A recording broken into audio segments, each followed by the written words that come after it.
Taylor, hi.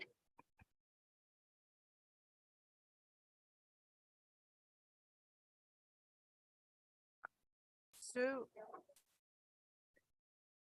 Nope. No, but she sees me. We're on YouTube. Can't hear you.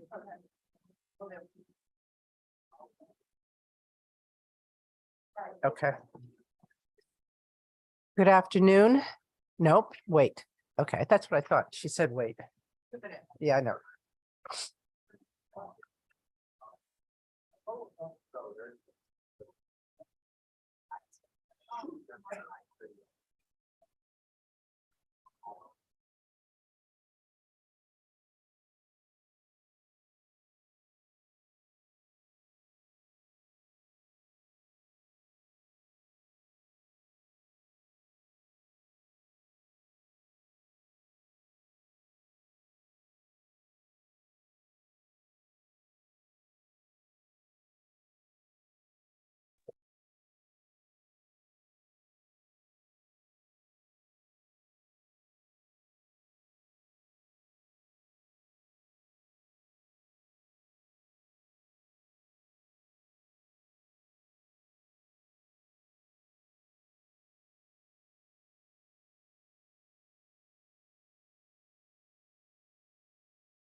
All right, Susan. Ready, Madam Chair. Thank you. Good afternoon. I'd like to call the appropriations public hearing for human services to order.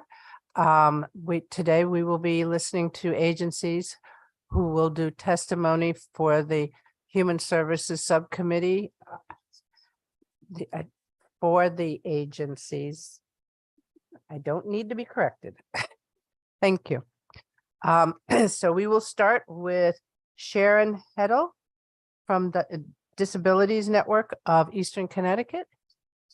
Yes.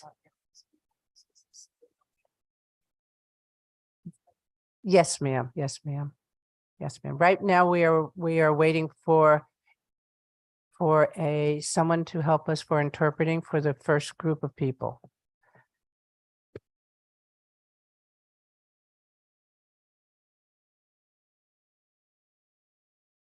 Good afternoon. Go right ahead. Wait. I think the microphone, see the arm, pull that down, pull it. Yep. Now there's a button. And I would ask that you state your name. Okay. And make sure you speak into the microphone for me, please. Thank you. My name is Sharon Heddle and I live in Groton. I'm the Executive Director at Disabilities Network of Eastern Connecticut. one of Connecticut's 5 independent living centers. And I'm here to speak about the funding for the independent living centers. While we do appreciate the increases we have received over the years, but they have not kept up with inflation, and therefore we have not been able to maintain the same level of staffing. The pandemic increased the need and awareness of the services we provide to people with disabilities in our communities. Keeping up with the requests with less staff has been difficult. Tough decisions have had to be made based on the funding we receive. We have not filled positions, and we cannot provide the exact same services to all parts of the state without enough staff. Total state funding to the independent living centers from all sources was $2.36 million last year. Increasing us to $3.2 million would bring us to a level of maintaining the current services we provide and the staff needed to provide the core services to all of Connecticut, as it should be. We are all aware of the desperate need for affordable housing in our state. We know a housing coordinator at each independent living center is critical to helping our disabled population secure safe and appropriate housing. We ask for funding to hire a staff member, a housing coordinator, for each independent living center. This person would be a dedicated housing coordinator who can work in the community to identify accessible or adaptable housing for people with disabilities and assist consumers in securing that housing. Along with this housing coordinator would be a community advocate who will work directly with groups of our consumers to ensure the communities they live in are accessible to all people with disabilities. We ask for $750,000 for those 2 positions at each independent living center. Thank you. Thank you, and thank you for your testimony. Thanks. I would like to also let everybody know that we have signed up 177 people who will be speaking today, which will basically be approximately somewhere around 10 or 11 hours. So we want everybody to understand that this is the time for the public to present to us what you believe needs to be addressed. We're not going to have questioning, because if we did that, we would be here tomorrow at this time. So the main purpose is for us to listen to you. So thank you very much. Next, Jimsley Joseph. Jimsley Joseph?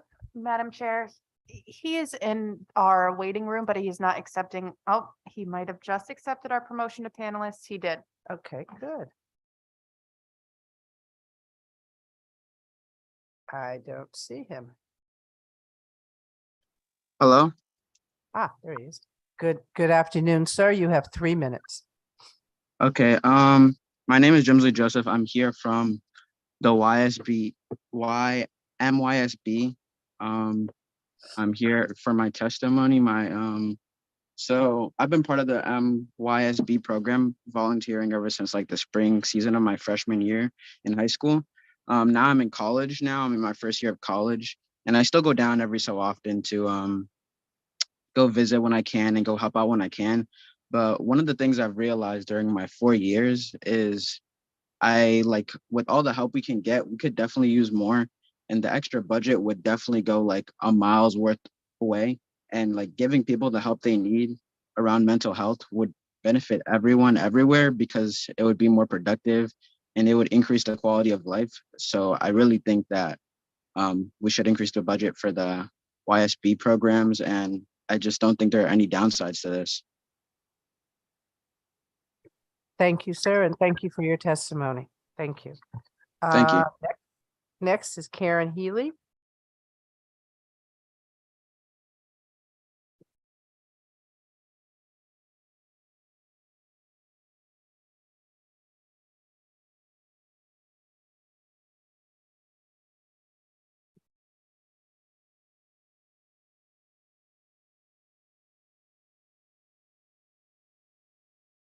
Good afternoon, and please state your name. Hi, my name is Karen Healy. Good afternoon, Senator Austin, Representative Walker, and the members of the Public Committee. My name is Karen Healy, and I live in Hartford. I'm a person in recovery from mental illness. I spent 24 years of my life in psychiatric house between Hudson River Valley Hospital in New York and Cedar Crest and CVH in Connecticut. I'm now living successfully in the community. I am a member of the Keep the Promise Coalition, a member of Disability Rights Connecticut, and PAMI Council with the Connecticut Council of Developmental Disabilities. I was chosen to be a part of these advocacy committees because of my story and my lived experience, which I use to help other people. I am here to testify on the proposed budget for DSS. I am on Medicare and Medicaid. This means that I have to spend a lot of time on the phone with DSS. Calling DSS is not an easy process. One time I was on hold for 3 hours and 18 minutes. Another time they got on the phone with me, put me on hold, and then call dropped after 2 hours and 22 minutes. I have spent hours on the phone with DSS. There have been times that I have physically have mailed in paperwork into DSS office with proof that I have mailed everything and needed, and they have told me that I'm missing things. My point is that dealing with DSS is already difficult enough. But now DSS has even more limited hours. This makes things really difficult for me because I cannot get in touch with them on my days off from work. It is frustrating to take time off of work to only find out that DSS isn't open or just dropped when I've already been on hold for 3 hours. And I'm fortunate to have support from my staff. Imagine if you were someone who doesn't have people to help you with this, or imagine if you had limited phone minutes. Please make sure that there's enough funding in the DSS budget to keep their offices and phone lines open all week, and there's enough staff so that we do not have to spend hours on the phone. I'm also on Medicaid Connect and has previously been on Husky C. This health insurance programs people with disabilities. Husky C has very low income asset limits. This means that in the past, when I have lost my job and working disabled status, I have gotten put on Medicaid medical spend down to my Husky C coverage. One time I was unable to meet my spend down and got billed over $1,300. So my nursing agency to come weekly to do my med for. This system basically makes me rack up the big medical bills just to keep our coverage. And if you can't do that, you lose coverage for things like home health care. That is not right. This year, there are 2 bills that would remove the income asset limits from Medicaid Connect and increase those limits of Husky C. Please make sure that the increases to this limits are funded so that we do not have to waste so much money spending down and to lose our coverage. People with disabilities are as human as anyone else. Just because I have a mental health condition doesn't mean that I'm any different than anybody else. Everyone deserves the opportunity to live a good life in the community. Thank you for your opportunity to testify today, Karen Healy. Thank you, Karen. Thank you for your testimony. Thank you very much. Have a good afternoon. Next is Paulette Bellin. After Paulette, Jenny Cole.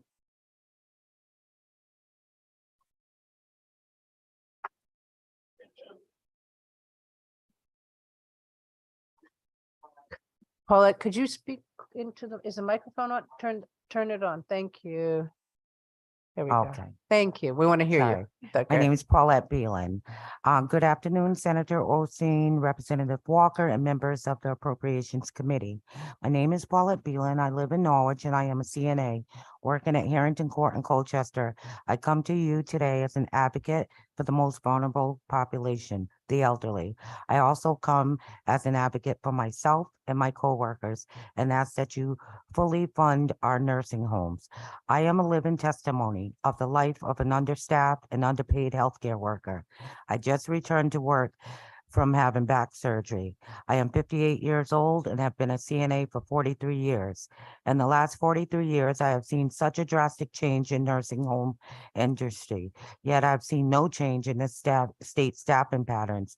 This job is physically, mentally, and emotionally draining with no support. The public thinks that we take care of elderly residents with Alzheimer's and dementia, but the truth is that it's a mixed population. Connecticut has closed one of the biggest mental health institutions, the Norwich State Hospital, and those patients have gone to the streets and in nursing homes. We also are dealing with younger residents that have substance abuse issues and mental health illnesses. We are expected to care for these challenging residents without any proper training or in-services. Many days I have been tasked with caring for 22 residents alone. If a whole family cannot care for one person, please tell me how I'm supposed to properly care for 22. Staffing for nursing homes is quickly disappearing every day. Nursing home workers have and continue to work through a pandemic with little to no compensation or recognition. Mandating daily takes place, and oftentimes we are forbidden to leave after our shifts to get our kids off the bus or care for our own families. There have been many days that I said I was not coming back. It is the ones with the cataract weakened eyes that look at me and whisper, "Thank you. I appreciate everything you do for me. I feel so bad you girls have no help." That is what keeps me coming back. We are underpaid and underappreciated by the company who employs me and by the state I reside in. It is not an exaggeration to say nursing home workers have given their life to this industry. Many have died of COVID or brought COVID home to their family members who have died. Many have car accidents driving to work through storms. The people we care for are important. These people have paved the way for all of us and deserve adequate staffing to meet their daily needs. Our younger generation of workers will not do this backbreaking work for $400 to $500 a week paycheck. They will go to a fast food chain, grocery stores, or the new Amazon warehouses to do less work for more money. I urge the state of Connecticut, one of the richest states in the country, to take a look at their nursing home communities and their staff. I am asking that the state show its nursing home residents a little of the same love that the caregivers have shown this helpless community. Please allocate funding for nursing homes so we can address short staffing, do away with low wages, and improve care for residents. Nursing homes are critical for long-term care, and something must be done. Paulette, But today is their sick pillow, but tomorrow it could Paulette, be yours could and you loved ones. could you end it? Because you're over the 3-minute timer. Oh, I'm sorry. That's okay. I'm all done. Okay. Thank you for your time. Thank you. And thank you for all you do in your work. Thank you. I believe the interpreter for the first group is here. Am I right? Yes. Okay. All right. So we first will start with Sue Peterson.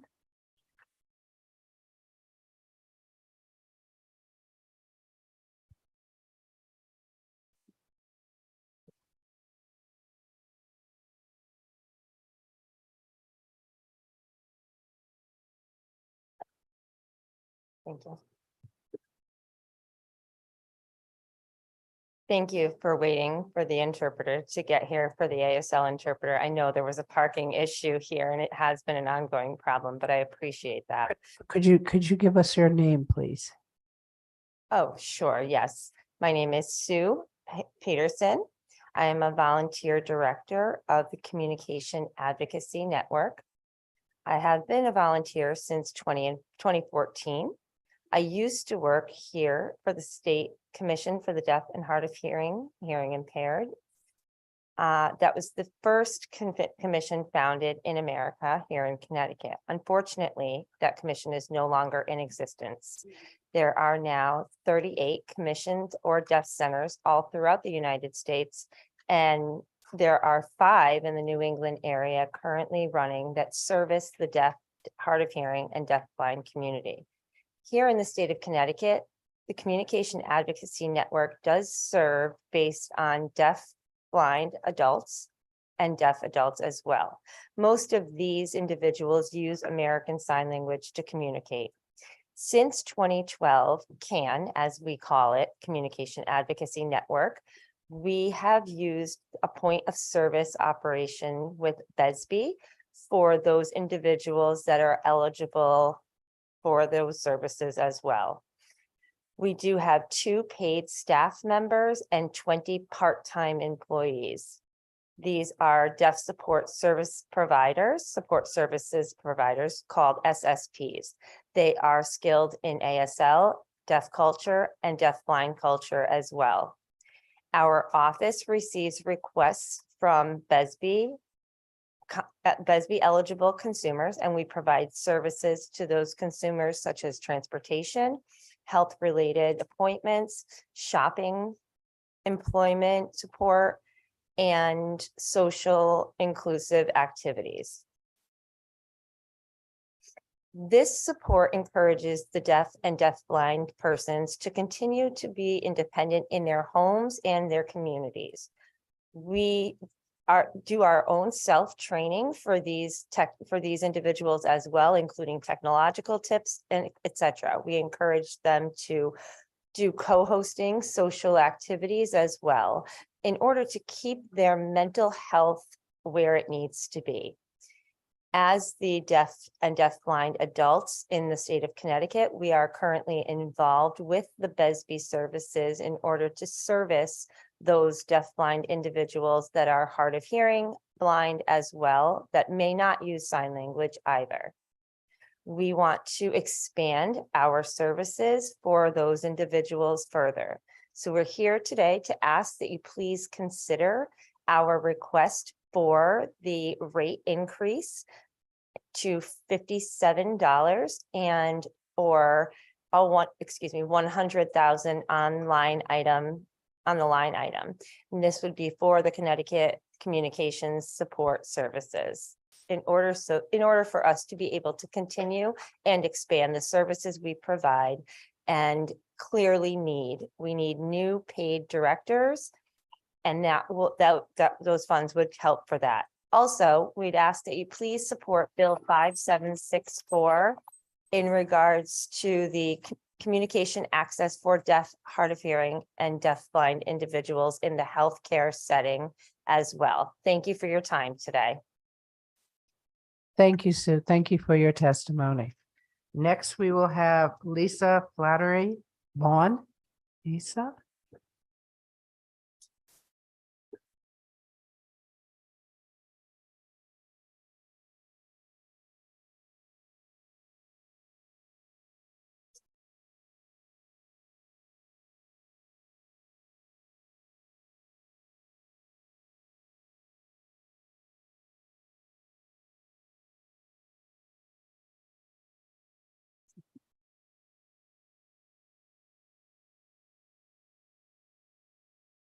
State your name, please. Just one moment. Mhm.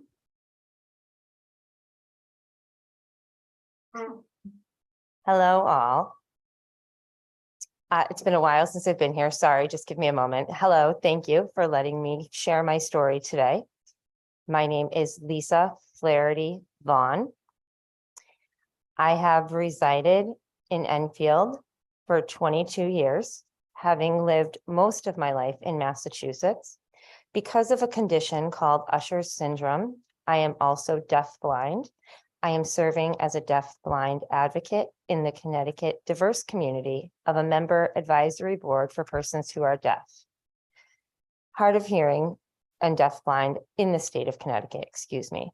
The Deafblind Advisory Board works with the Bureau of Education and Services for the Blind, BESB, and deafblind representatives for the Communication Advocacy Network, CAN. While I have had the diagnosis of Usher syndrome for most of my life, it has never truly impacted me until I was 45 years old. Following an annual exam, I received a letter from my doctor's office that my last eye exam showed I was now considered legally blind due to my declining visual field. Because of this, I no longer met the visual requirements needed to hold a driver's license. Up until that moment, I had lived 45 years of my life being deaf. Being deaf since birth and being part of a rich deaf community never made me feel like I was living differently. I never felt like I was at a loss because I was deaf. But in this letter, where I was informed that my vision was declining, my independence and my identity went along with that as well. From 2008 to 2014, I struggled with anger and depression, learning how to become dependent on others. On top of having to accept being now deaf-blind, I then had to navigate how to live my daily life. At that time, Enfield's public transit system, Magic Carpet, did not exist. Dial-A-Ride was not accessible to me. Enfield then and now still has very limited Connecticut transit service. Rideshare companies such as Lyft and Uber were not servicing the area and are still not economically feasible. In 2014, I was invited to join the Communication Advocacy Network. It was a new opportunity to access a mode of transportation with drivers and providers who were able to provide transportation and also knew American Sign Language.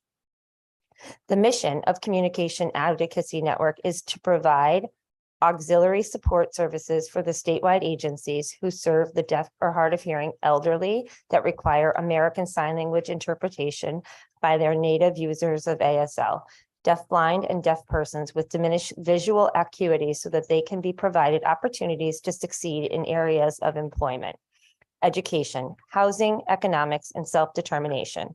Such opportunities have been restricted historically due to the inability of other public agencies and organizations' ability to successfully communicate with these types of consumers. This is noted from the CAN website. The unique factor of this program is that the SSP, CSP drivers accompany the client to every destination. Not only does this provide transportation to the consumer, but it also guarantees the support and additional sense of safety to these consumers as well. Since I have had access to CAN, I have been able to operate my life with a little more freedom. While it has not been perfect due to limited availability, the access I have had has meant that I don't have to worry as much about my limited options, and I could be provided with accompaniment by people who could communicate with me. And as a deafblind representative for CAN, I have heard the same is true for many others in my community. This program has been helpful, but does not currently have the funding to give us an equal opportunity in the world. This program could be our chance if it had more financial support. The funding for CAN has always been limited. The director of the Advocacy Network is a volunteer. Since my involvement with CAN, I have witnessed that she has sacrificed full-time hours without compensation in order to have this program exist and succeed for the community it serves. While we appreciate the support from BESB over the years, BESB's current funding level is not enough to support a paid director.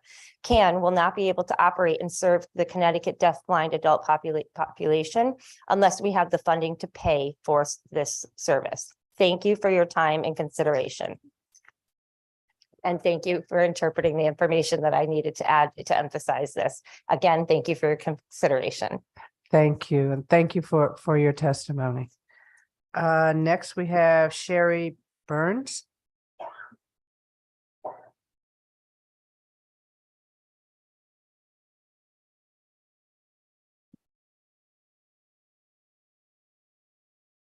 Sherry Burns. Hello.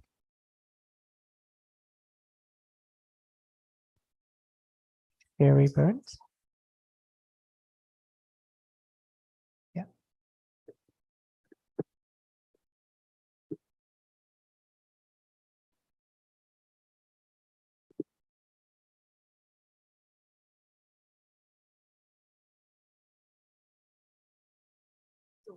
Sorry, we're having an issue because there's no voice interpreter here for Sherry or for the other people who are here to testify as well. Okay. I was only here for the two individuals who just testified.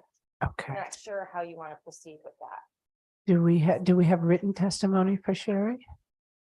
I'm not a certified interpreter, but I can read The testimony? comments and kind of stay with her. Okay.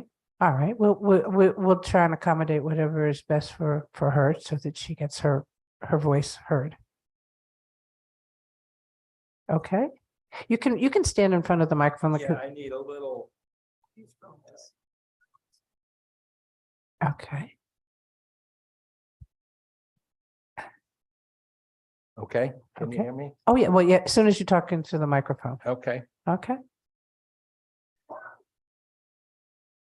thank you for the opportunity to talk with you today.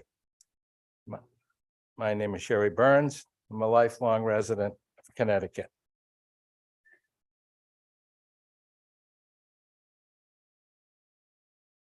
I've been deaf since birth. I attended Newark Elementary School. I transferred to the Mystic Oral School for the Deaf And then I transferred to ASD. And I graduated from there in 1984. I was involved in such activities as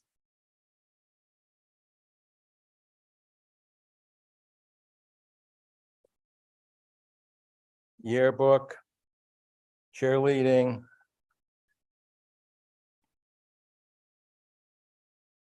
close-up program, including a White House tour, 1983 Homecoming Queen,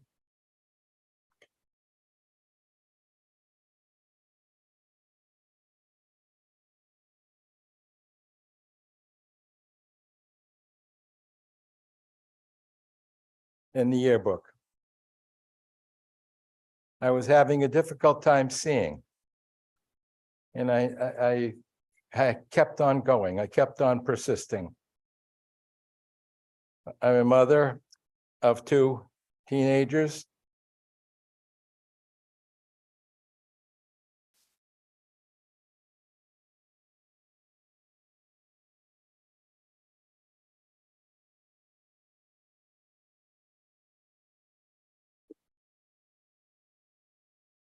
I jumped a little bit. I'm sorry, I got lost for a second.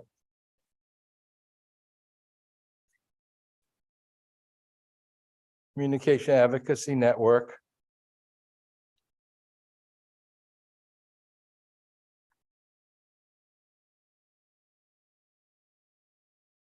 They assist with shopping, doctor's appointments. And I depend on, I depend on CAN to maintain my independence.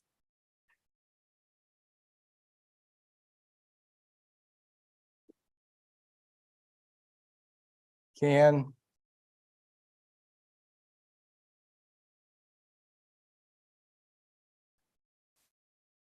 shows that deafblind can helps us to not be isolated.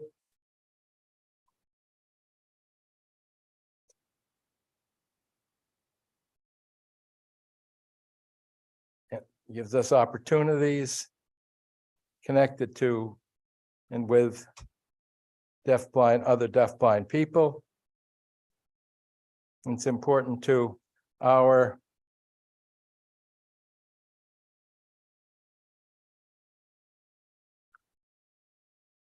for our mental health, to maintain good mental health.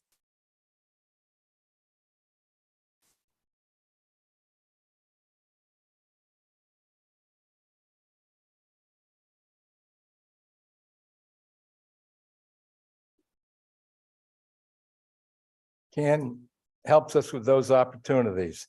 The Connecticut Deafblind is a small group who have to deal with this major trauma in our lives. We are resilient and we appreciate BSB support. However, increased support is needed. As you will hear, our volunteer director since 2015, Sue Pedersen, is planning to retire. Current funding from BSB does not allow us to hire a paid director. CAN is not able to operate without a director. Finding another volunteer is not possible. Our rate increases from BSB have not kept up with inflation. We are in need of a rate that allows CAN to operate. Thank you for your time and attention. I'm happy to answer any questions. Please note my tactile interpreter and communication of my response can take more time than most of you are used to. Thank you. Thank you. Thank you. Thank you for your testimony. Thank you very much. Have a good day. Next, Martin Greenberg.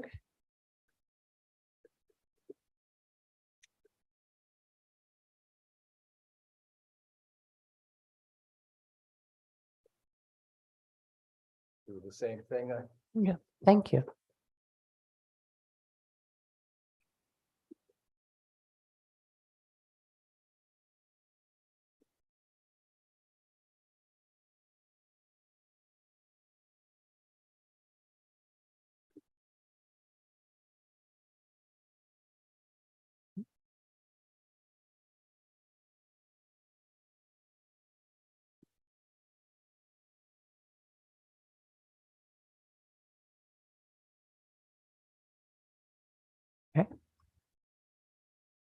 Good afternoon, Mr. Greenberg.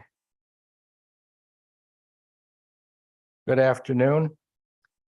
I hope in the opportunity to talk and sign with you today.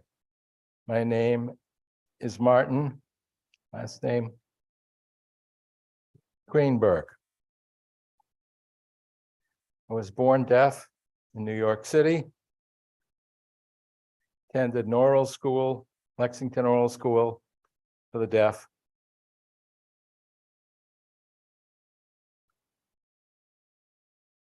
Lexington Oral School for the Deaf.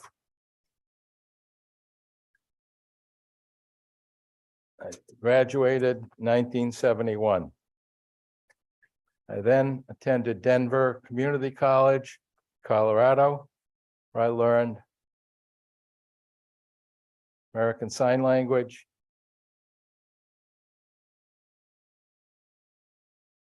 I learned more about sign language there. And I improved my communication skills, speaking and signing both. I graduated. I went to Long Island University.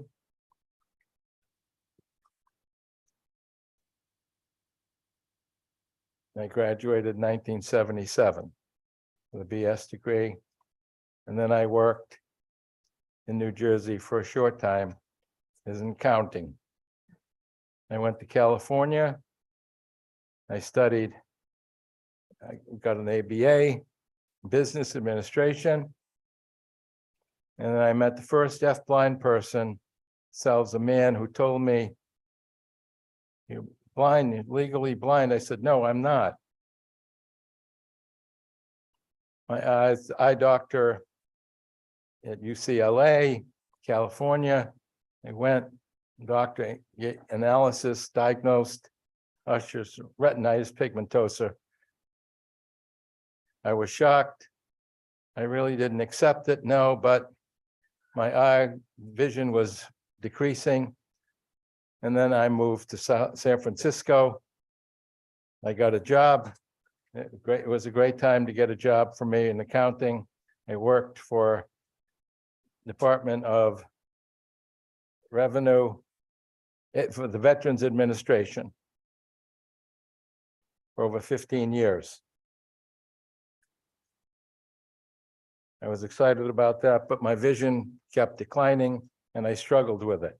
I couldn't read the numbers. I was very frustrating. Doctor relieved with disability. My heart was broken. I was grieving, having to leave the job.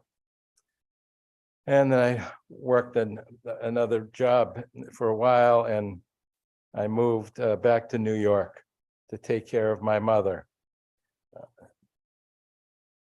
My mother got worse, lip reading.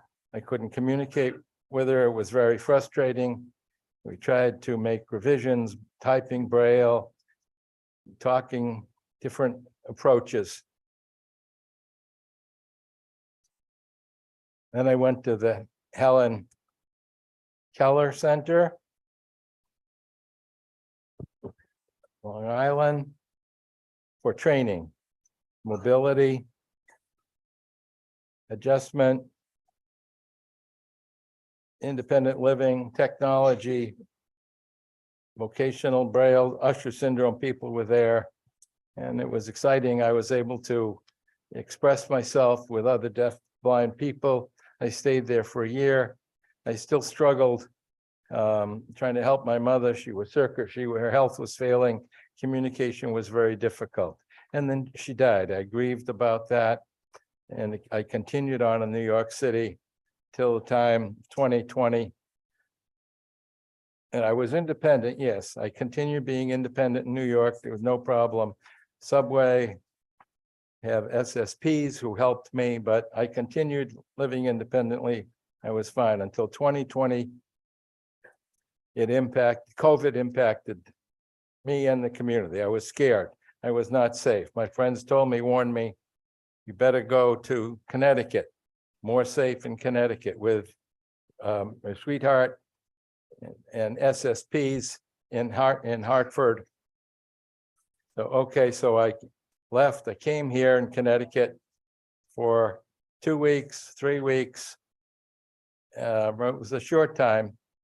And I contacted CAN, Communication Advocacy Network, to help me to get CF, tactile communication interpreter. And they said, yes, you can come into the office. We can help you in an emergency. The tactile interpreter for workshops, for meetings on Zoom and VP, video phone for emergencies. So come, I was motivated, it was good. I continued on those 2 or 3 weeks. It was no mistake. I continued. It was a long time. COVID didn't end. And then finally, I decided to move here for, I was done with New York City. Just, I couldn't go out. I wasn't independent. I had no one to help me. Over the street, 6 feet separation. I was just not safe for me. So I came to Connecticut. I got support, SSP from CAN, everything here supported me. I was thrilled, excited. I was safe. So I stayed here. And now I ask that you, the committee, support more funding for $100,000 to support CAN and through BESB. And if increase of the hourly rate and gas mileage that CAN pay staff has gone up and it's high demands. So we ask that you support the rate increase and CAN's so that can hire a new director, new paid director soon. Thank you for your kind concern for CAN and your attention. And I know time has maybe extended a little bit of my presentation, tactile interpreter, voice interpreter, reading on the screen, all takes a little bit longer, but I appreciate your patience. Thank you. Thank you, sir, for your testimony. Thank you very much. And I'm glad you moved to Connecticut. Next, we have Ed Peltier.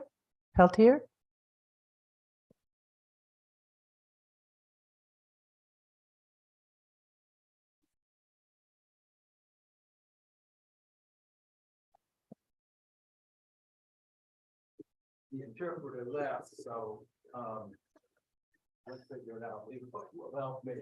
Thank you, and thank you for accommodating us. Sign for myself. Okay. Will interpret for the audience. Yeah, you gotta bring the microphone down. Mhm. Sorry. That's okay. Press the button. So I have with me Harvey Corson, who's also representing organizations for the deaf, but I'll go first. Hello, my name is Ed Peltier. I'm a resident of West Hartford, Connecticut. I serve on the board of Communication Access Network, and I'm on the Finance Committee. You heard from the previous speakers about CAN services and the good work CAN does for a low incidence disability group that uses American Sign Language as their first language. My comments focus on the situation CAN faces and the need for state support to continue the work we do. In 2019, Sue Pedersen, who you heard, an 80-year-old volunteer director, I should say 81 years old, young director, indicated a desire to retire in the not too distant future. The CAN board, seeing the need for a plan, was able to get a grant from the Hartford Foundation for Public Giving, hire a consultant, and participate in and complete a strategic plan. The process involved an in-depth review of CAN finances. That analysis indicated that we did not have funding to hire a paid director to replace Sue. CAN must have a director to lead CAN operations. COVID hit 2019, 20, showing the work, slowing the work of the board. Sue agreed to continue as a volunteer director during COVID. The result of the strategic plan indicated the state funding increase was the only realistic solution if CAN were to continue its essential services to the deafblind community. So that you are aware, we have met with BESB and the Department of Aging and Disability Services, with whom we have a 3-year contract, and have asked for an increase in our current hourly reimbursement rate. They are considering that. The rate has increased 9.1% since 2012, while the CPI has increased 32%. While an increase will help, it is doubtful it would provide adequate funding to hire a director with the skill set needed for this specialized organization. We are therefore requesting an appropriation of $100,000 from the legislature that will allow CAN to recruit and hire a qualified director. Several final points. There does not seem to be another organization that could provide this service in Connecticut. Hiring sign language interpreters at $100 an hour is probably not a feasible solution. Our meeting with BESB, their leadership suggested that expanding CAN services to meet the needs of hard of hearing persons with visual disabilities who don't use ASL is also a possibility, and CAN is currently engaged in recruiting staff for that potential expansion to meet the needs of that population. Thank you for your time and attention. Dr. Corson. So, no, there's another microphone right in front of Okay, him. I'm gonna speak for him. Okay. Senator Austin and Representative Walker, good to see you again. I'm Dr. Harvey Corson of Hartford, Connecticut. I serve as chair of the Legislative Committee of Connecticut Association for the Deaf. And I'm here to just support CAN's request for funding of $100,000. I consider that, not me, the whole organization is very supportive of CAN.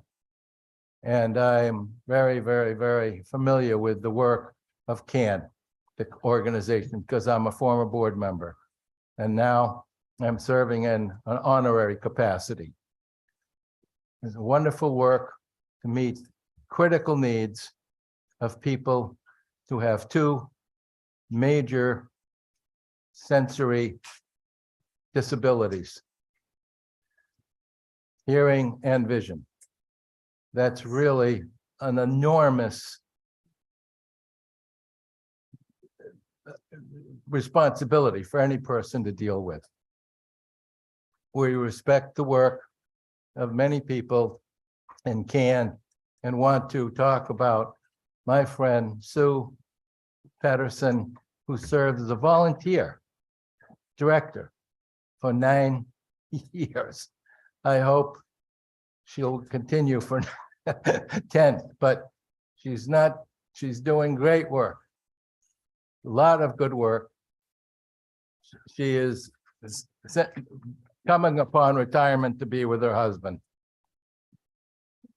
I hope you will consider this serious. There's no other organization without director who can provide the needed services and operate the organization. I'm afraid that the organization would not continue and it would lose some essential services that deafblind people need now and in the future. And they would not have an opportunity for independent living and improve their quality of life. And maybe means leading to institutionalization, a loss of independence. So I hope you will hear their needs. Thank you. you. Thank you. Thank you so much for all of your testimonies. And we hear you loud and clear. Thank you for taking the time. Thank you.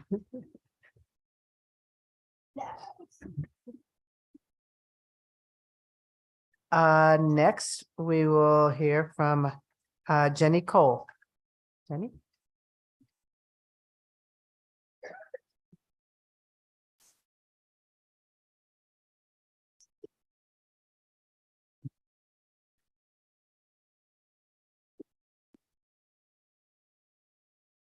Hey, good afternoon. Can you hear me okay? Okay, perfect. Thank you. Good afternoon, Senator Austin, Representative Walker, and members of the Appropriations Committee. My name is Jenny Cole, and I'm the Community Outreach Coordinator at the Diaper Bank of Connecticut. I'm testifying today in behalf of our Executive Director, Janet Stolfi-Alfano, and she extends her sincerest apologies for not being able to make it today. I wanted to thank you for the opportunity to testify on the proposed budget, and I urge you to support increasing the Diaper Bank of Connecticut's allocation to $5 million over the course of the next 2 years. This increase is imperative to maintaining and expanding our already existing levels of distribution. Since 2004, the Diaper Bank of Connecticut has been helping families access diapers. Our current state funding allows us to serve over 6,000 families throughout the state. And while we're grateful to have sustained this funding in the governor's proposed budget, we know that we're really only beginning to scratch the surface of need. 1 in 3 families in our state are struggling to afford these basic essential items. According to DSS's most recent data, close to 90,000 children 4 and under are enrolled in Husky A, many of whom would directly benefit from our services. Diaper need impacts the health and well-being of the entire family. Research shows that diaper need is the #1 predictor for postpartum depressive symptoms, more so than food and housing insecurity. Additionally, by providing a supply of diapers needed for childcare, we are getting families to work. Caregivers without an adequate supply of diapers miss on average 4 days of work or school per month. The Diaper Bank of Connecticut is also helping to reduce negative health outcomes for babies. Research shows that when families are forced to stretch the lifespan of diapers, babies are much more likely to experience urinary tract infections, diaper rash, and other diseases associated with infrequent changing. Lack of access to diapers directly affects the health and safety of babies. We are working to provide a basic necessity for families throughout the state. Providing diapers improves health outcomes by reducing instances of diaper rash and other associated health risks in babies and decreasing stress in mothers and caregivers. While these are significant accomplishments for the Diaper Bank, we know that we can be doing so much more to help families in our state. We know that we both have the model and the capacity to better serve these families, but we certainly need more support. A diaper is truly not just a diaper, it's a basic and essential need. I urge you to support increasing our allocation. And again, thank you so much for your time, and I look forward to following up and having more conversations. Thank you again for your time, I appreciate it. Thank you, and thank you for your testimony. Next, we have Leanne Jocelyn, and after Leanne Jocelyn, Rocco Portanova.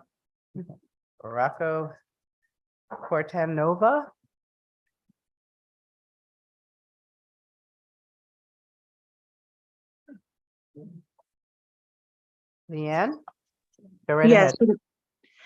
Hello, members of the Appropriations Committee. My name is Leanne Joslin, and this is my son, Liam. Thank you for giving me this opportunity to speak about my time with the Connection Supportive Housing for Families program, and to thank you for your ongoing support to fund this very important program for families. I struggled with alcohol use when I was in college and started using drugs when I was prescribed opioids after a surgery. I attended several rehabs since 2012 and always completed them successfully, but would eventually relapse. I didn't have much reason to stay clean, but having my son has been a huge motivator for me to maintain my sobriety. I am happy to say that I have been sober since his birth. Liam is now 8 months old. I became involved with DCF when Liam was born, and safe and stable housing was a barrier to having him with me. They referred me to supportive housing for families, and I was admitted November 2nd, 2022. Within a short period of time, I found something that was suitable for me and Liam. We moved in this past Valentine's Day, February 14th. The program provided a security deposit and monthly rental assistance.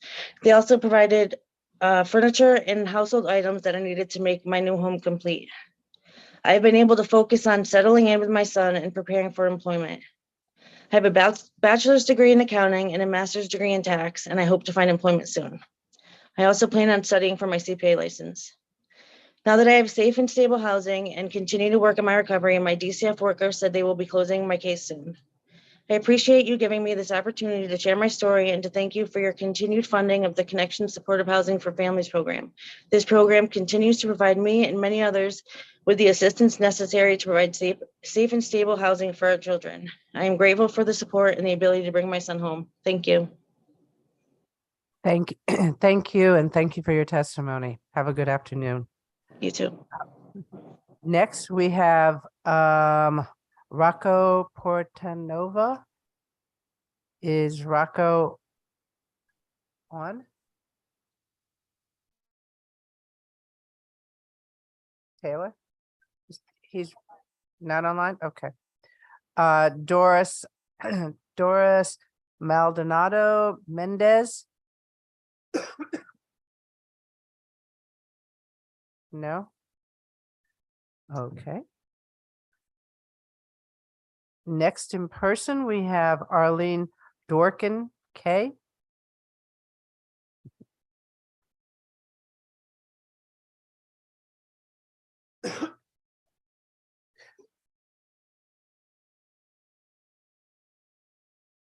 Press the button. Perfect. Go right ahead. Thank you. My name is Arlene Dworkin Kay. Good afternoon, Senator Austin, Representative Walker, and the State Appropriations Committee. Thank you for your time and service to the state of Connecticut. I am a licensed and board certified behavior analyst and speech language pathologist from Bethany, Connecticut. I serve on the Public Policy Committee of Connecticut ABA, the organization that represents BCBAs in this state.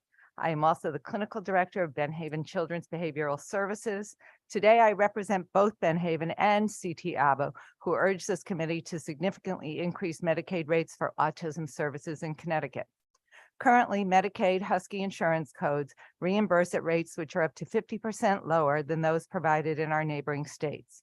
Family Guidance Service, a critical component of home service support, is not reimbursed at all. Many ABA agencies in this state are unable to accept Medicaid because current reimbursement will not cover operating costs. Benhaven is a 76-year-old nonprofit serving people with autism. We began providing in-home ABA services 6 years ago. Our focus was to provide services to Medicaid families. Initially, 90% of our families were funded by Medicaid. However, given the low Medicaid reimbursement rates, we soon found it impossible, even as a nonprofit, to remain solvent.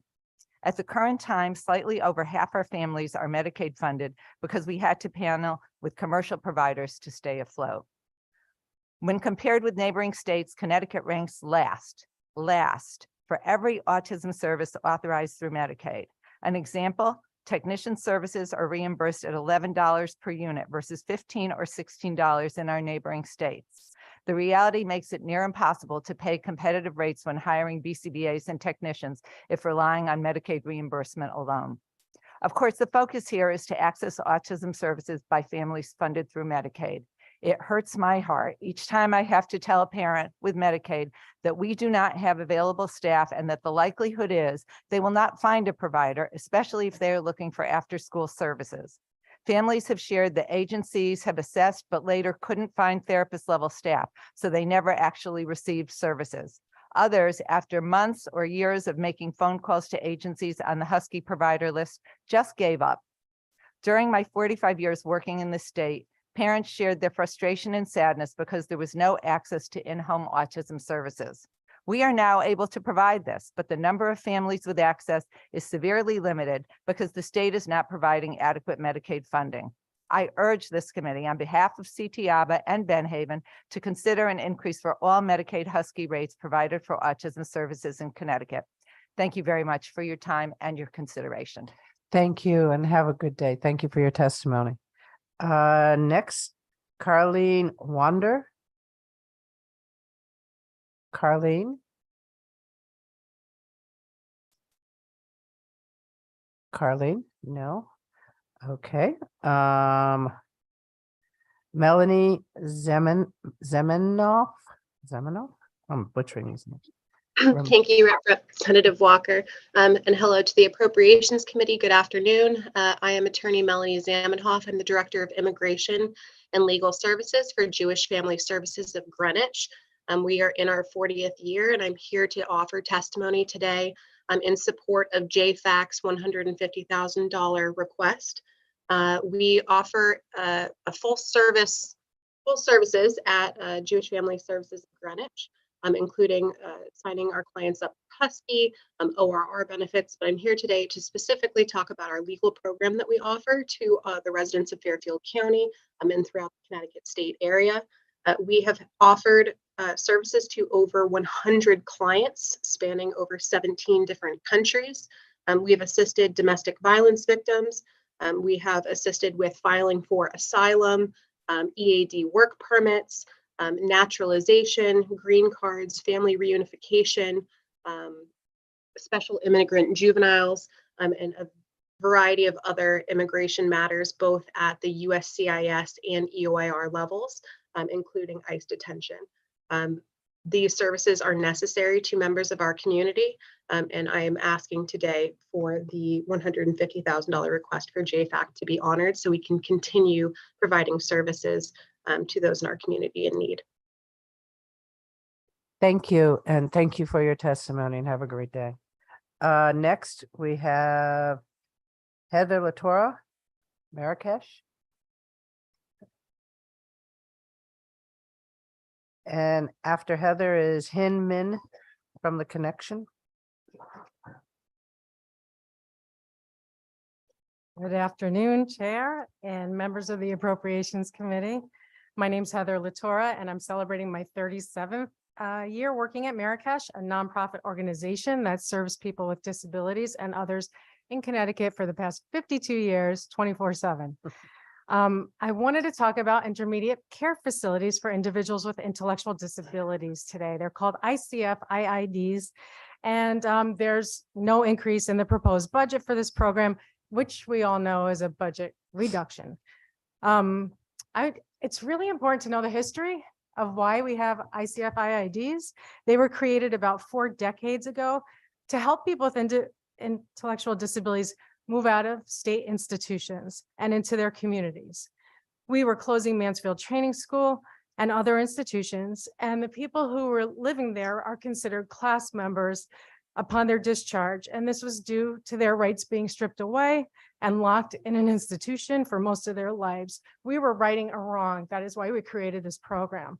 And they were funded with 100% Medicaid dollars and meant to ensure that every complex need of every individual would be met despite the cost.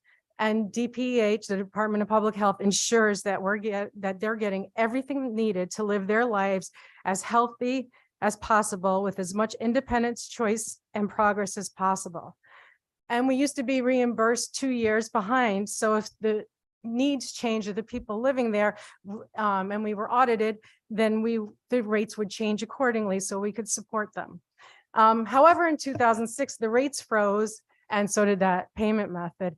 We still have class members living in our ICF homes, people that were in institutions, and now they're enjoying their choices, owning pets, working, going to parties, and living great lives, which they deserve, especially considering the past. And I don't know if anyone to this day really understands why we created ICF IDs and who we were supporting. But what's also wonderful, they were developed so that people in the DDS system also with the most complex needs would be served and that their needs would be met. And I've spoken to several families worried about that there will be no programs that could possibly care for their loved ones due to their high complex medical and behavioral needs. And ICF homes could do this if they're properly funded.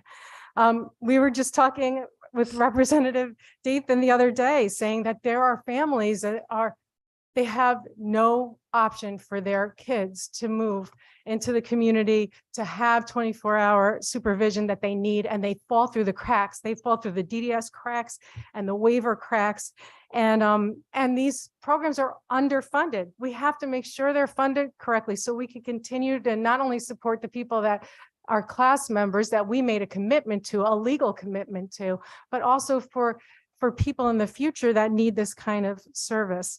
We are losing money now. I know there's no increase in the budget for it now. I'm not talking out of turn. Even DDS knows that these ICFs should be providing this complex level of care.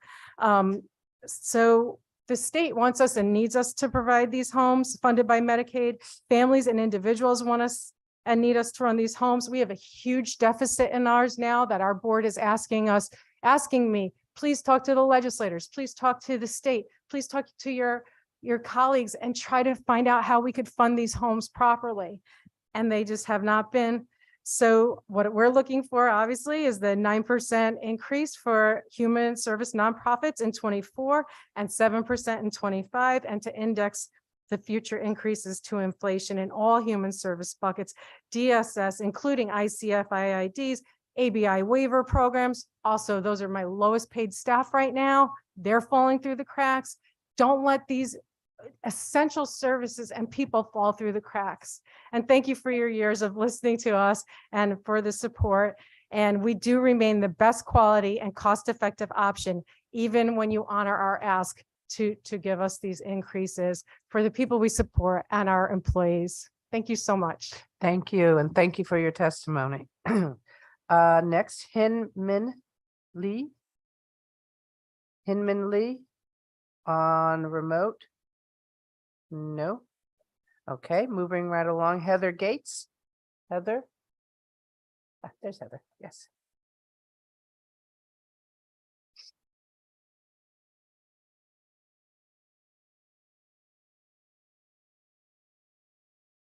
After Heather, Elizabeth Frazier. Hi, Liz. I see you.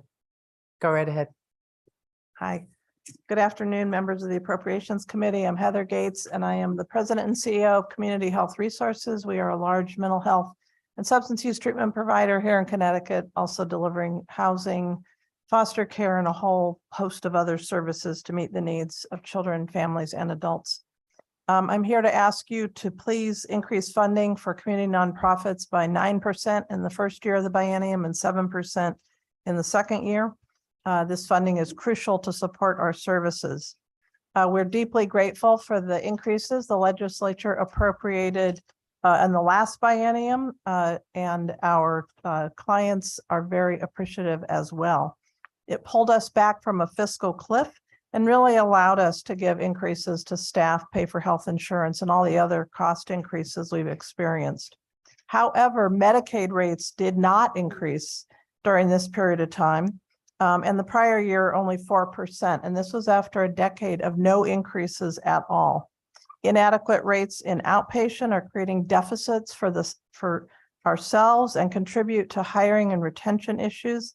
This is the very service that can help the state save money by avoiding costly inpatient and ER visits.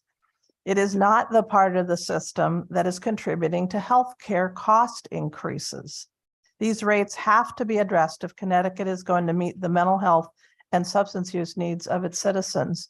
Right now, there is essentially no methodology within DSS for determining cost-based rates for outpatient care and a whole host of other behavioral health services.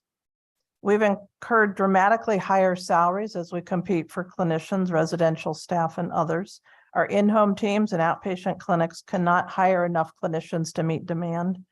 We have had salary increases of 30% over the last 2 years for clinicians. Medicaid rates have only increased 4%. We have 36 open positions. That means over 2,000 families and individuals are not receiving the services they so desperately need. State contracts, when they're rebid, are using old data to determine what are adequate rates, and they are not adequate and they're not realistic. And that puts us in a bind as we bid and try and either open new programs or maintain existing ones. So even though the public health emergency will be ending soon, the mental health crisis and the workforce crisis has not ended, nor will it end anytime soon. So we please ask you to support increases, which are so essential to maintaining and delivering behavioral health services in the state of Connecticut. Thank you. Thank you, Heather, and have a good day. Thank you for your testimony. Next, Liz Frazier. Liz? Good afternoon, Senator Austin, Representative Walker, and members of the Appropriations Committee. I'm Liz Fraser, and I'm the Policy Director for the Connecticut Association for Human Services. And thank you for the opportunity to testify in support of the governor's budget, especially in particular concerning the Temporary Family Assistance Program. However, we do believe that his recommendations must go further. If the goal of TFA is really to give extremely under-resourced families the support needed to become more financially secure, then modifications to the program are essential. In the summer and fall of 2022, CAUSE, along with Greater Hartford Legal Aid, New Haven Healthy Start, and the Commission on Women, Children, and Seniors Equity and Opportunity conducted listening centers with 4 separate groups of TFA eligible families, and their experiences are reflected in our suggestions. We do appreciate the governor's reforms, his proposed earned income disregard, raising the limit of income to 230% of the federal poverty level for those in education and training, and doubling the asset limit will go a long way in getting the families on their feet. However, these measures do not go far enough. CAUSE supports policies that are suggested in HB 6629, the first of which is increasing the time limits on TFA eligibility. Connecticut's 20-month time limit, even with 2 possible extensions, is one of the most prohibitive in the country, second only to Arizona. In terms of our neighboring states, Connecticut is the only state in the Northeast region with a time limit that short. Parents need enough time to address lingering challenges, gain some confidence, save some income, and to actually plan for the future. Crucial to being economically self-sufficient is the long-term commitment needed to acquire the skills and education needed to secure a job with supportable wages. Also, as families transition off of TFA, we should have a slope, not a cliff. Slowly decreasing cash assistance over several months gives an added measure of security for families as they become financially independent and are transitioning off the program. 2021 data shows that there are over 51,000 children living under 50% of the federal poverty level in Connecticut, an increase of about 7,000 children over previous years.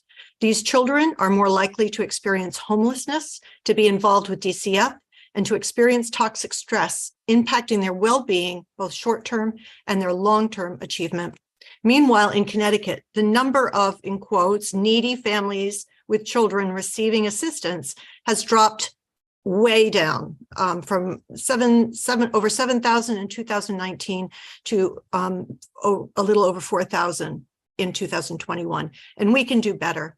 And as demonstrated by the 2022 federal tax credit, cash in the pockets of parents has been proven to move children out of poverty and increase family stability. It helps families meet basic needs, can stabilize a family budget, promotes economic and racial equity, and can form the foundation for children to succeed all through life. It's the only program in place, and we hope that you can support it. Thank you very much. Thank you, Liz. Thank you very much for your testimony. You're welcome. Next, we have Chanel Hildebrand.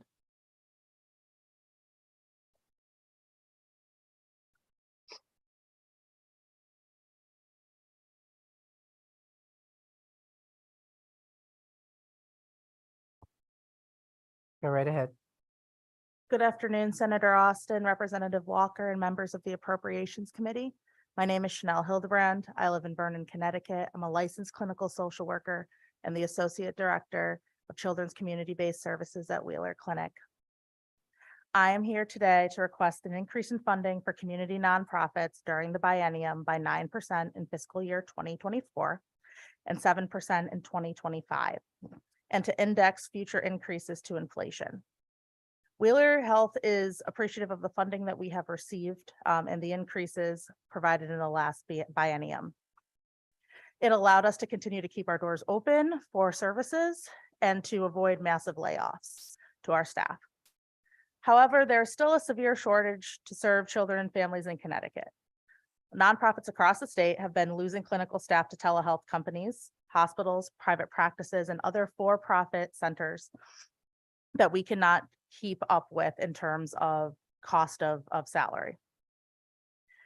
We're losing staff to the state as well, which has been running a well-funded campaign to be able to recruit healthcare staff to their services.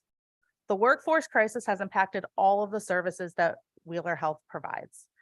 I specifically oversee some of our community-based programs. In our community-based programs, we serve some of Connecticut's most at-risk children. These are children who otherwise would be at imminent risk for removal from their homes. These are kids that crowd emergency rooms frequently, that are at risk or have a prior history of incarceration or detention. These are juveniles who are struggling with safety in the community for themselves and for others.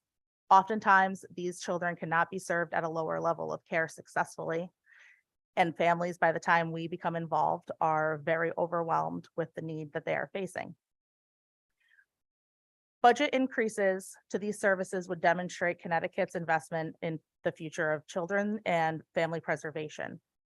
It would also demonstrate an investment in recidivism and funding wellness for our residents and community safety. When we do not fund children's community-based services, when we do not fund nonprofit services to the most vulnerable in Connecticut, we're doing everyone a disservice, because these are individuals that rely on the supports of community nonprofits to be able to meet basic health needs, whether it be dental, medical, psychiatric services, medication management services, food share services, or community-based programming. Without these services that are essential, and without community-based programs and in-home therapies, which are very costly, we understand, lots of families would not be able to meet the basic needs of their children and would be at risk for loss of their children to DCF. Thank you. Thank you. Thank you for your testimony and have a good day. Thank you. Have a good day. Next is Joshua Powell. Hi, I'm here. Yes. Distinguished members of the Appropriations Committee, Chairs Walker and Austin, I'm speaking this afternoon with respect to the DSS budget in support of expanding Husky up to age 26 for income eligible people, regardless of immigration status. I'm the Reverend Josh Pollock. I'm the minister of the Unitarian Universalist Society East in Manchester. I'm also a leader with both the Recovery for All Coalition and the Greater Hartford Interfaith Action Alliance, or GIA. As such, I offer my testimony on behalf of Recovery for All's 60 labor, community, and faith-based organizations across Connecticut, and on behalf of GIA's 50 congregations and thousands of their members in the Greater Hartford region. The Husky for Immigrants Coalition estimates it will cost roughly $18.4 million to expand Husky to cover approximately 5,000 young people currently living without access to health insurance. DSS estimates the cost to be at least $15 million. This expansion makes good fiscal sense, as hospitals will save money on uncompensated care and Connecticut will save money on reduced emergency Medicaid spending. I think we should be proud. I think we should be excited because the Husky expansions passed in 2021 and 2022 are working. Over 2,000 undocumented children ages 0 to 12 have enrolled in Husky since January 1st of this year. And last year, over 1,600 undocumented pregnant people accessed critical prenatal services. I think it is fabulous to see government having such a positive impact in people's lives. We can continue this progress by expanding Husky to age 26. I know such an expansion will help us achieve healthcare equity in Connecticut. As we say at Recovery for All, equity requires revenue. For anyone on this committee who is concerned about even the modest cost of expanding Husky for immigrants up to age 26, I remind you that Recovery for All has identified a variety of tax reforms that have the potential to generate billions of dollars in new revenues. Those proposals are at the heart of HB 5673, which was heard in the Finance, Revenue, and Bonding Committee on Monday. I encourage you to take a look at it when you have a chance. The bottom line for me is that immigrants need health care just like everybody else.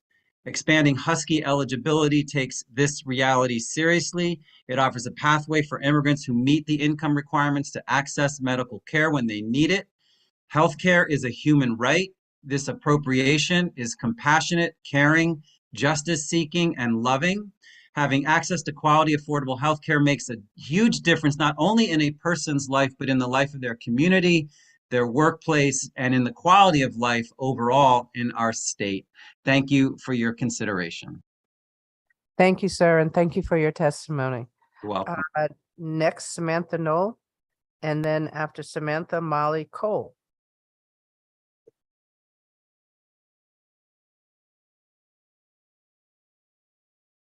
Good afternoon. Thank you for your continued commitment to the children and families of Connecticut.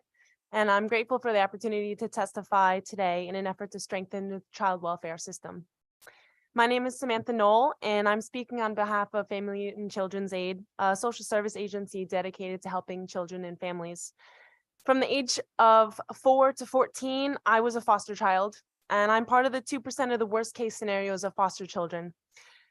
By the age of 6, I had testified in court and sent a man to prison for sexual abuse. By the age of 8, I was the sole care provider for my biological siblings because my foster mother was a drug addict and would abuse me and my brothers. In my second foster home, I faced similar circumstances of verbal and physical abuse from my caretakers. By the age of 11, I was in my third foster home. This only lasted 9 months before they decided to hand me back over to the state because they couldn't handle me and my past experiences. I remember that day very vividly and wondered why anyone would just toss me out. And I attempted to run away, but I didn't make it. I was placed in a safe home in August of 2005 at Family and Children's Aid. I was immediately provided a place where I could feel safe and be a 12-year-old girl. I was given my first Barbie doll and I rode a horse for the first time. And I had a therapist who listened to me. She provided me the useful tools to begin talking about the past painful 8 years of my childhood. And when I would wake up crying in the middle of the night, there was always a caring staff member available to listen to me and make me feel safe. On the week of my 13th birthday, I moved into my 4th and final foster home and was adopted in January of 2007 by the amazing people I call my parents today. And I continued therapy until college when I was confident in my mental health to be successful. So I'm 30 years old today, and I'm a wife and a mother of a very cute 2-year-old. I'm an electrical engineer and a graduate of UConn School of Engineering. I'm a manager at General Dynamics Electric Boat in Groton, Connecticut. I'm a homeowner and a Connecticut taxpayer, and I am successful. I'm successful because of the social services provided to me through the state of Connecticut. I'm successful because of the dedication and passion of those individuals who helped me heal and be the person you see here today. And there are hundreds of children and their families on wait lists for these critical services that I received when I was growing up, such as those services provided through Family and Children's Aid. And for the sake of their success stories, please consider increases in funding to social service agencies. This increased contribution is required to have a positive impact on their lives and for the success of future generations of Connecticut. Thank you for your time today. Thank you. Thank you, Samantha. Thank you, thank you, thank you.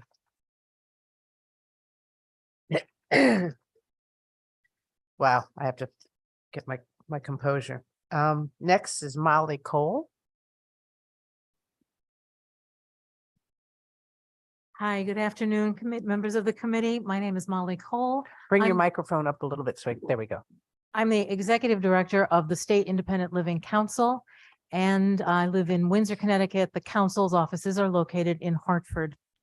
I'm here today to testify regarding the budget for the Department of Aging and Disability Services. This is the agency that funds our 5 centers for independent living in the state. And we really need to focus on some increases for these centers. These are non-residential community-based organizations, and I stress non-residential because when we talk about centers for independent living, lots of times people conjure up ideas of places where people live. This is not places where people live. These centers are staffed by people with disabilities who live in the communities. The 5 centers are strategically located across the state so that they can facilitate access to community supports so that people can live independent, good lives in their communities. And they are amazing places. They were established to help people of all ages with all types of disabilities. And they were originally established to help people with disabilities who would otherwise have been forced to live in state facilities. As I said, they're non-residential. Staff must be made up of at least 51% people with disabilities. By and large, most of the centers are predominantly staffed by people with disabilities. So these are folks who have manage to craft independent lives for themselves, know how to navigate the system, and know how to support other people who are going to move out and live independently in their communities, get jobs, and lead good lives. They know how to navigate the system, and they know how to locate the services and supports in their communities.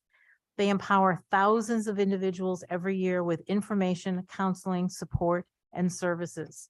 We are requesting this year $3.2 million for current services. In FY23, the centers were flat funded at $2.36 million. And although they've had some small increases over the years, frankly, the 5 centers remain 35% behind based on inflation. Our ask reflects a modest increase of $840,000 that will restore lost funds and expand access to consumers across the state.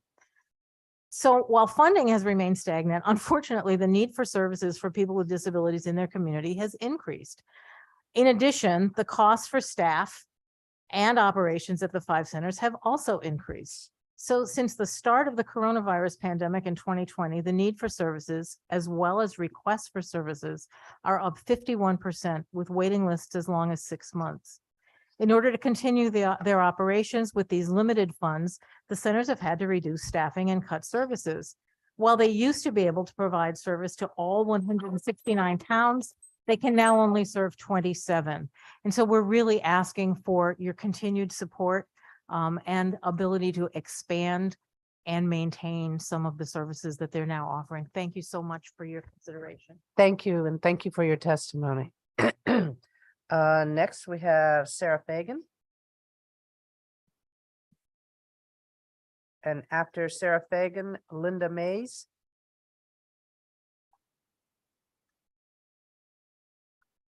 Good afternoon, everybody.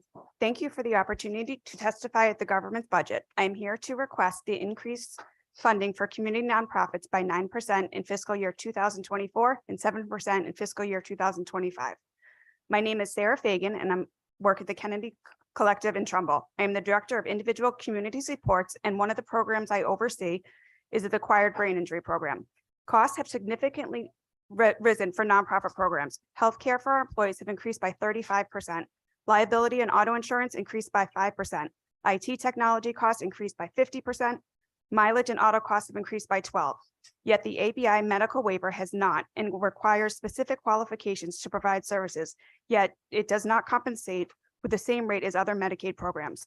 The minimum wage was increased for direct care staff to $17.25 an hour, yet the ABI medical waiver did not adjust for increasing, leaving the organization to absorb the difference. With the increase to the ABI waiver, it would allow for more technology, training, staff recruitment, and outreach. The Kennedy Collective and many other nonprofit organizations across the state share the burden of hiring and retaining employees to deliver crucial services. COVID has challenged the world of direct care, but the expectations for services that staff provide have not changed. The demand to provide high quality services with qualified staff has resulted in a vacancy rate of 20% at my agency, and we continue to be in competition with retail stores and state jobs that pay significantly more. The ABI medical waiver makes it more difficult to find candidates to meet specific qualifications to perform services. Despite the applicant's experience in the field, it is not specific to a person with an ABI injury. The ABI program has had to discharge individuals, change services offered, and turn away referrals due to staff shortages and qualifications required. Unfortunately, it takes time to meet the qualifications of the ABI waiver, and sometimes it's too costly and services need to be discontinued.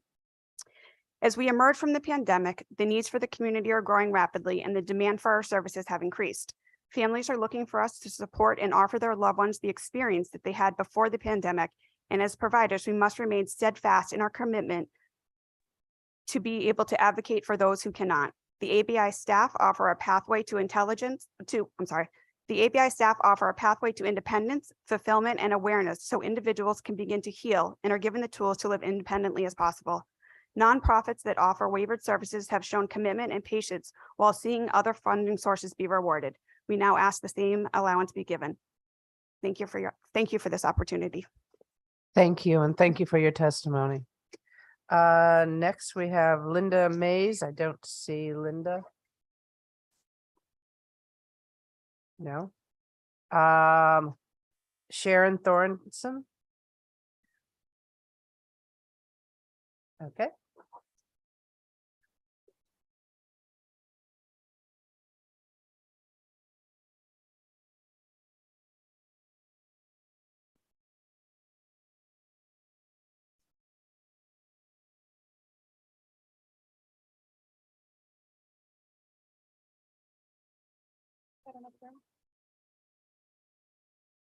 Pull the microphone down to you and press the button. Okay. Is that? Hi, good afternoon. Good afternoon. Go right ahead. Hi, I'm Sharon. Good afternoon, Senator Austin, Representative Walker, and the members of the Appropriations Committee. My name is Sharon Thorstensen, and I live in Southington. I'm a consumer employer who receives PCA services in my home. I became disabled due to a diagnosis of demyelinating spinal cord disease, also known as transverse myelitis, which stems from a tick. I have severe tremors. My whole life has been hijacked and held hostage by this excruciating pain and debilitating disease. I am ever so grateful that I have the PCAs, and I come before you today to urge you to allocate the funding so that my PCAs can receive a livable wage and benefits. I rely on my PCAs for everything because I simply cannot do everything that I was accustomed to doing throughout my life. And I was a caregiver myself for my parents. It is the only right thing that PCAs be paid a wage and receive the types of benefits that allow them to live dignified lives as well. My PCAs cannot survive off the wages that they earn. It is commonplace for PCAs to work multiple jobs in order to pay their bills, keep food on their table. My question is, when are they supposed to see their family or have time off to pursue their own passions? By paying someone this low wage, you are forcing them into a life of endless work simply to make ends meet.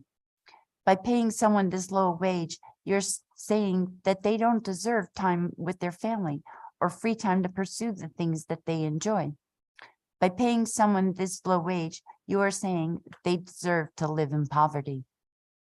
My PCAs also do not have benefits such as health insurance or a retirement savings plan. Throughout the pandemic, when consumers like me survived by the grace of our PCAs, they worked in a heightened state of risk because they did not have health insurance. How can we call PCAs essential healthcare workers, and not provide them benefits like health insurance? It truly blows my mind. State budgets are documents that show where a state's priorities lay. Well, it is clear to me when looking at home care services that the state does not see them as a priority. By extension, this means that consumers like me who rely on these services are not a priority. Our dignity is not a priority. Our ability to live fulfilling lives and to matter is not a priority. I come before you today to advocate for PCAs across the state who go to work every day to give consumers like me life-affirming care. They deserve so much more than what they are receiving. They deserve wages that they can live on, health insurance that they can rely on. And a retirement plan that will give them peace of mind. Please do what is right and end poverty for caregivers like my PCAs. Thank you very much for your time. Thank you. Next we have Israel Alvarado. Israel Alvarado.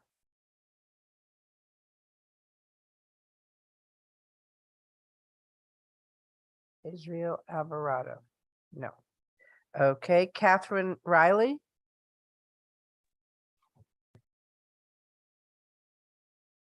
Good afternoon, Senator Alston, Representative Walker, and members of the Appropriations Committee. My name is Catherine Riley. I'm the legislative liaison from Gaylord Hospital, and I thank you for the opportunity to testify today on behalf of Gaylord. We are asking for an increase in the daily inpatient Medicaid rate for the hospital. This increase will help us better serve one of the most vulnerable populations in our state. Gaylord is a 137-bed freestanding nonprofit long-term acute care hospital. We care for the hospital patients who need a longer stay than is expected in the short-term acute care hospital. Our patients are the sickest of the sick, often still on telemetry, on a ventilator, in need of IV medications and/or blood products, as well as intensive rehabilitation due to their complex medical issues. They are under the direction of daily of a physician. Currently, our Medicaid rate is about $750 less per day than the average cost of care for a patient at Gaylord. This limits our ability to accept many Medicaid patients from our acute care partners. We did receive about a 4% increase in 2021, and that was the first rate increase in almost 20 years. We are really looking forward for some parity in the health payment system under Medicaid. Facilities that care for patients who do not need the care and services that our patients need are paid a significantly higher daily rate. On average, for instance, an intensive rehab facility Medicaid rate is about $1,483 a day. Our ask is for a $500 a day increase in our Medicaid rate. Though this will not cover the entire cost of care, the lower difference in coverage of cost will allow us to accept more Medicaid patients. This will also help those patients who sit in short-term acute care hospitals, unable to go to a hospital facility that can care for them and help them recover and not need to be in that acute hospital setting. So often our patients say to us, XYZ hospital saved my life and Gaylord gave me my life back. When patients can't go to one of the two long-term hospitals in the state, they might be referred to an out-of-state hospital, the cost of which is significantly higher, not only for the state, but for the patient and their family. The patient is removed from the only support system they have, and this can so negatively affect their recovery. Or on the other extreme, the patient has to go to a skilled nursing facility, which is not prepared to provide the care and treatment needed. So again, the patient doesn't fully recover, or even worse, is readmitted to the hospital. We appreciate the consideration of the request for the $500 a day increase in our rate. Our written testimony provides more details on the issues I raised today. And if you have questions or need additional information, please feel free to just ask us. Thank you ever so much for your time and attention. Thank you, and thank you for your testimony. Next, we have Eileen Healy. Eileen. Good afternoon, Senator Austin, Representative Walker, and committee members. It's nice to see you all again. My name is Eileen Healy. I'm the Executive Director of Independence Northwest, one of Connecticut's 5 independent living centers. We serve the northwest corner of Connecticut. I thank you for your past support of the independent living centers, and I ask that you increase funding for the ILCs by $1 million or more. Independent living centers are frequently confused with assisted living. IL centers are disability resource and advocacy centers. We are non-residential and we serve people with all types of disabilities and of all ages. Our only eligibility criteria is having a disability. It doesn't matter if someone wants help with housing or employment, benefits, transportation, healthcare, education, recreation, family matters, or any other barrier they are facing. We assist consumers to navigate the myriad of services, programs, and benefits that exist as silos in Connecticut. We offer practical guidance because we have lived it.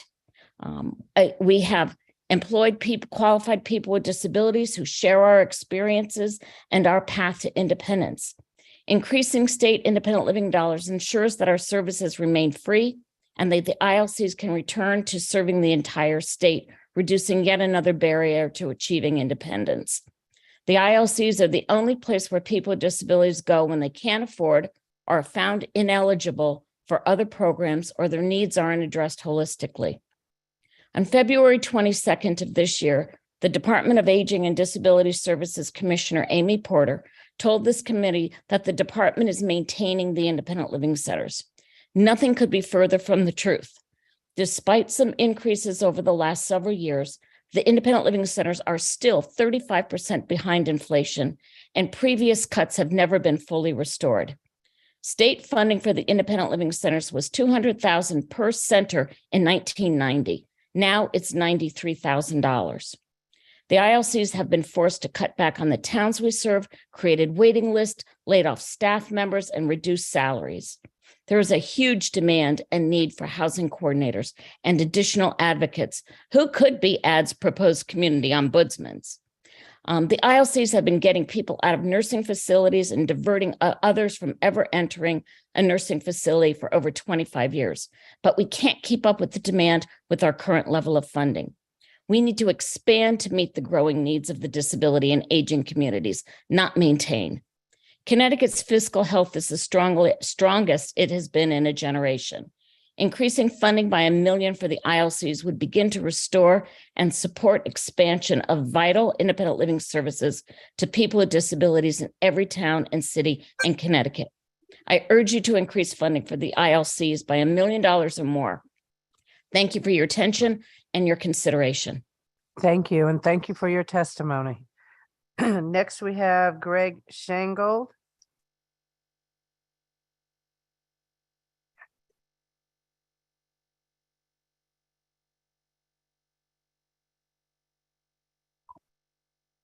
Good afternoon. Good afternoon, Representative Walker, Senator Austin, and distinguished members of the Appropriations Committee. On behalf of the Connecticut State Medical Society, I thank you for the opportunity to testify on why additional funding is needed to increase Medicaid physician payment rates. I'm a residency-trained board-certified emergency physician working in this state for the past 20 years.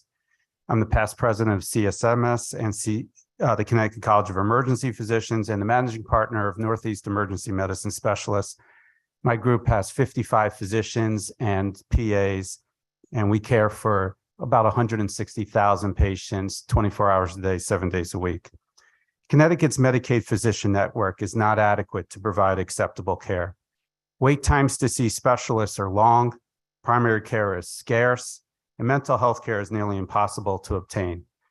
Many physician specialties have not seen an increase in Medicaid rates in over a decade. Current Medicaid payment rates are significantly less than the cost of providing care. Each shift I work, patients in the emergency department who have let symptoms linger because they cannot see a physician. Additionally, I have trouble finding a follow-up physician for some Medicaid patients. Providing Connecticut's Medicaid population with coverage does not guarantee access to care.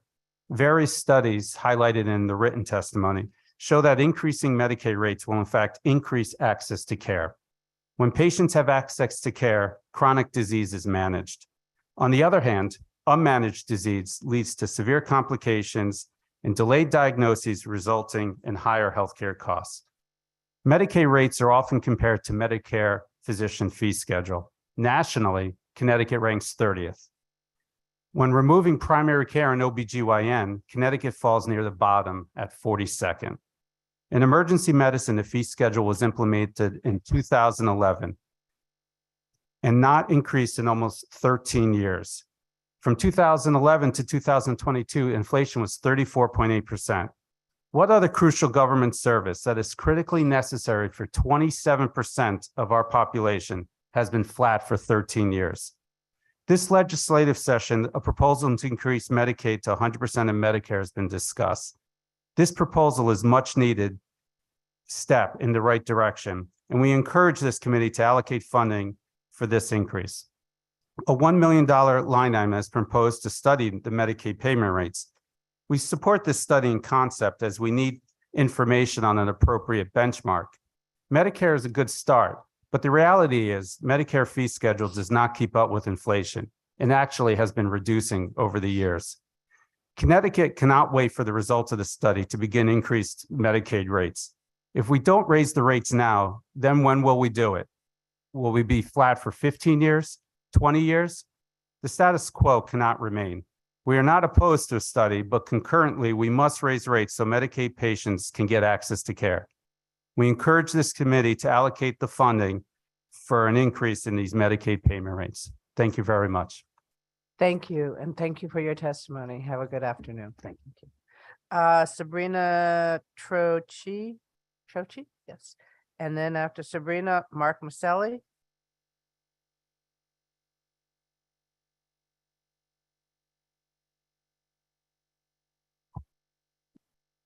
Good afternoon. Good afternoon, chairs and distinguished members of the Appropriations Committee. My name is Sabrina Trochi, and I'm the President CEO of Wheeler. Wheeler is a comprehensive community behavioral health organization and a federally qualified health center.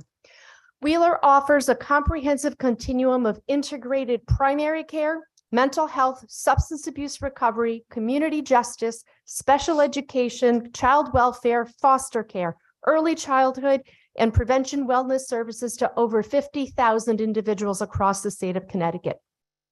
Our health centers are located in Hartford, New Britain, Bristol, Waterbury, and Plainville, and serve over 19,000 individuals and families, some of the most vulnerable, medically underserved populations in our state, including individuals with serious and frequently co-occurring mental health, substance use, and comorbid medical conditions. I thank you for the opportunity to testify on House Bill 6659. Because of the various programs that Wheeler offers, I've tried to consolidate my asks into 3 specific areas. The first ask, I request that you increase funding for community nonprofits during the biennial by 9% in fiscal year 24, by 7% in fiscal year 25, and to index future increases to inflation. This is crucial in honoring the long-term commitment that you have made to increase funding for community nonprofits. I am so appreciative for what you did in the last biennial budget. We did use those resources to invest in increasing salaries, but it was not enough. It is not enough. We have historically low chronic paid salaries that we need to continue to invest in. It was not enough to address the escalation of costs that we're seeing across many other areas of our operations, including managing our facilities, utilities, providing healthcare benefits to our staff.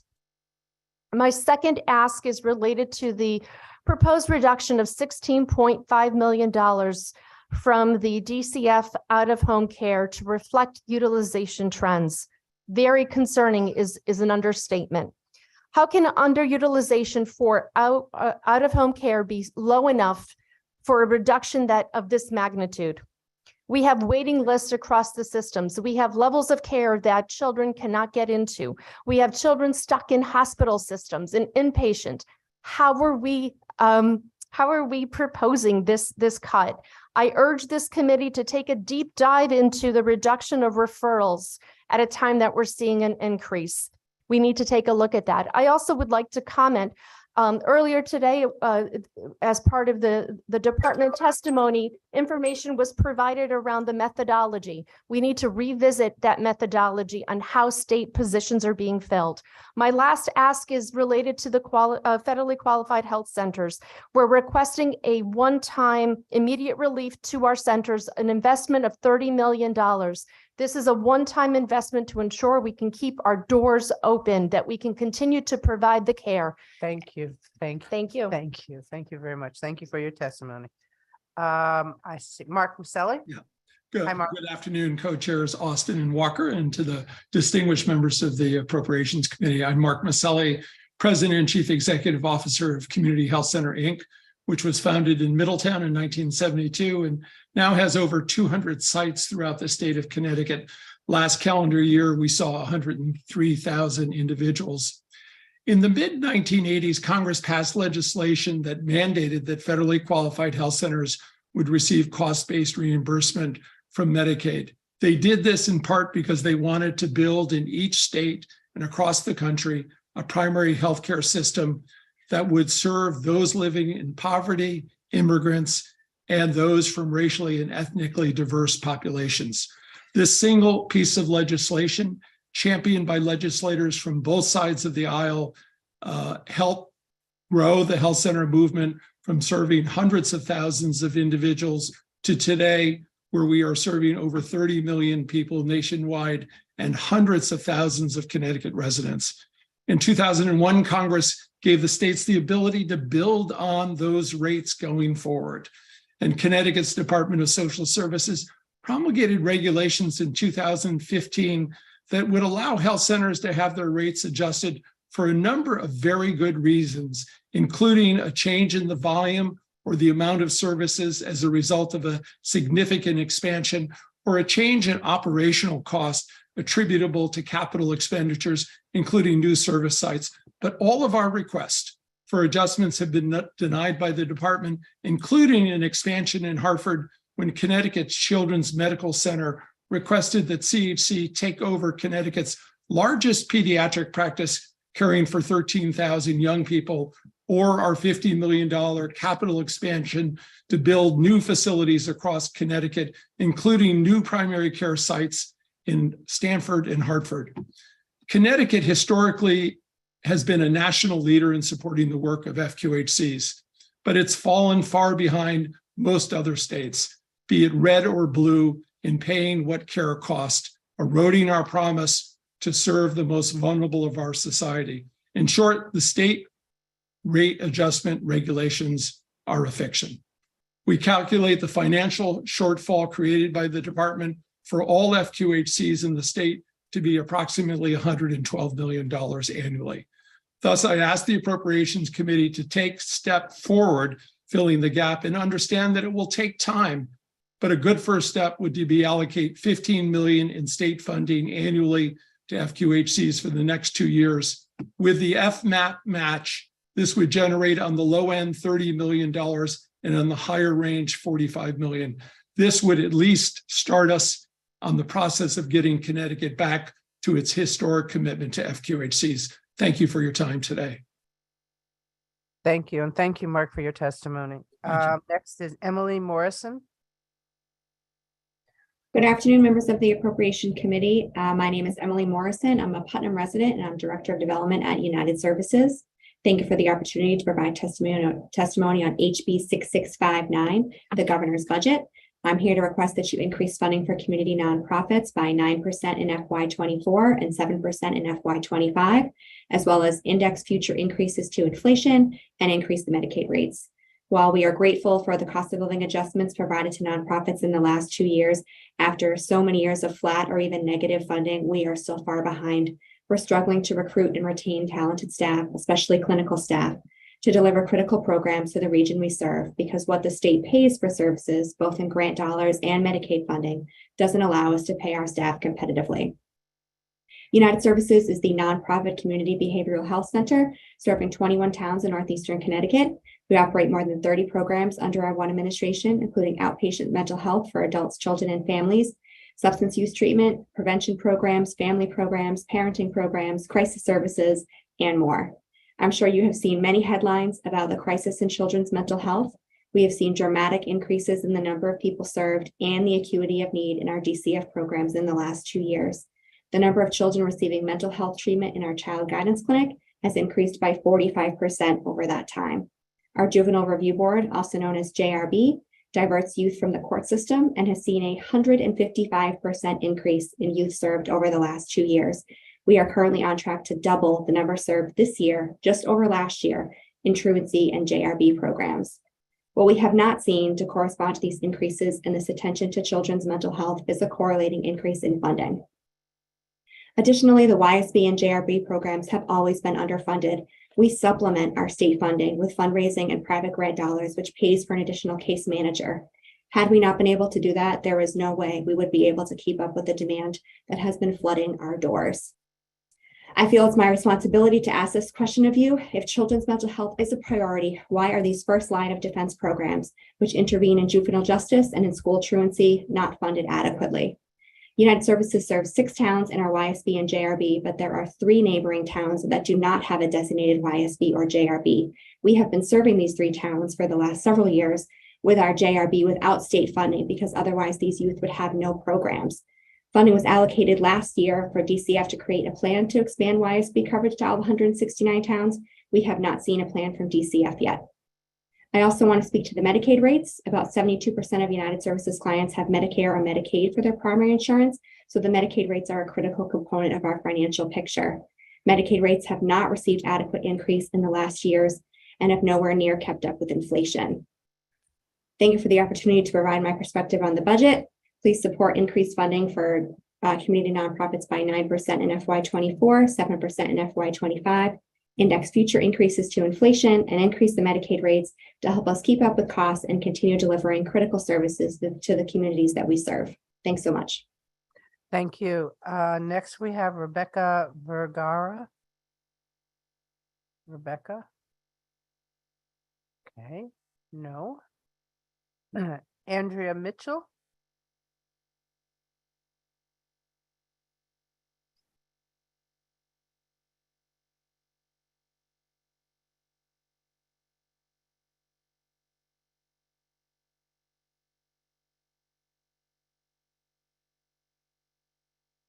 Good afternoon. Go right ahead. Good afternoon, Senator Alston, Representative Walker, and members of the committee. My name is Andrea Mitchell, and I have been a PCA for over a decade now. I live in Hartford, and I am a single mother of 3, including one in college and another with special needs. It's very hard to miss a single day of work, because like other single mothers like myself, we live paycheck to paycheck. When we won our union contract last spring, I was so proud and pleased because we won the first ever paid time off benefit, 5 days per year for full-time workers. But 10 months later, the state hasn't implemented the benefit yet. I just buried my dad on Saturday, and I could have used the paid time off because it would have given me the time to grieve because I am hurting. We all need paid sick time, but it can be a break or make issue for those of us who are single parents, especially those of us with special needs kids. For example, there was a time when there was a study that I wanted my son to attend. It was at Yale, and it specialized in kids with autism, but I couldn't go, I couldn't take him because it conflicted with work. And I couldn't afford to go without pay. Another reason is to maintain our health. We all get sick, but just knowing that when we are sick, we can actually take that time off. Tell me if it doesn't give you that peace of mind also. When my kids and I had COVID, I was out of work and I knew I couldn't expose my consumer. It was a very stressful time for me and it was very hard, and I got behind on my rent. Should only workers who are majority white and male be able to get treatment for their special needs kids? Should only white collared workers who work behind desks have the right to keep a roof over their heads when they get COVID? Of course not. It's long overdue that the state of Connecticut brings home care feel into the 21st century. Freedom doesn't only mean not being incarcerated. Freedom also means the power to act and to contribute to societies in ways that allow us to care for ourselves and for our families. In this way, PCAs are not yet free. And that's what we're fighting for. We're asking you to fight with us because none of us can be free until we are all free. We need to end poverty for long-term care workers, including PCAs. Thank you.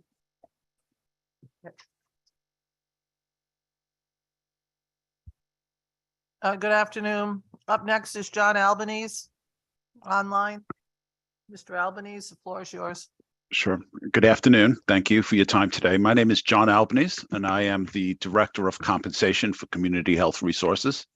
I'm speaking to you today to request your support in our efforts to provide much-needed relief for those who are working tirelessly to support the most vulnerable members of our community. As you know, social workers and outreach therapists play a critical role in addressing the social, emotional, and behavioral needs of individuals and families who are facing a wide range of challenges, including poverty, homelessness, substance abuse, and mental health issues. Inflation is a powerful force that can have a profound and long-lasting impact on the well-being of individuals and families. Unfortunately, the effects of inflation can be especially devastating for low-earning social workers and therapists who are often paid low salaries that cannot keep pace with the rising cost of inflation. Inflation has contributed to a shortage of qualified social workers and therapists, as many talented professionals are forced to leave the field due to financial insecurity. Despite the critical importance of their work, social workers and outreach therapists often struggle to make ends meet, as many are paid low salaries that do not reflect the level of skill, dedication, and compassion that they bring to their work. This is especially true for those who work in underserved and marginalized communities, where the need for their services is often greatest. We believe that it is time for our community to step up and support these dedicated professionals by providing the financial resources they need to continue their important work. We recognize that there are many worthy causes competing for your support, and we are deeply grateful for your consideration. We believe that our efforts to subsidize the salaries of social workers and outreach therapists are among the most important and impactful initiatives that we can undertake, and we are committed to making this a priority for our community. Social services can also help to reduce the costs associated with healthcare. Providing access to preventive care and early intervention services such as mental health services, substance abuse treatment, can help to reduce the incidence of chronic diseases and other health problems which can be expensive to treat in the long run. By providing these services, states can prevent the development of a more serious and costly health problem, leading to lower healthcare costs for the state of Connecticut over time. Substance abuse and mental health issues are two of the most pressing problems facing our communities today that can lead to a wide range of social and economic problems, including crime, homelessness, and unemployment. These problems can have a negative impact on the overall safety and well-being of our communities, as well as the financial stability of our state. In short, I appeal for your support in providing substance abuse programs and mental health services essential for making our communities safer and saving money for the state in the long run. Thank you for your time today. Thank you. Up next is Linda Elder. Linda Elder. Is Linda Elder here? No. Up next is Mary Lord. Mary Lord. Number 40, you're online. Hello. Hi, Mary. Go ahead. The floor is yours. Thank you. Thank you for the time today. My name is Mary Lord. I've been a registered nurse in long-term care for 38 years. Prior to becoming a registered nurse, I was a certified CNA for a total of 43 years in the nursing home industry. I am now the Vice President of Clinical Operations for ARC Healthcare and Rehabilitation. We own 3 nursing homes in Connecticut, which includes 384 beds in totality. I want to testify today to my grave concern about the present situation of our industry. Now, 3 years into the COVID-19 pandemic and public health emergency, I can say that our nursing homes, the residents we serve, our employees continue to be challenged like no other time in our history of providing services to our elderly in Connecticut.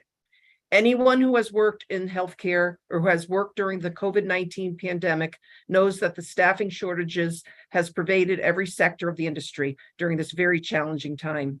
The long-term care industry has suffered significant losses in the workforce, with nearly 210,000 jobs lost in the last 2 years period during this pandemic.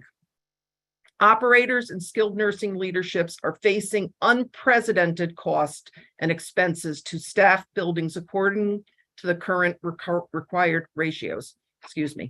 Never before experienced inflation and the ongoing staffing crisis resulting in increased cost to obtain qualified and sufficient staffing are the top issues that are not addressed in the current budget recommendation. The cost of utilities, heating, food, all have significantly risen and continue to rise. Not a day goes by without a staff member or an agency asking for increases in their compensation or being held hostage to increase salaries to ensure that we have enough staff to meet the resident care needs of our elderly population. The proposed funding for nursing homes does not recognize what is happening in relationship to the increase in the cost of daily operational expenses. And I'm asking you to recognize the real inflation and the inflated staffing costs that we are experiencing and have it reflect in the budget. The resources the state legislature previously provided us to boost staff pay has had a positive impact on our exorbitant costs. Having to pay overtime, shift differentials, bonus pay, and the increased use of nursing pools put costs way beyond what the state is paying in the Medicaid rates. Our employees are losing ground against inflation just as we are. More funding is needed in the budget to address the unbelievable inflation we are facing and help us with our soaring labor costs. Our skilled nursing facilities need more resources to boost the pay of our extraordinary employees, but the proposed budget doesn't address this issue. As the pandemic continues to wane and is set to expire, wrap up, please. I will, of May, operators, centers, and patients will be forced to absorb a multitude of costs and expenses that have been offset by numerous waivers. It is in a time where facility closures and bankruptcies have become commonplace. It is important to mention that many nursing homes have just been able to tread water. We will be in an entirely different position come May when the waivers and the financial initiatives that were put in place are set to expire. Thank you. Thank you, Mary, for your testimony. Up next is Carmen Lanch. Is Carmen here? No. Nathan Briggs. Is Nathan Briggs here?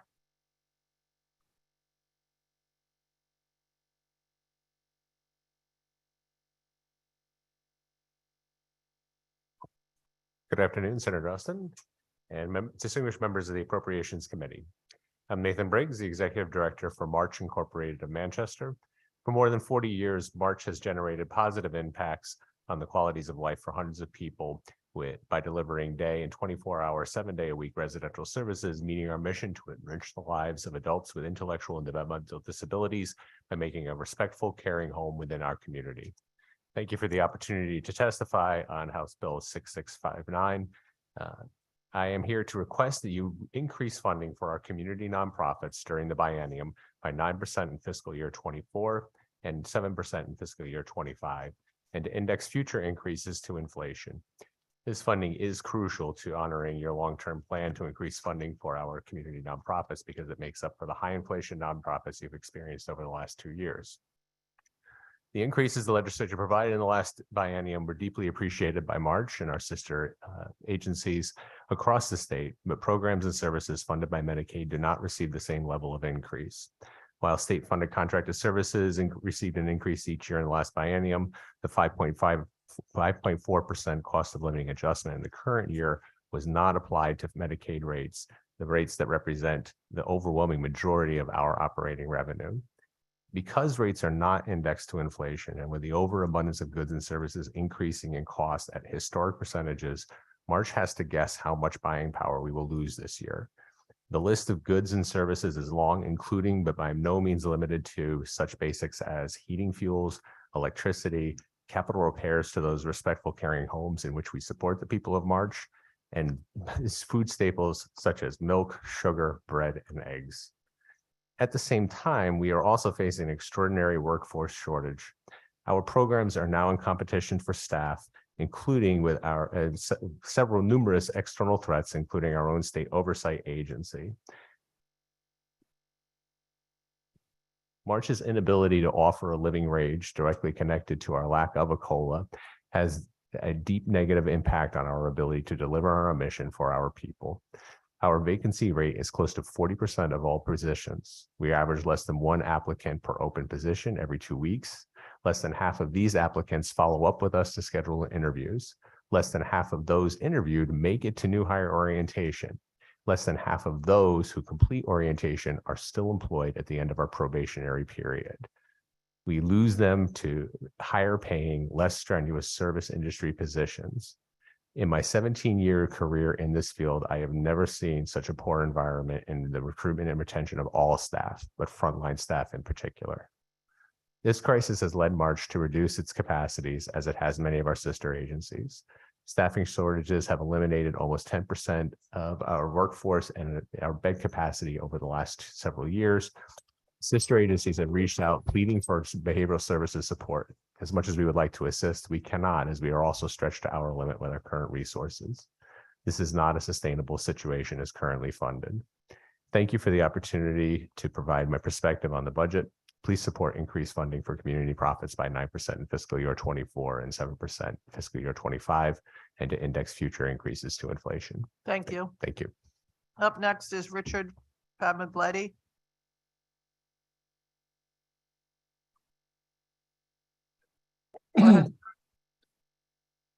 Good afternoon, everybody. I'm here to speak regarding to the House Bill 6659, the Connecticut's budget for ending June 30th, 2025.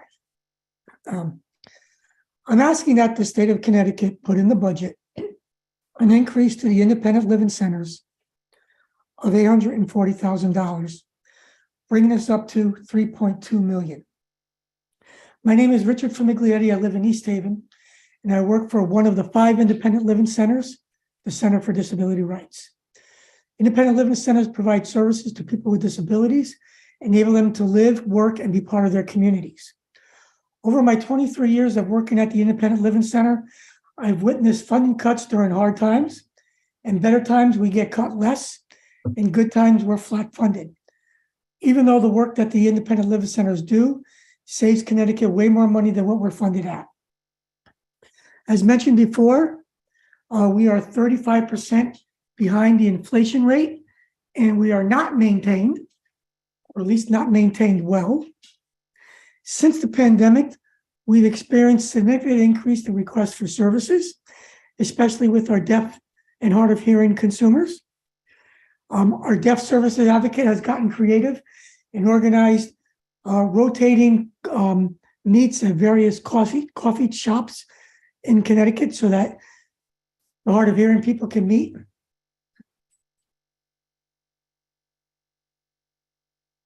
Over the years, I've witnessed our staff dwindle down from 12 to 7. I don't call that maintaining our independent living centers. At one time, we served 169 cities and towns. Now we're only serving 27.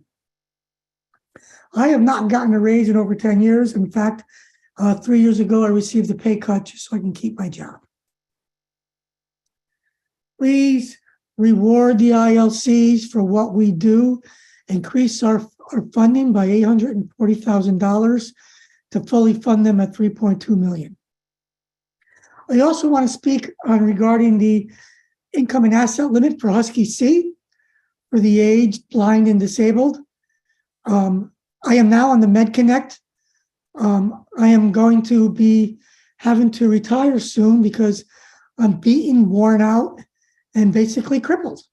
And I can say that because the income and asset limits reflect the terminology of that era. When I retire or stop working, I won't be able to enjoy the income and asset limits for MedConnect. In fact, here is my retirement plan. I'm going to dump all my assets. I'm going to lose my house. I'm going to go into a nursing home. I'm going to let MFP get me out and pay my rent. Because the regular Husky C income and asset limits is going to force me to do that, I will not be able to afford my home or anything. The allowable assets for Medicaid is $1,600 a month and roughly about $1,000 a month income limit for Husky C. I won't be able to afford my mortgage. I won't be able to afford my car or the insurance for the car, even though under Medicaid, you're allowed to have those things. Well, if we're allowed to have it, then you need to make the income and asset limits reflect that. Thank you. Well, thank you. I'm going to go back to Linda Alder. Linda, Yeah. the floor is yours. Can you hear me? Can you hear me? Yes, we can hear you. Go ahead. Okay. Good evening, Senator Austin, Representative Walker, and members of the committee. My name is Linda Alder, and I'm a personal care attendant living in the Milford. I come to you today to ask that you properly fund home care services so PCAs like me can have livable wages and quality benefits. I've been working as a PCA for 4 years. I love my job because I am a natural-born caregiver. Most consumers are just people like us who want to live their lives, but they struggle because of things that are out of their control. Knowing I can step in with guidance, direction, laughter, smiles, some sweat, sometimes some tears to enable my clients to live independently and have a better quality of life is amazing. Seeing things that we take for granted every day, like putting on our shoes, brushing our teeth, brushing our hair, while these individuals face those challenges eagerly with a smile as they try to be as normal as possible, puts an exclamation point on how important the services we offer are to this most vulnerable population. What we do is not a privilege for vulnerable people, it is a necessity. Even though I love this work, it is challenging to work this hard for poverty wages. We asked for 20, but were denied. Over the past couple of years, we've won raises up to $18.25, but even that has been negated by the inflation. Many PCAs got into this work because we have a big heart and we want to care for others, but we can barely take care of ourselves on these wages.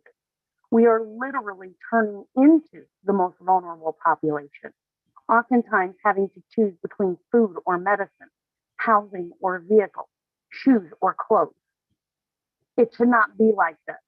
If healthcare workers are supposedly heroes for the work that we do, then why isn't the money that was earmarked for us being utilized to provide a living wage, health insurance, a retirement program, disability insurance, paid sick leave, and paid vacation? With additional funding for home care services, PCAs could have all of these. Health insurance would mean that my daughter, who aged out of being able to access health insurance through her father, would know she could rely on the medical treatment she needs, but we were denied that. Instead, the state promised us a stipend to apply towards the purchase of health insurance, but even that has not been delivered. Additionally, we weren't told until 3 days before the deadline that we would have to apply for it. We were similarly promised sick time, but a year later, the state has not delivered on that either. We were given sick time, but no way to use it. Paid time off for sick leave means we could take days to care for ourselves without the danger of falling behind on our bills. We're not asking for a lot. We are asking to be treated as the professional caregivers we are. It is time for the state of Connecticut to do what is right by PCAs and consumers we care for and properly fund our home care services. Thank you so much for your time. Thank you. Have a nice night. Up next is Anne-Ellie Reed. Anne-Ellie Reed. Hello, Senator Austin, Representative Walker, and distinguished members of the Appropriations Human Service Committee. My name is Anne-Ellie Reed. I'm the administrator with All Point Home Care. We're a licensed and Medicare accredited home health agency that offers skilled nursing, home health aides, occupational therapy, and speech therapy, as well as social work services for patients in the home care setting. We are best known for our commitment to caring for our most vulnerable patients in our community, those receiving complex care nursing. The typical population of people we take care of are children and adults with tracheostomies, ventilator-dependent patients with other comorbidities such as seizure disorders, alteration in nutrition requiring gastrostomy feedings, They're nonverbal, non-ambulatory with numerous medications and medical treatments. These are ICU level patients being taken care of in the home.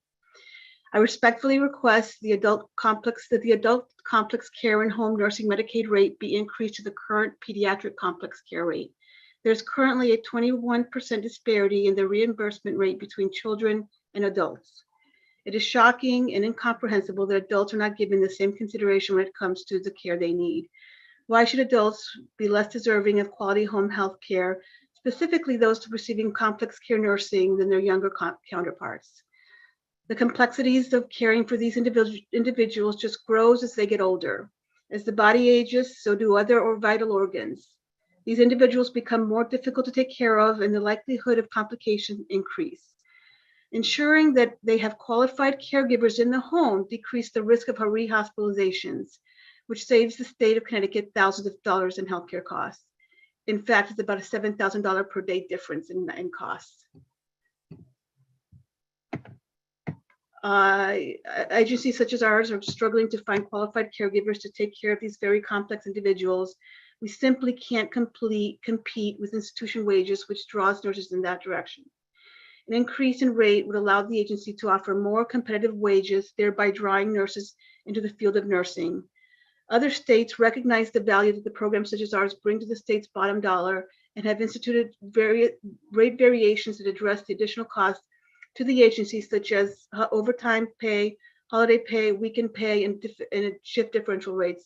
Please increase the adult complex rates to the same level as pediatrics. Thank you for the opportunity to testify before you. Please feel free to contact me if you have any questions. Thank you. Up next is Louis Luna. Thank you, Senator Austin and members of the Appropriations Committee.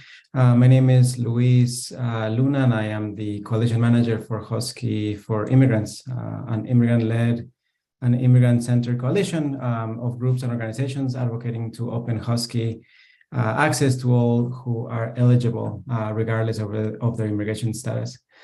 So thank you for the opportunity to testify regarding HB 6659. I've heard and seen important priorities being funded in the governor's budget for human services agencies.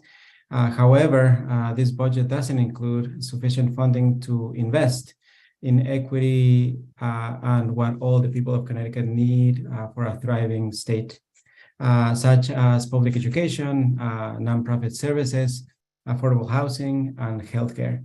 Absent from the budget, for example, is expanding Husky up to the age 26 for those who are income eligible, regardless of immigration status. The coalition has estimated this would cost roughly $18.4 million and cover around 5,000 young people who are currently living without access to health insurance. The Department of Social Services has estimated the cost to be at least 15 million. Hospitals would save money on uncompensated care. Community health clinics will have more insured patients, and the state would save money on reduced emergency Medicaid spending. This concept was raised and had a public hearing as HB 6616. There are now over 700 written testimonies in support that were submitted, and 130 people spoke in favor and in support at that hearing. And not only that, expanding Husky to undocumented immigrants is not a controversial issue and is supported by Connecticut voters. A solid majority of voters support expanding access to Husky healthcare coverage to all people who qualify by income in Connecticut, regardless of immigration status. 57% of voters would support expanding Husky to all undocumented immigrants, including 84% of Democrats, 83% of Black voters, and 76% of Latinx voters. The policies passed in 2021 and 2022 are working. Over 2,400 undocumented children ages 0 to 12 have already enrolled in Husky since the first of the year. And last year, over 1,600 undocumented pregnant women accessed critical prenatal services. We can continue this progress by expanding to age 26. So there are a lot of critical priorities missing from the governor's budget. We understand the benefit of some fiscal guardrails, yet those same guardrails restrict the legislature's ability to fund policies that invest in equity.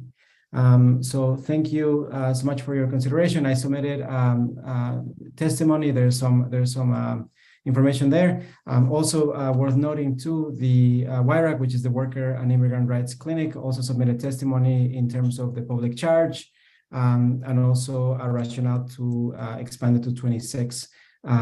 So thank you all so much for your time. Thank you. Have a nice day. Up next is Pam Hunt. Pam Hunt. Sheldon Tubman. Sheldon Tubman. Yes, I'm here. Okay, Sheldon, go ahead. The floor is yours. Thanks. Thank you. Good afternoon, Senator Austin, distinguished members of the Appropriations Committee. My name is Sheldon Taubman. I'm the litigation attorney at Disability Rights Connecticut. We are the protection and advocacy system for Connecticut, serving individuals with a full range of disabilities. I'm here to testify about two omissions in the governor's budget impacting people with disabilities. First, another issue of addressing healthcare injustice besides the Husky discrimination based on immigration status just discussed by Luis Luna. People who are elderly, 65 or older, or adults who meet the severe disability standard of the Social Security Administration are discriminated against in our current Medicaid Husky program. These are individuals who qualify for Husky C. As you heard from Rick Miglietti just a little while ago, the income limit as of yesterday was $1,062 a month, and you can only have $1,600 in assets for one. By comparison, for non-disabled, non-elderly adults, the income limits are substantially higher, with Husky D being set at $1,563 per month and Husky A parents $1,812 per month. No other Medicaid program comes close to having such low income limits, and it's only older adults and disabled adults who are subject to any asset limits at all. There's a bill, HB 6630, which would raise the income limit in C to match Husky D at 138% of poverty and raise the asset limits to $10,000, $15,000. Other states have recently addressed this injustice. California in 2020 and New York last year raised their income limits for their program for older adults and disabled adults to 138% of poverty. New York raised its asset limit for the program to over $28,000, and California, effective in next year, will have no asset limit at all. The other omission in the governor's budget concerns addressing low provider rates of Husky A for services for autism. The Beacon Health, the contractor for the state, says they warned parents that there's a several months delay from diagnosis to getting treatment. That's actually an understatement. The extreme waits are largely due to extreme shortage of providers, and explained by the fact that the Connecticut Medicaid payment rates for these kinds of providers are extremely low compared to rates for private insurers and under Medicaid in neighboring states. This is laid out in my written testimony and an article in the Connecticut Mirror on February 20th. Last year, the legislature took a major step forward in addressing this extreme disparity in rates by passing legislation requiring the Office of Health Strategy in consultation with DSS and CID to conduct a study comparing Connecticut Medicaid rates for behavioral health services for kids in commercial versus Husky. The report was due to be submitted to the legislature by January 1st, 23, but Office of Health Strategy decided to hire an expensive consultant to do the study. They were given $500,000 by you all to do this, but they decided to hire a consultant to do it. And then they announced that it's too hard to do that and the consultant needs more time. So they asked for and got an extension until July 1st, which is way too late for this session. And Kim Martone, the acting OHS director, said, we'll continue to work diligently on this, but it's ultimately up to our vendor as to when this work begins. Really, it's up to the vendor with $500,000 of taxpayer money. Anyway, kids who can't access services now can't wait another year. I'll just wrap up. To just begin to tackle the problem, the harsh disparity in rates is already identified now. If the legislature were to increase the rates to at least match Massachusetts Medicaid, we can go a long way to addressing the needs of kids with serious disabilities who have autism. Thank you very much for the opportunity to speak with you today. Thank you. Up next is Jeremy. Jeremy. Ryan McPhail. Ryan. Hi, I'm here. Hello, my name is Ryan McPhail, and I have autism, and I'm currently employed as the administrative assistant, at the Center for Disability Rights, one of the 5 independent living centers in Connecticut. I've been employed at the Independent Living Center for about 3 years. In that time, working at this job has helped me grow personally. Before starting my employment, I was intensely introverted. But during my employment, the ILC staff provided me with training, peer support, and an accessible work environment. I am now extremely more outgoing in not only my work life, but my personal life as well. I have also been given other opportunities to participate in our new technology coaching program, which helps people with different technology-related needs. Everyone I work with is understanding toward my disability and has accommodated me very well. I have also noticed that the consumers that we work with rely on the benefits and advantages that come from these types of programs. We provide fundamental needs to those with disabilities, such as housing, food, and other goods. I keep the inventory for our Butterfly program, which provides items such as pots, pans, bedding, and other assorted items to consumers who are on the Money Follows the Person program, the MFP program. I also track inventory and ensure we have items to complete a nursing facility discharge. I know by experience that the services that independent living centers provide are truly essential to the community. Please endow $840,000 to bring the ILCs to 3.2 million so we can continue to provide our important services to the community. Thank you. Thank you. Have a nice day. Up next is Alyssa Gowdy. God-UT. Number 50. I'm here. Go ahead. The floor is yours. Thank you. Good afternoon, Senator Austin, Representative Walker, and distinguished members of the Appropriations Committee. I'm Alicia Gadudi, the President and CEO of Edelbrook Behavioral and Developmental Services. Edelbrook is a multi-service agency specializing in autism spectrum disorders, developmental services, and behavioral health treatment. We contract with the Department of Children and Families, DDS, and 67 different municipalities across the state. We support hundreds of children and young adults with highly complex needs with the expertise of more than 650 talented and caring employees in 25 locations throughout the state of Connecticut. In your written testimony, I shared with you one of my favorite quotes and something I think is really important for us to remember as we navigate these challenging times. Mahatma Gandhi said, "The true measure of any society can be found in how it treats its most vulnerable members." Think about that a lot in the work that we do. Many of the individuals that we serve have extensive trauma histories. They've experienced hospitalizations and they've been in other treatment programs, often out of state. We work to understand and address behaviors, help individuals improve communication skills, maximize their talents, and ultimately help them find hope and happiness. And we do this work not only to fulfill our mission, but also in partnership with and on behalf of the state of Connecticut. Our work in caring for people with special needs is rightfully a core function and a financial obligation of state government. The value of our system has never been more apparent than in the past few years. When many people were able to quarantine during the pandemic, our staff showed up shift after shift, working face-to-face with our individuals. And as we moved out of the pandemic, they've helped our children and families deal with the social, emotional, and developmental impacts of COVID. They are essential employees and they are heroes in our communities. I'm here to ask on behalf of our incredible Edelbrook staff and the many others that work in nonprofit human services across the state that the committee and legislature works to increase funding for community nonprofits by 9% in FY24 and 7% in fiscal year 25. And most importantly, to index those future increases to the rate of inflation. This is crucial in honoring a long-term plan to increase funding for community nonprofits.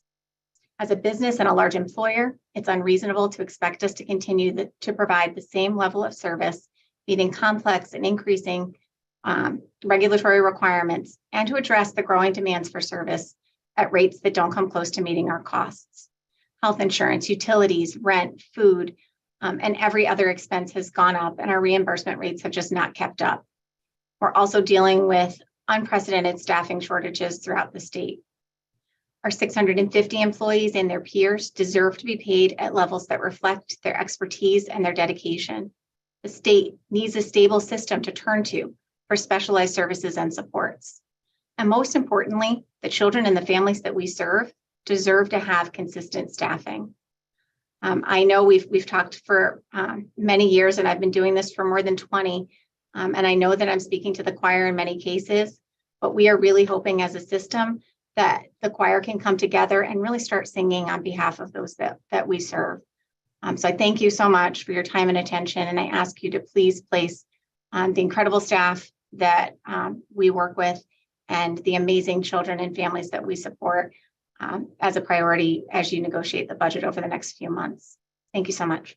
Thank you. Up next is Bruce Baxter. Good afternoon, Senator Austin, Representative Walker, co-chairs, ranking members, and members of the Appropriations Committee. My name is Bruce Baxter. I'm the president of the Connecticut EMS Chiefs Association, the CEO of New Britain Emergency Medical Services, and a recent member of the legislative EMS work group that was established through Public Act 22-118 in the last legislative session. I'm here today to talk about Medicaid rates for the state's EMS ambulance network. First, the Connecticut EMS Chiefs Association is very supportive of the governor's recommendation to expend $1 million to fund a review of Medicaid rates and the rate setting processes.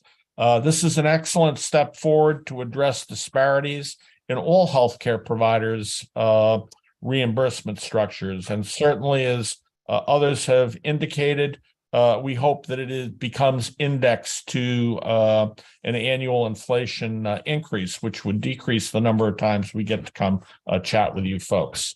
But one of the outcomes of the study committee that was included in the report forwarded to the Commissioner of Public Health and the Commissioner of Social Services on the 1st of February of this year is the core findings demonstrate the state's EMS system is underfunded and operating in a crisis mode. As we go into year 3 of the COVID-19 environment, we all are struggling with increased labor costs associated with recruiting and retaining employees, increased costs in every aspect of our business, and significant turnover challenges. The fact remains, especially in the state's 25 most distressed communities, we're serving a disproportionate share of Medicaid beneficiaries. In our case, in New Britain, 49% of the patients that we treat and transport are sick Medicaid beneficiaries. And the reimbursement rates, despite the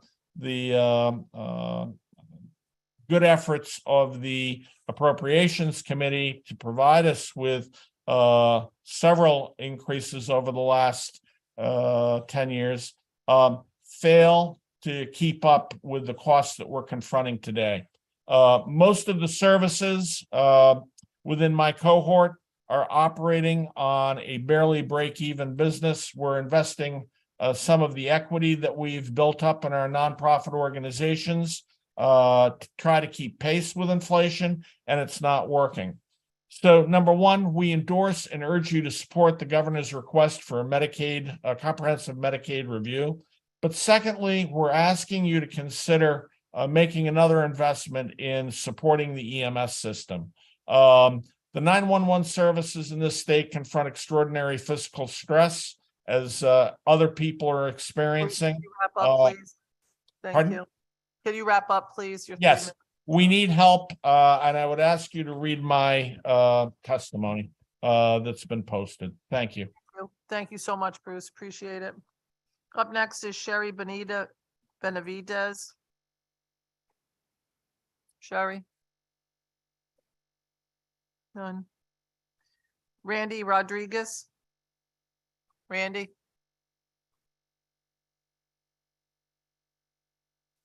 Judith Paz? Judith Paz.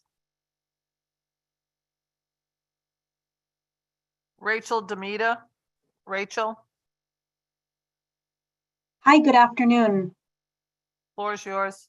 Okay, thank you. Good afternoon, Senator Austin, Representative Walker, and the distinguished members of the Appropriations Committee. My name is Rachel Demita, and I'm the Nursing Home Administrator for St. Mary Home in West Hartford. I'm here today to testify in support for the governor's recommended investments in quality nursing home care, residential homes, and community-based long-term services and supports. St. Mary Home provides long-term care and short-term post-acute care on the Mercy Community Campus. We share our campus with a residential care home, an assisted living community, and a life plan community. And together we serve 496 older adults every day. The nursing home level of care is an extremely important element of the continuum of care that we provide. The majority of that level of care is funded through the Medicaid program, and that's why it's so important for me to be here today and ask for your support of the governor's recommendation to fully fund our nursing home rates for the next 2 years. This year was the first year of a 3-year phase-in of our fully rebased nursing home rates, as well as the first year of our new acuity-based rate system. It's in the third year that we will see the real impact of this new rate system, which will adjust the per diem Medicaid rates we received in accordance with the acuity of the residents in our care.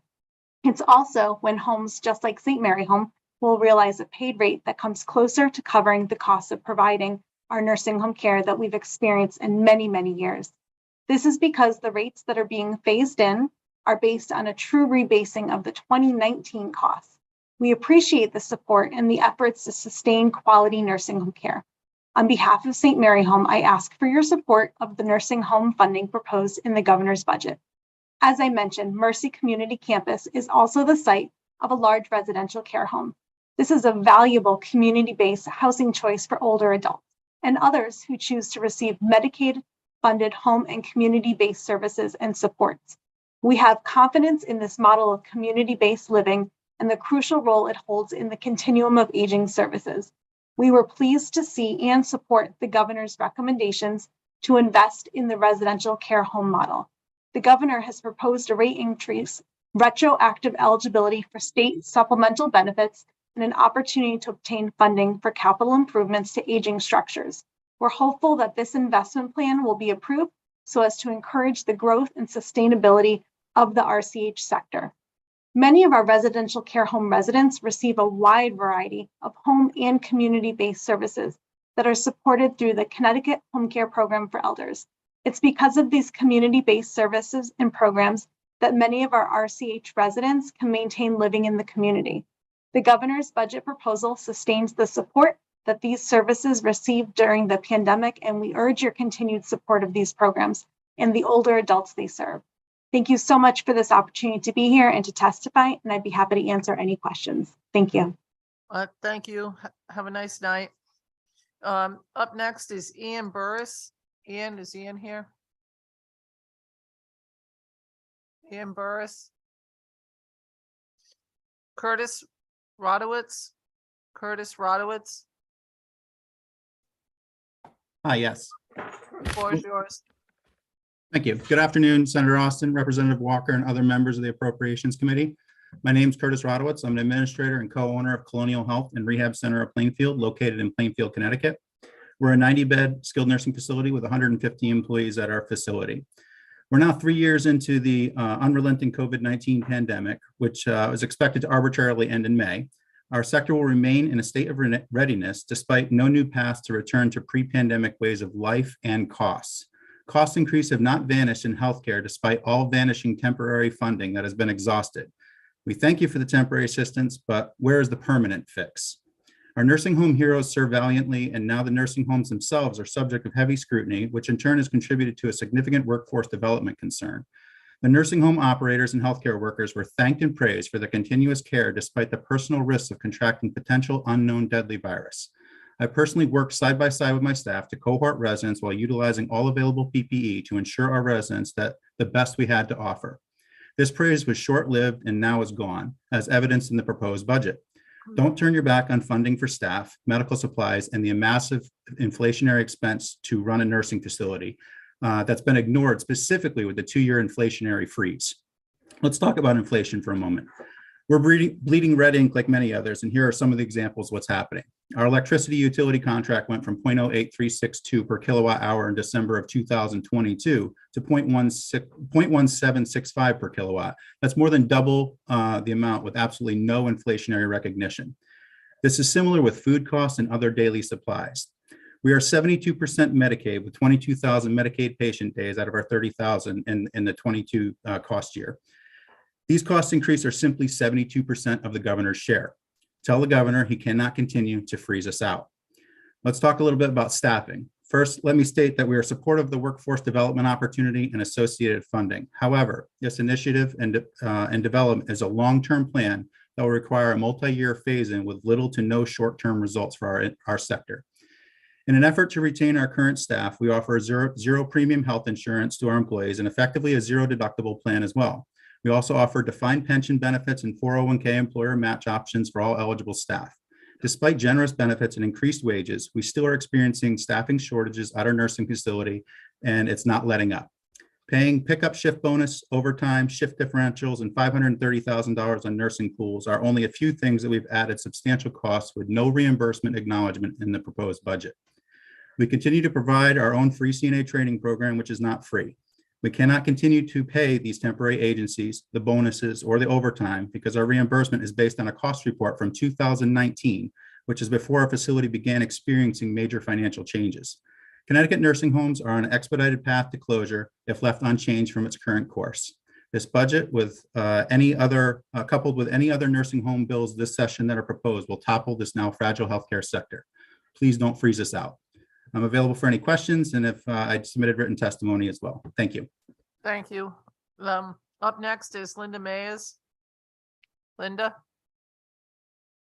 Yes, thank you so much. And I really do appreciate the opportunity to be before you, and thank you for your patience with my joining you at this time later in the schedule. So I'm very grateful to all that you're doing on the Appropriations Committee. I'm Linda Mays. I'm the director of the Yale Child Study Center in the Yale School of Medicine, and also the chief of behavioral health at the Yale New Haven Health System. And while I can speak about our local experience with child behavioral health, what I want most to stress is that I'm really speaking for all the children in Connecticut because they are all of our responsibility. As you know, and I'll be brief because I'd like to have chance for discussion. As you know, we and the country are in an unprecedented behavioral health surge. And actually, it has gone on so long that I don't think we can call it a surge. It's really an unprecedented increase in need for children and adolescents for behavioral health services.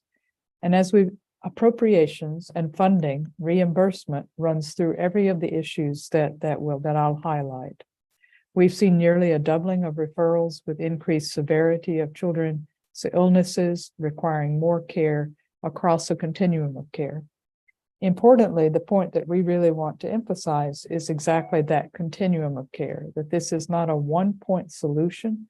We need to deeply and carefully look at our system of care. We have many, many resources in the state of Connecticut devoted to behavioral health. We're fortunate in that way, but we need to look at strengthening those individual resources and also strengthening the integration across them so that we can help children move seamlessly from the level of care that they need across the continuum.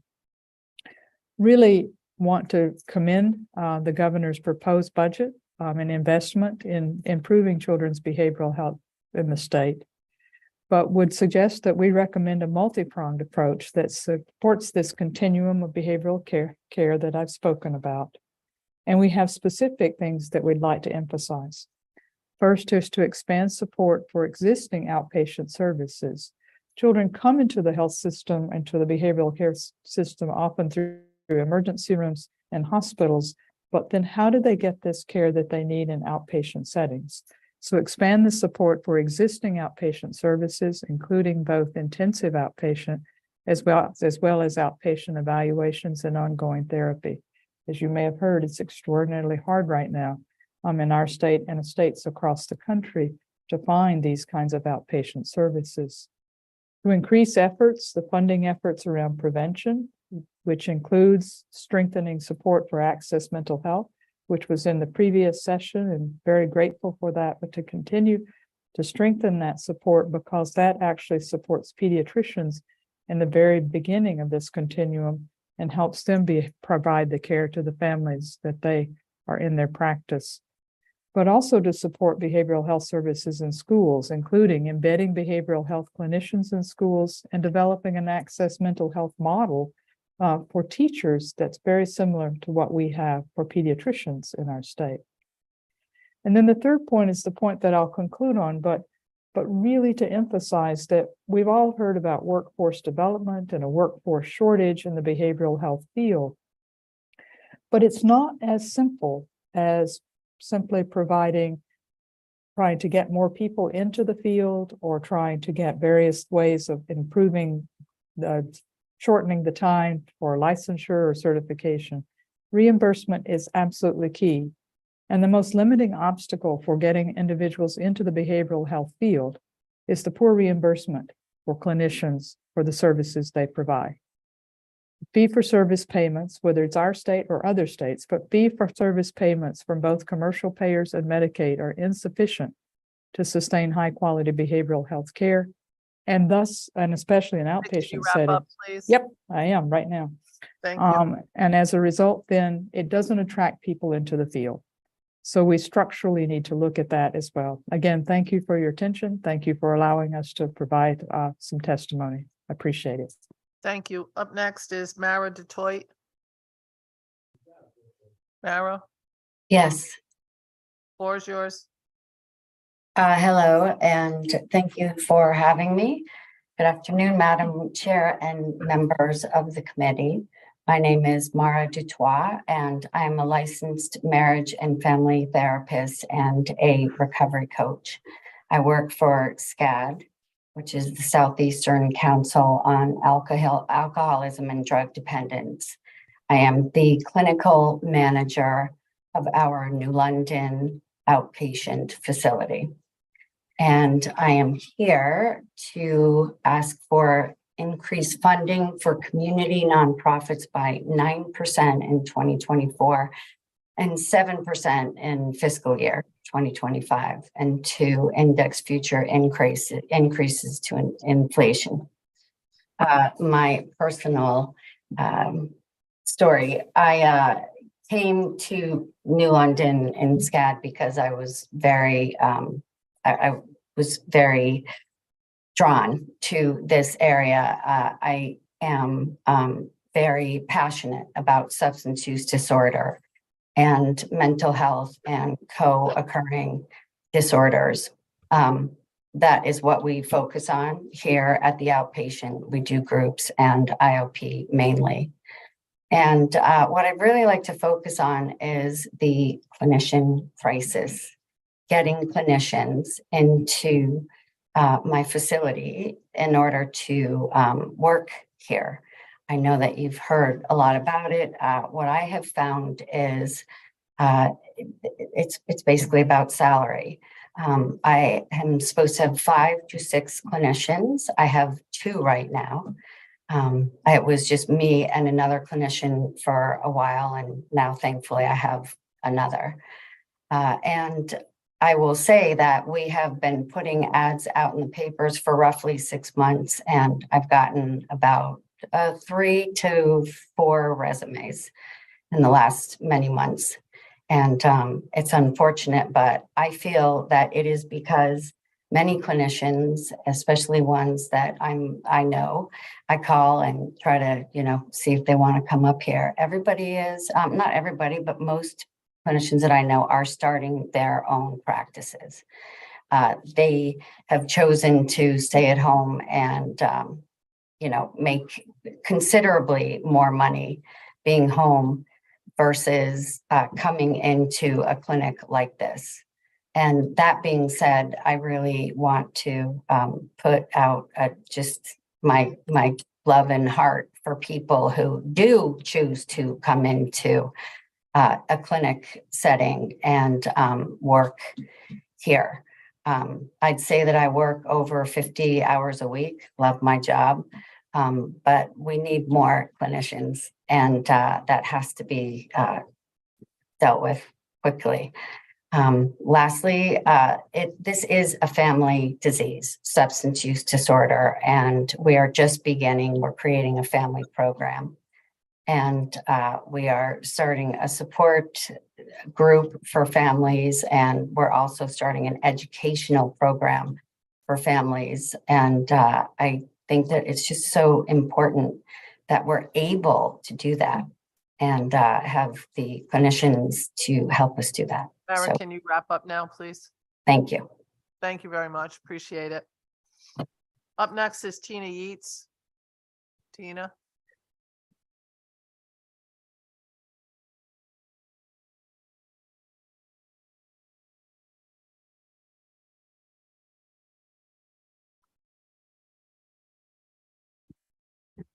Good afternoon, Senator Austin and Representative Walker and members of the committee. My name is Tina Yitz, and I am the administrator at the Eliza Huntington Memorial Home located in Norwich, Connecticut. I'm also the president of the Connecticut Association of Residential Care Homes. I'm here today to support the governor's added funding for residential care homes while urging the legislature to ensure that all homes receive an increase in their rates. Under the proposed budget, the governor would rebase residential care home rates and provide funds of $5.2 million in each year of the biennium. Our rate system is highly complex, and due to years of flat funding, rebasing has not occurred in almost 10 years. Since that time, statutory changes have been made. Therefore, we want to ensure that all homes see a rate increase under this proposal. A rebasing could possibly see some homes rates stagnant with no increase due to the cost-based reimbursement system. CARCH would like to work with the legislature and the administration as the session proceeds on the distribution of funds. Some homes have closed recently, and we are looking to avoid any more from having to do so. Homes will continue to be funded through the state supplement aid to the aged, blind, and disabled line items within the DSS budget. After several budget proposals to provide residential care homes with the ability to bill Medicaid, I would note the administration is no longer pursuing that approach due to the complexity of Medicaid billing and potential impact to resident benefits. Similar concern should be shown with rebasing rates. We would urge the committee to ensure every home sees a rate increase. Without such increase, homes like mine will continue to struggle to attract and retain long-term employees, which are critical to an industry such as ours. Unfortunately, paying employees the necessary wages to attract new people to our industry is almost impossible, resulting in high employee turnover. Our industry strives to employ people in long-term careers so they can establish and maintain relationships with our residents. This leads to better long-term health outcomes, stability in the home, and savings to our state, as we are keeping these residents out of the skilled nursing facilities, which are a much higher cost. The inconsistent funding also challenges our business operations. We are constantly having to make repairs that are subject to state inspections and yet have virtually no margins to do so. After our last inspection in August, our generator was down and waiting for a part to come in.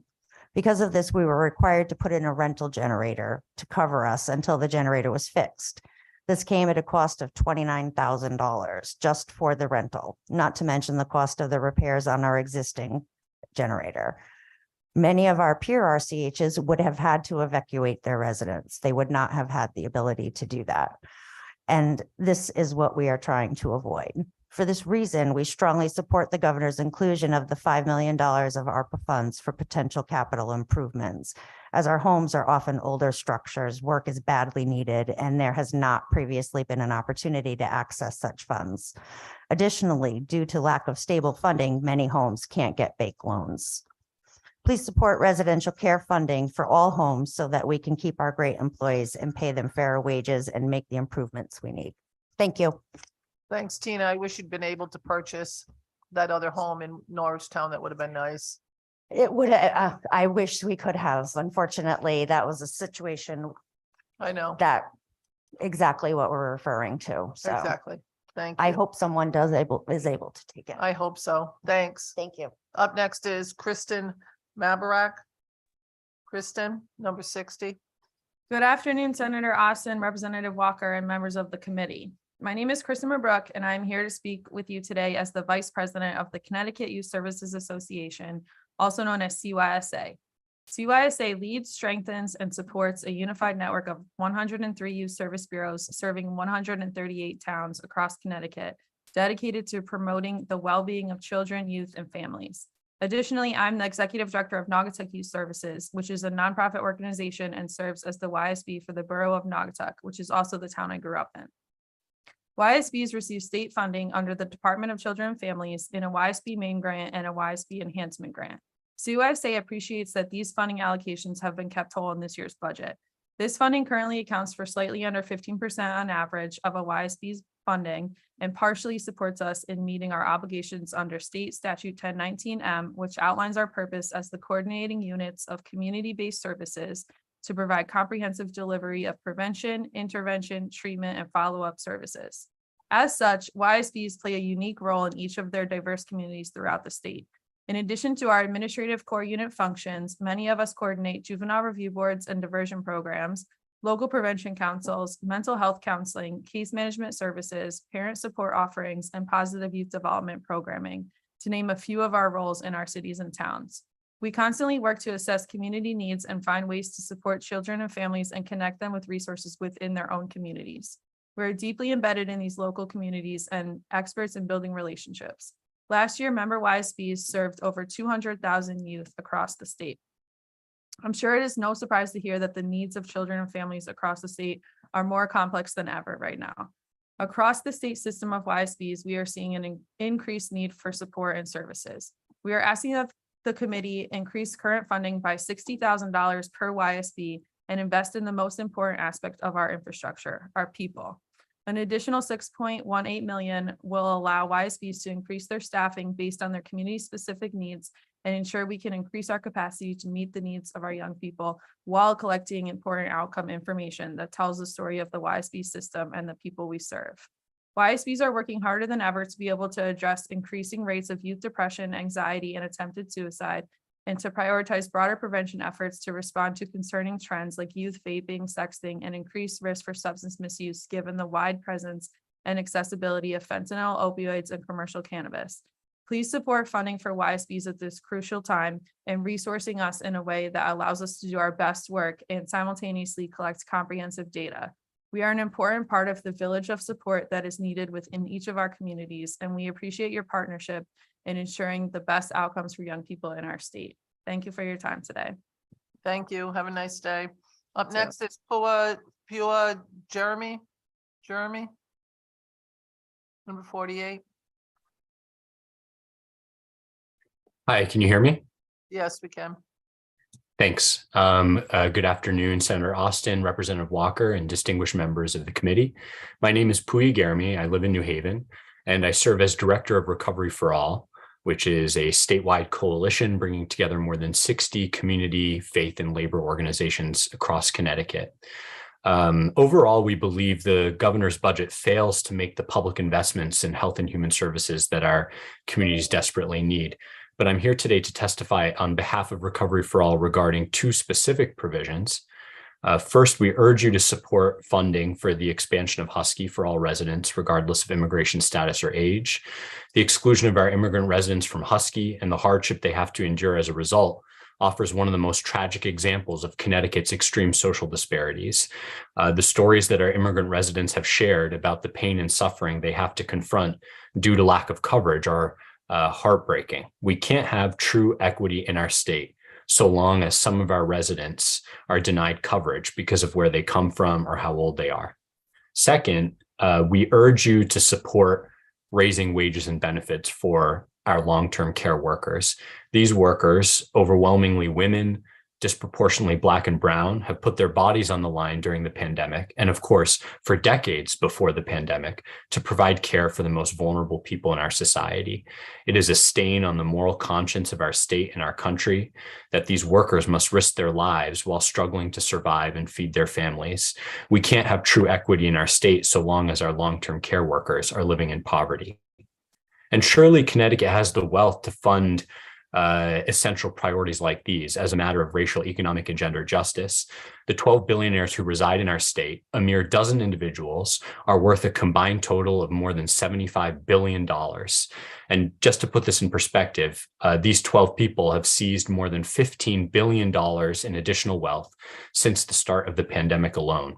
That's 15 billion with a B for 12 individuals, while funding the expansion of Husky for thousands of youth and young adults would cost a mere 15 million, million with an M, according to DSS.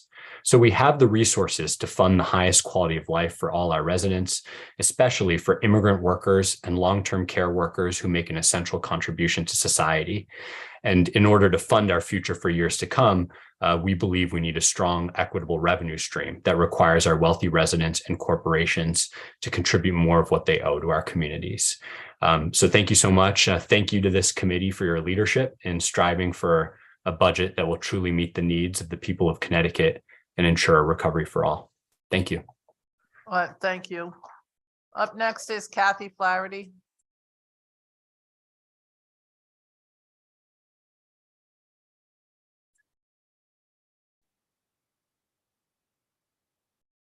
Good afternoon, Senator Austin and members of the Appropriations Committee. My name is Kathy Flaherty. I'm the Executive Director of Connecticut Legal Rights Project. We are a statewide legal aid organization that provides legal services to people who receive mental health services from DEMAS. When the governor gave his budget address, he talked about growth and opportunity. I ask you, where in this budget is the growth and opportunity for people with disabilities or for the private nonprofit providers that provide services to them? He talked about creating ladders, not lifelines. But what if you can't climb a ladder and you actually need an elevator? This entire budget seems to fail to recognize yet again the needs of people with disabilities in this state. That there is a cut to the independent living centers when they are employers of people with disabilities. They serve disabled people. They keep people out of institutions and living in the community. And they've been trying to survive doing more with less for years. It's a shameful, as Puya said, stain on the spirit of the state of Connecticut that there's a cut in their budget. I will give praise where praise is due. Increasing the income and asset limit for people on temporary family assistance is great, but we need additional investments for Husky C, for Husky immigrants, to address the reality of the staffing problem at DSS, where people have to spend hours on the phone and the call centers are shutting down before noon, even on days they're supposed to be open all day. I am absolutely baffled at how there can be a proposed budget adjustment of $88 million to the negative to reflect the resources necessary to support the reinvestment plan in home and community-based services. What does that even mean? People deserve the opportunity to live in the community, and it is incumbent upon this committee to create a budget that's necessary, that's fair, that builds a recovery for all. Thank you. Thank you, Kathy. Up next is Lisa Marquet. Lisa.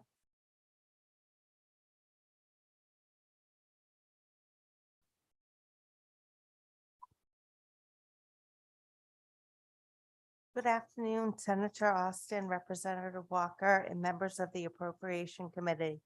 My name is Lisa Marquis. I live in Quinnebog. I have worked for 28 years as a CNA and essential supply staff at Davis Place Nursing Home in Danielson, Connecticut. I come before you today to support the properly funding nursing homes. Working in healthcare field has always been a dream of mine. Providing care for my residents and being able to improve their lives day in and day out is incredibly rewarding to me. I've developed strong bonds with my residents and love them like family. I have seen this field change dramatically over the last 28 years, and unfortunately not for the better. Funding has not kept up with the need, and the byproduct has been stagnant wages and increased workloads for my coworkers and I. The ratio of resident to staff is unsustainable, and the residents are the ones who suffer the most. We strive to give them the best care possible but with staff we have, we can only be reactive instead of proactive when it comes to their care. We rush around from one resident to the next, struggling without enough time to help them with all their feeding, bathing, toileting needs. It is not fair for our residents who are people just like you and me. How would you like your grandmother to go uncared for? This status quo also results in massive burnout amongst caregivers. We work long hours every week with unmanageable caseloads. We are sore and exhausted every day when we clock out. Some of my coworkers have gotten injured on the job simply from being worn down and trying to keep up with the workload. We take matters worse. We are not paid a livable wage, so we cannot afford to work less. Every cent we make goes towards paying bills. And so if we miss a shift because an injury, you're now behind on your bills. We need the state's help to address these problems in nursing homes. More funding from the state would help dramatically. With additional funding, caregivers would be paid a livable wage, which would reduce the need for overtime and therefore cut down on burnout. More funding would mean that our homes could hire more nurses age, which improve the care the residents would receive. Thank you. Thank you. Have a nice day. Up next is Catherine Newton-Jones. Is Catherine here? Catherine Newton-Jones. Up next is Tamar Capehart. Tamar Capehart here? No? Yes, no, no. Up next is Gary Allen. You're up, sir.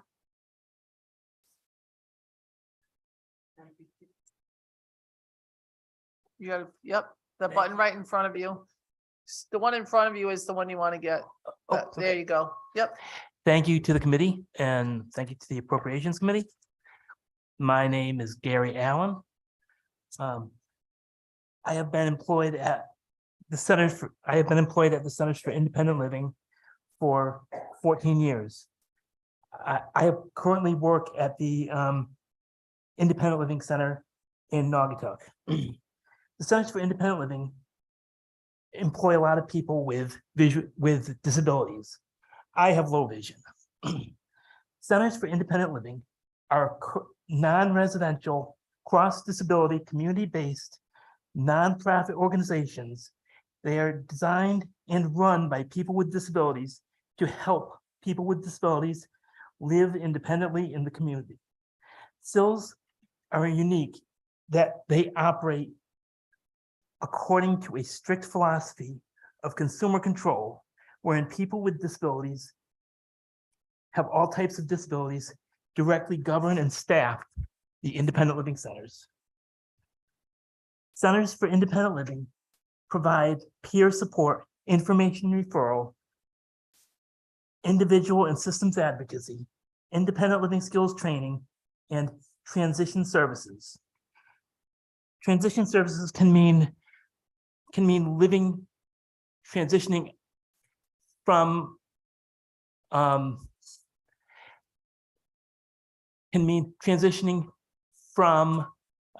school to work or higher education, or it can mean transitioning to from nursing facilities back into the community. Over the time that I have worked for the Centers for Independent Living in Connecticut, they have been forced to cut services and staff because funding has been reduced over the years. The centers have been asked to do more with less year after year, especially during time where Connecticut experienced a fiscal shortfall. While the centers have received some small increases, the centers remain 35% behind inflation. Connecticut contributes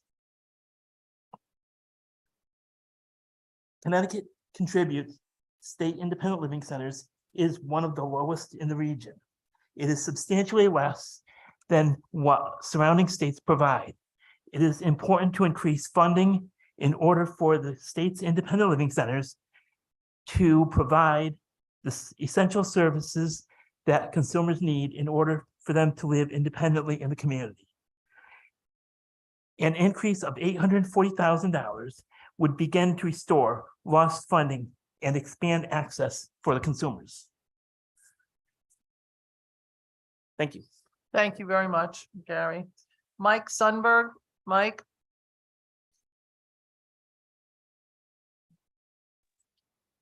I'm here. Give me a second. Let me get my pin. Okay.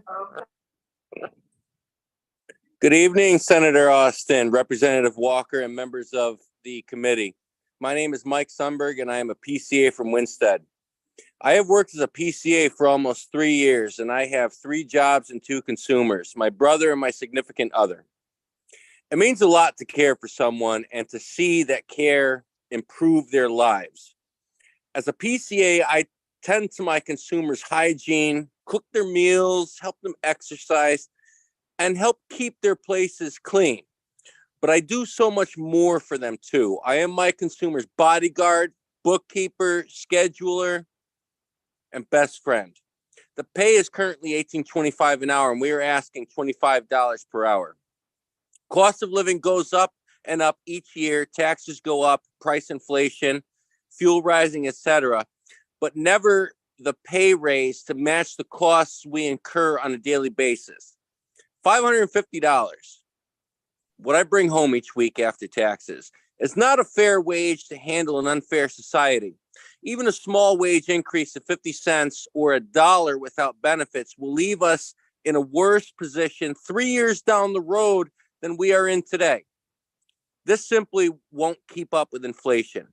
A pay increase of $25 an hour would finally give us a firm foot to stand on. During our day-to-day routine, we are caring for individuals in the comfort of their own home, which means we are introducing ourselves to foreign microorganisms and are much more susceptible to falling ill. Currently, PCAs are waiting for the state to honor its promise and to provide us a stipend for health insurance they promised. We currently have no health insurance, which is completely unacceptable. Purell is within reach, but healthcare is unaffordable. Healthcare is a must, whether it's used or not. It's a sense of security should anything unforeseen happen at the wrong place and the wrong time. The key word here is affordable healthcare. I currently have no health insurance, and I'm dodging $3,000 in debt from a hernia surgery I needed. I get daily emails and mail about my bills, but I just throw them away, saying how I can't afford to pay them anyway. I applied for the health insurance stipend, but Allied denied my application, even though I don't qualify for Husky. The state of Connecticut is breaking promises made to all of us. Things happen, people get sick, or we need a break, but we currently can't access our paid time off. Unpaid time off provides no security in this field. If I'm sick and don't have paid time off, I'm forced to make the decision of compromising my health and my client's health, most importantly, by arriving to work when I should have stayed home. Please ask the state to do the right thing by PCAs and the consumers we care for. We need actual health insurance that we can afford, not just a stipend that we can't access anyway. We need paid time off, not promises that don't materialize. And we need $25 an hour so many of us like me can stop working 80 hours a week just to survive. Thank you for your time, everyone. Thank you. Up next is Mary Ann Melly. Okay. Go ahead. Mike was supposed to be here, so you can take his spot. You were supposed to be online. He was supposed to be here, so we're just switching. Got it? Okay. down. Go back down. Thank you, Taylor. Thank you. Okay. So- Okay, good afternoon, Appropriations Committee members. As a blind adult, I ask that you strongly consider increasing the amount of state funding and adjust for inflation and other economic factors to the Department of Aging and Disabilities Services, Bureau of Education and Services for the Blind, also known as BESB. These agencies are often referred to as adult services. In 2008 and 9, the amount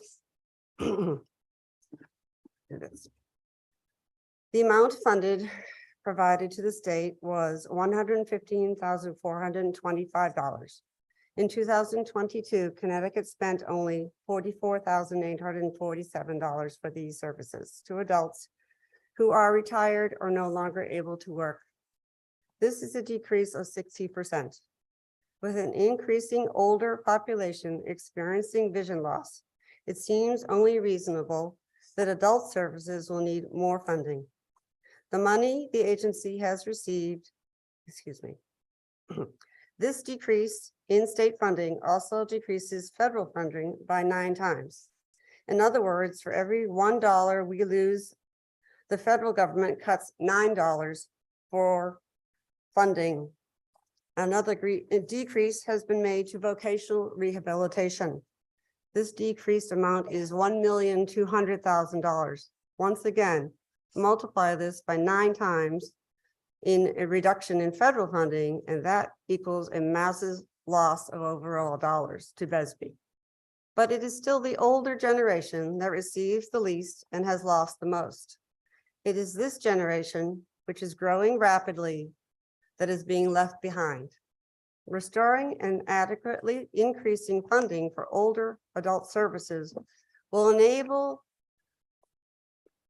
fully independent lives. This allows them to stay in their homes and out of nursing homes, ultimately saving the state hundreds of thousands of dollars. If you would be so kind as to close your eyes briefly. Imagine that darkness is your new light. Would you want a sighted spouse or partner to do everything for you? I imagine your answer is no. But that is what we are asked to do. When I was declared legally blind, they told me, your husband can see. You don't need anything from us. He can do everything for you. We don't want that. We want to live independently. And by living independently, we need proper orientation and mobility training with a cane to navigate the outside world and eventually get a guide dog like I have if we wish.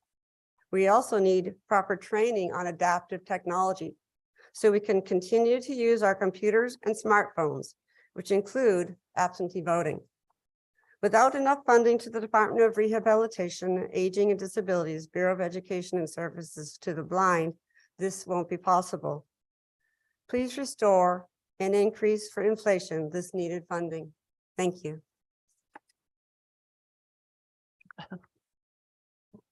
Thank you very much. Up next is Rosanna Ferraro. Rosanna Ferraro.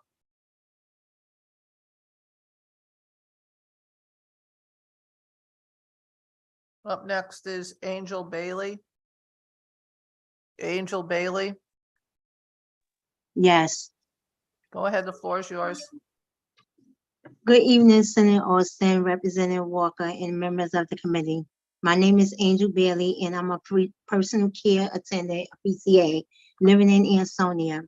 I'm here to ask you to fully fund home care services so that PCAs like me can finally earn a living wage and receive quality benefits.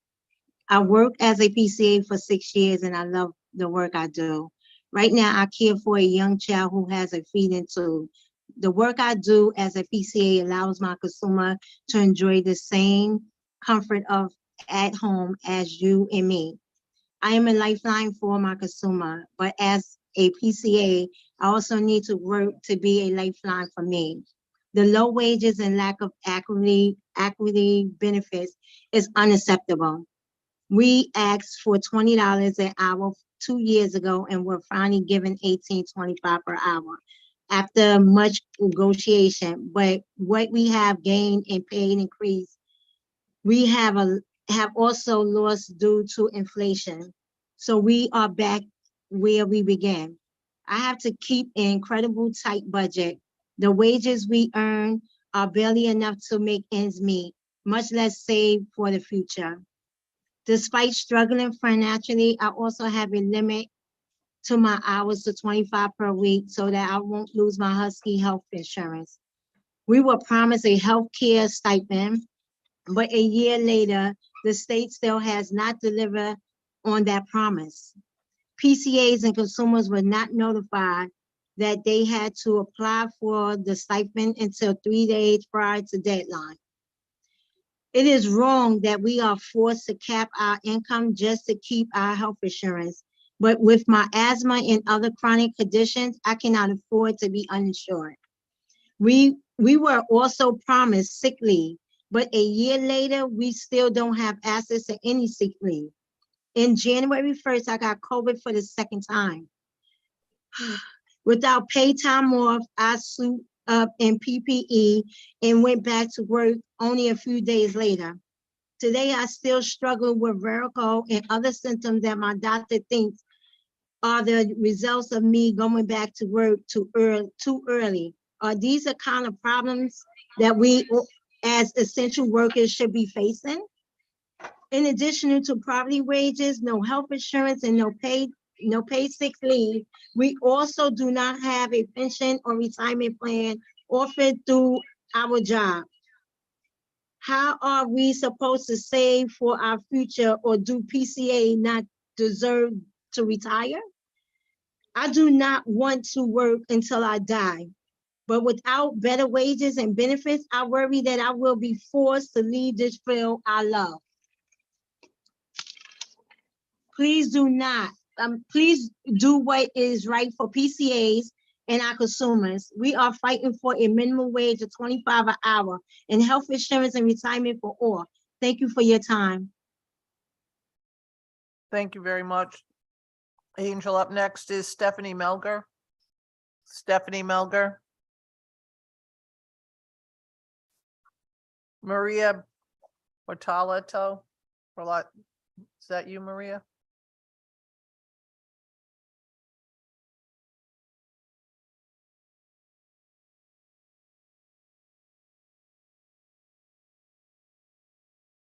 Oh, there you go. There you go. Hey, everyone.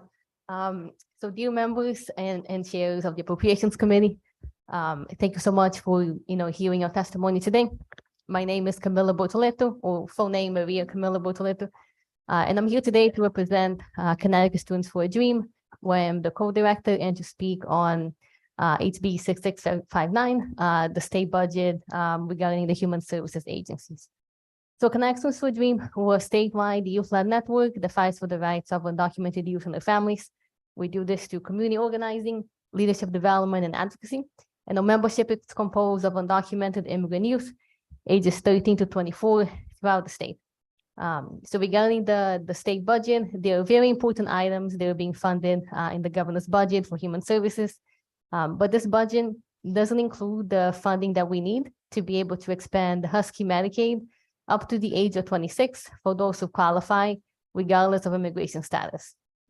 Here today to speak in behalf of all members and to say that all immigrant communities need access to healthcare. There's a bill currently in the Human Services Committee, which would expand Husky to all qualifying immigrants under the age of 26. And I'm here to ask the Appropriations Committee to include the needed funds in the budget to support this needed expansion. Connect Students for a Dream and our membership believes that all young people need access to healthcare to lead healthy lives. The majority of our members are under the age of 26 and don't have healthcare because of their immigration status. Adding the funds needed to expand Husky up to the age of 26 to all regardless of status will make a huge impact on our members' lives. I especially want to highlight that many of our members are between the ages of 18 and 26. They are transitioning out of high school to the rest of their lives as young adults. And access to stable healthcare will allow them the access that they need to services so that they can be set up for a healthy adult life. Expanding up to the age of 26 will provide healthcare to a wide variety of people. It includes young parents, workers, students. There's a key reason why part of the ACA includes a policy that individuals up to the age of 26 can stay on the parent's health plan. It's because this is a critical age that people need access to coverage. If Connecticut wants to work towards a thriving and growing workforce, it's essential that all young workers have access to healthcare. There's an estimate in terms of cost from RAND and MPI, and I'll summarize my testimony, that this expansion will cost roughly $18.4 million and cover about 5,000 young people who are currently living without access to healthcare.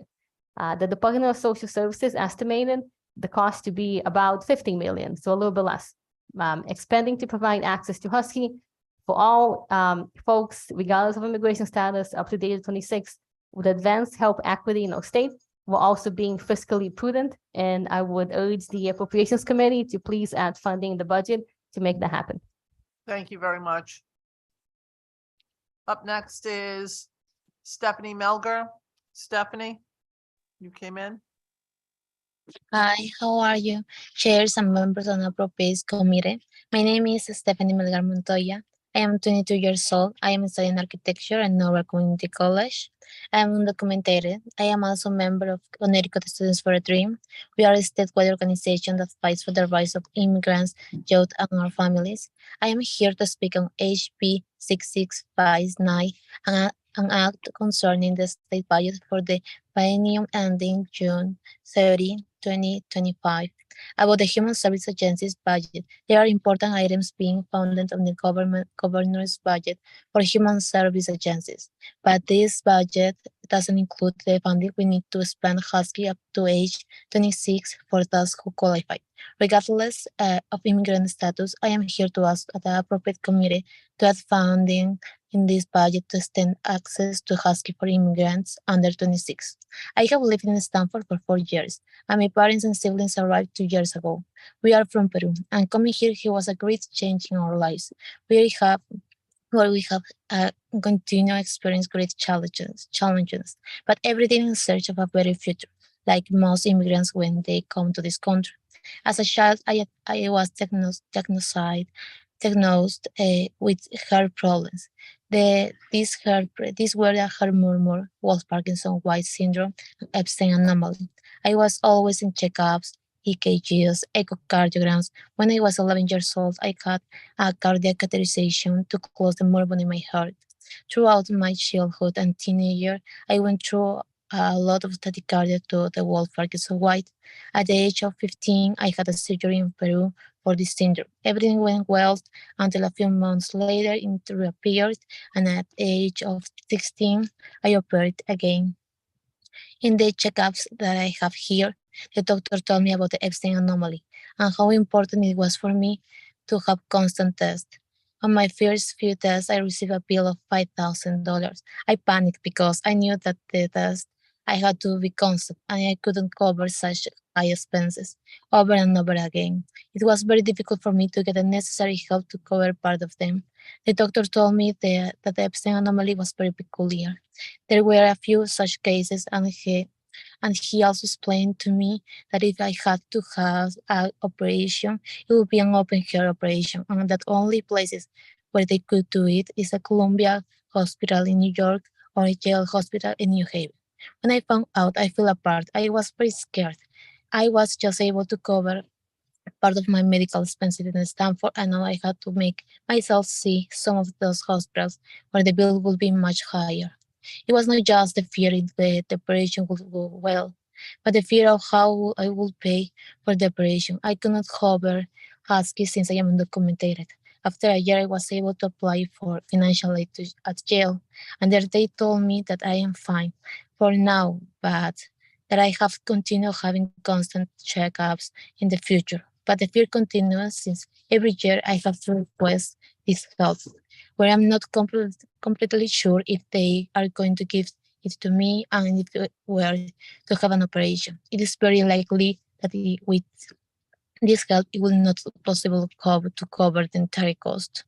I believe that, like my case, there are many similar or worse cases where families, because they are undocumented, do not receive the necessary health care, and the despair of not knowing what to do, where to seek help, feeling somehow alone is horrible.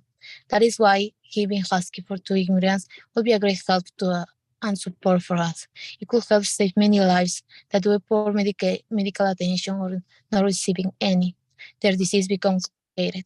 It's not about which country you are from. It's rather to support between humans, where one's help to other in difficult and delicate moments. Health is a fundamental right, but unfortunately it's very expensive and not very accessible, especially for immigrants. Our immigrant community needs healthcare. HB 6616 expand access to Husky to all qualifying immigrants under age 26. Please add funds in this budget to support this needed expansion. Thank you for your consideration. Thank you. Have a nice day. Up next, too. Tepper Bates.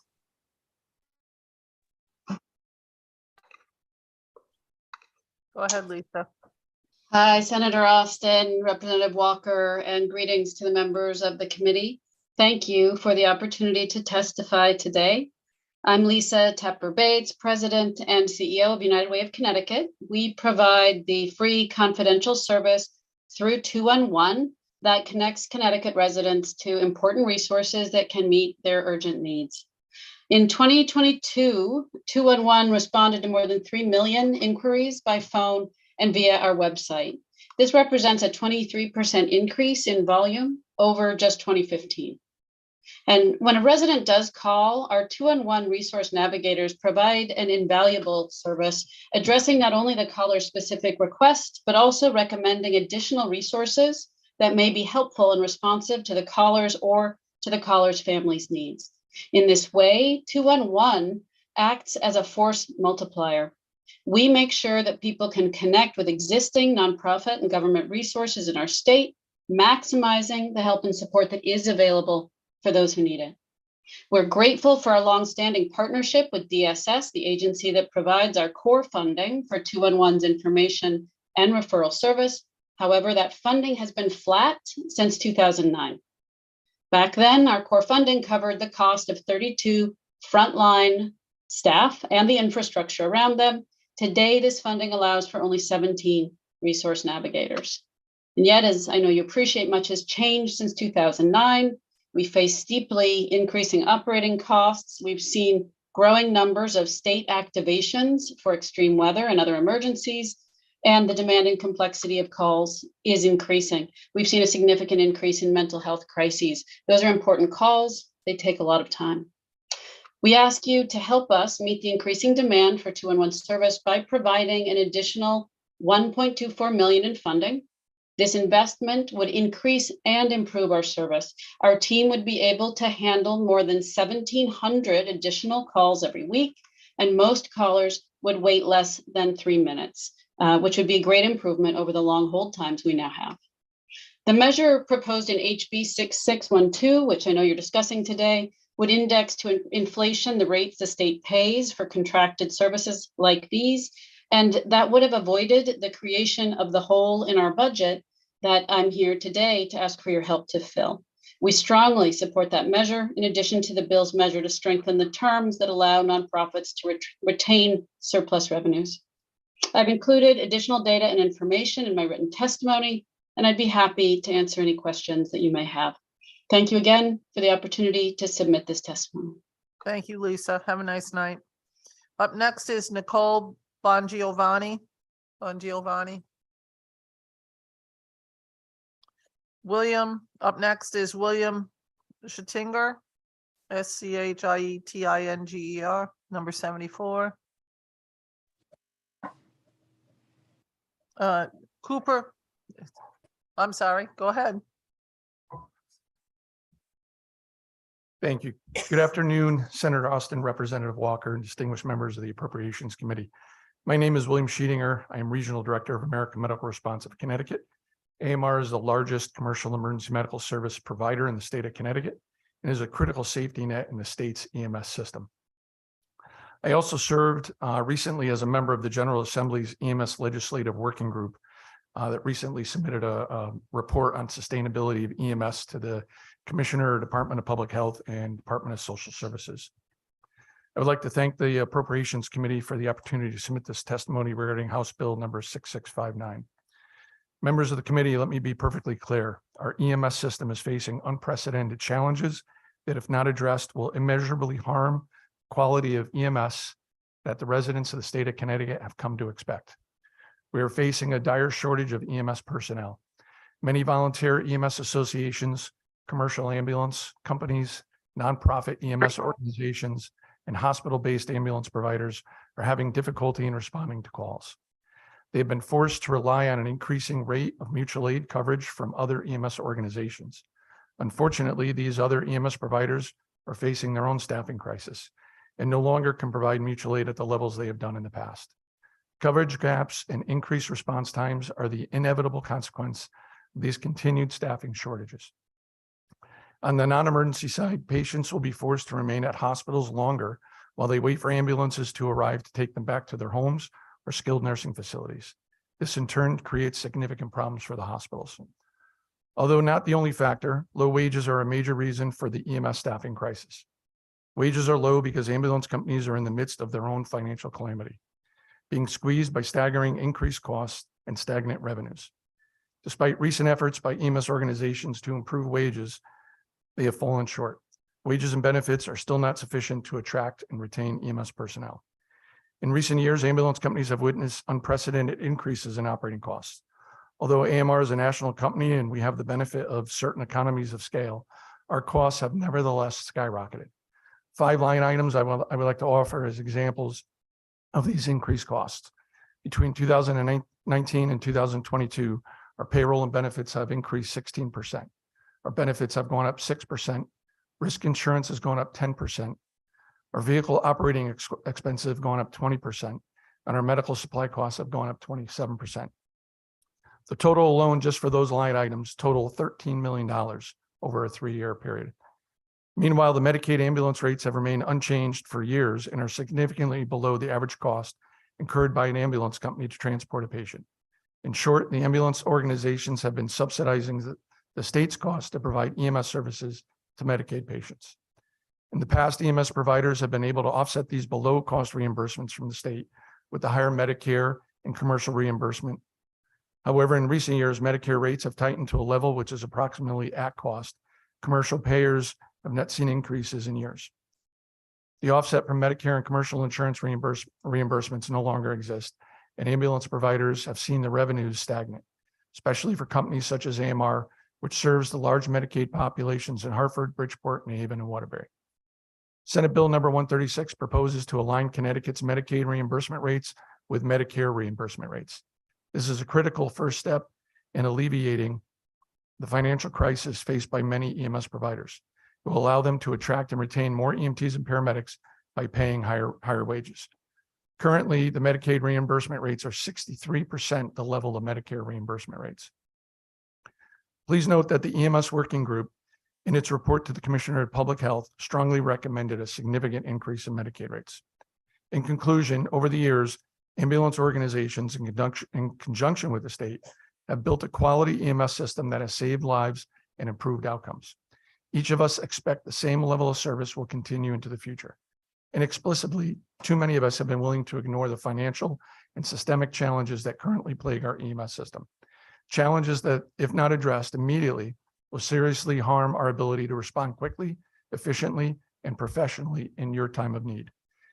Increasing the Medicaid reimbursement rates and mileage rates for EMS services and transports to the level of Medicare rates will be an important first step in addressing these challenges. I respectfully urge you to amend House Bill number 6659 by increasing the DDS appropriation to permit DSS to increase the Medicaid reimbursement rates and mileage rates for EMS services and transports to the same level as Medicare rates. Thank you very much for your time. Thank you. Have a nice night. Up next is Cooper Caraway.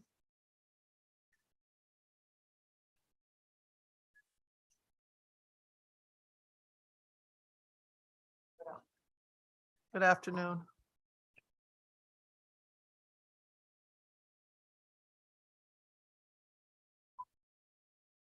My name is Cooper Caraway. I'm the proud executive director of the SEIU Connecticut State Council, representing more than 60,000 SEIU members in every community across the state.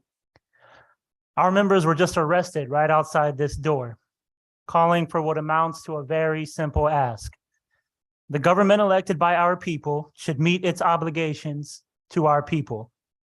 If you sign a contract guaranteeing health stipends for our people, that benefit should be accessible to our people. Workers who sacrifice their lives and health for the people of our state should not be living in poverty. It is your responsibility to ensure these programs are fully funded, that the workers can afford to survive, and to meet your contractual obligations.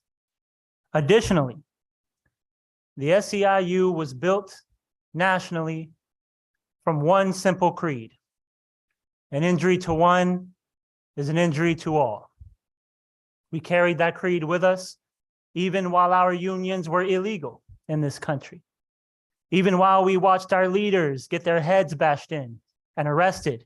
We watched with bloodied faces and swollen eyes as our people were carried off to jail, as our leaders were imprisoned and assassinated.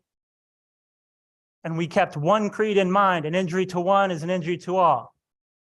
And because of that, not only do we expect the state to meet its contractual obligations to our people and end poverty for healthcare workers in the state, but we expect the state to grant access to Husky to all workers regardless of their documentation status.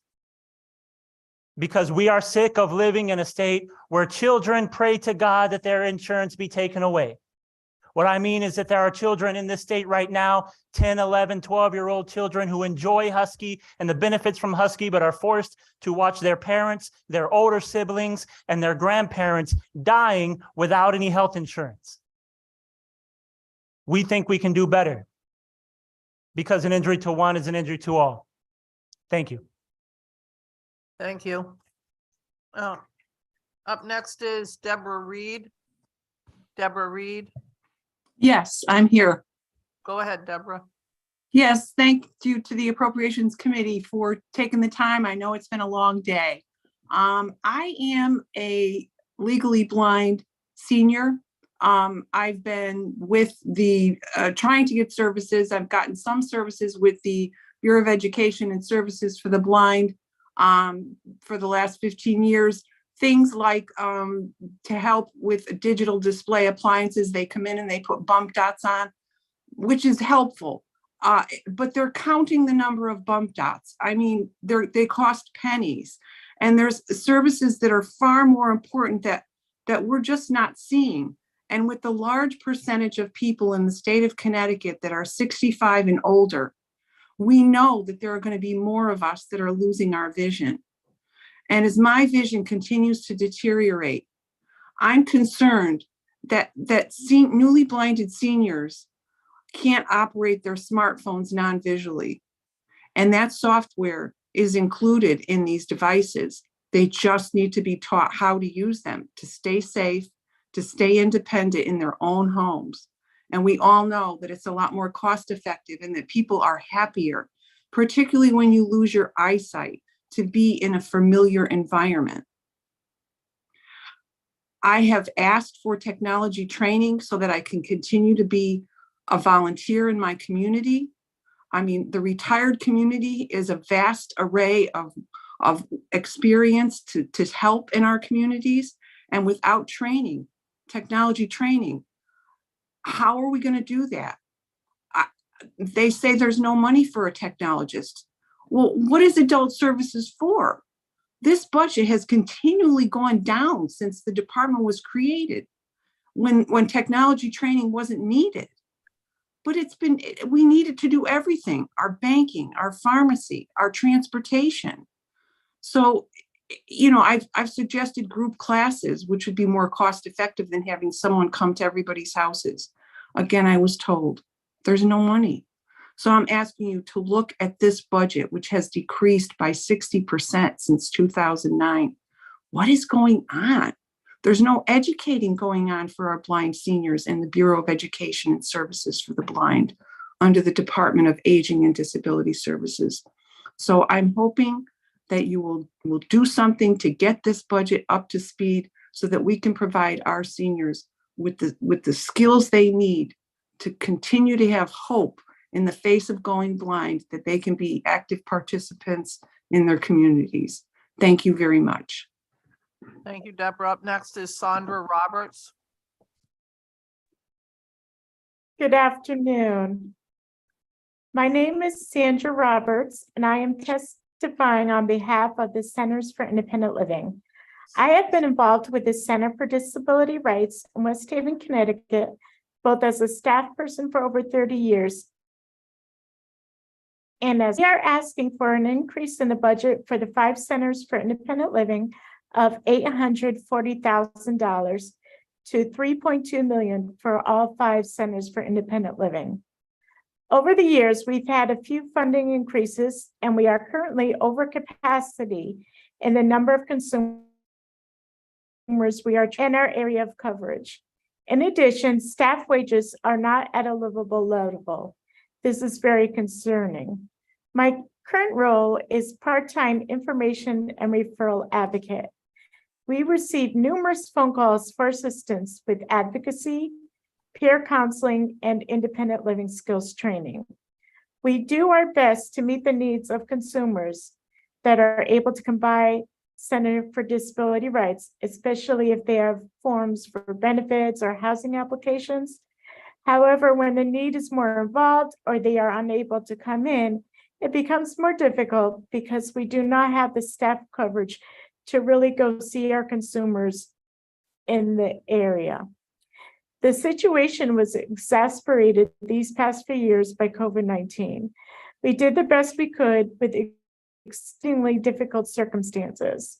We adapted with phone and video appointments. However, now that the pandemic is starting to end, many consumers are requesting to see us in person and are coming by. In the past few months, our calls are greatly increasing, especially with evictions resuming and consumers trying to find housing. With our few core staff members and myself only working part-time, it is becoming very difficult to meet the needs of our consumers. Centers for Independent Living can actually save the state money as we assist in filling in the gaps in services that other agencies cannot provide, and sometimes we prevent people with disabilities from being placed in nursing homes, which would have cost the state of Connecticut a lot more money. We really hope that you will consider increasing the core funding for Centers for Independent Living so we can start providing the level of services that we once provided. Our center does our best to provide services to New Haven and Middlesex counties and a few towns in Fairfield County, but we really need the additional funds. I would also like to mention the continued discrimination against people with disabilities and older adults in Connecticut's Medicaid Husky program in the governor's budget, and the discrimination against undocumented and 5-year bar immigrants in the Husky program. It is important to update income and asset limits to a realistic level. We are all contributing members of society. Thank you for taking the time to hear my testimony, and please consider increasing our core funding. Thank you. Thank you, Sandra. Up next is Lisa Emmer. Lisa? Lisa Emmer? She's on. Lisa? Hi, I'm here. Can you hear me? Yep, we can hear you. Go ahead. Okay. Good afternoon, members of the Appropriations Committee. My name is Lisa Emmer, and I am a certified nurse's aide. I have been working as a CNA in Colchester for 15 years. I come before you today to urge you to fund nursing homes so short staffing can finally be addressed. I really enjoy my work and the relationships I build with my residents. This line of work is the backbone of the industry as we provide the most essential and personal care of the residents daily. The workload is extremely heavy and we have no staff. The CNAs are doing double the work assignments with no compensation. We do not receive extra pay for working short-staffed. I may be older, but I show up and I continue to show up, not knowing who else will show up. There are so many nights that I am alone to care for 20 residents and more. After I work my 8 hours alone to care for 20 residents, I am then told I have to stay for another 8-hour shift. I am beat, tired, and held hostage. Mandating happens on a regular basis, and it is not fair to those of us who show up. We are burnt out physically, mentally, and emotionally, and we are not compensated, and then we're threatened to be disciplined if we cannot stay or fall asleep while on a break. How is that fair? If you do not prepare to work doubles, fatigue kicks in. The mandating has become a matter of life and death. Last week, a 61-year-old man who works as a cook in our kitchen collapsed during his shift and was taken to the hospital. He died the next day of heart failure. He had worked 14 days straight, several of which were double shifts due to short staffing. As far as we know, management has done nothing. In acknowledgement of his passing, all they did was immediately post his position to be filled. Short staffing also means that residents are not given quality end-of-life care. We should be seeing residents 4 or more times a shift. We have incontinent residents. We have other residents who we must help reposition. If we are lucky, we will see them twice in an 8-hour shift. That is not fair to them. Short staffing is causing residents to have an increase in dehydration, malnutrition, skin breakdown, falling, and even death. Imagine delivering trays, walking into a room, and finding a resident is unexpectedly deceased. These issues can be addressed by funding nursing homes properly. With appropriate levels of funding, nursing homes will be able to hire more staff, which will not only reduce burnout amongst existing staff, but will create a work environment that will attract new and talented caregivers. This committee can also provide funding for bills like SB 989, which will raise staffing standards and provide stronger staffing standards for all those standards, which ultimately improves the quality of care for our residents. Please ensure that nursing homes like mine have the funding we need to serve our residents. Thank you very much. Thank you. Up next is Jim Schemmerling, Alice Forrester, and Galo Rodriguez.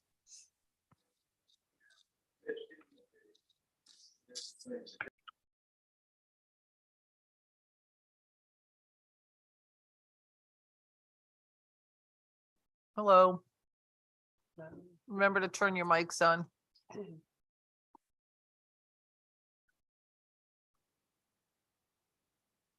There's 3 mics there, so. Are there 3? Oh, there's one there, yes.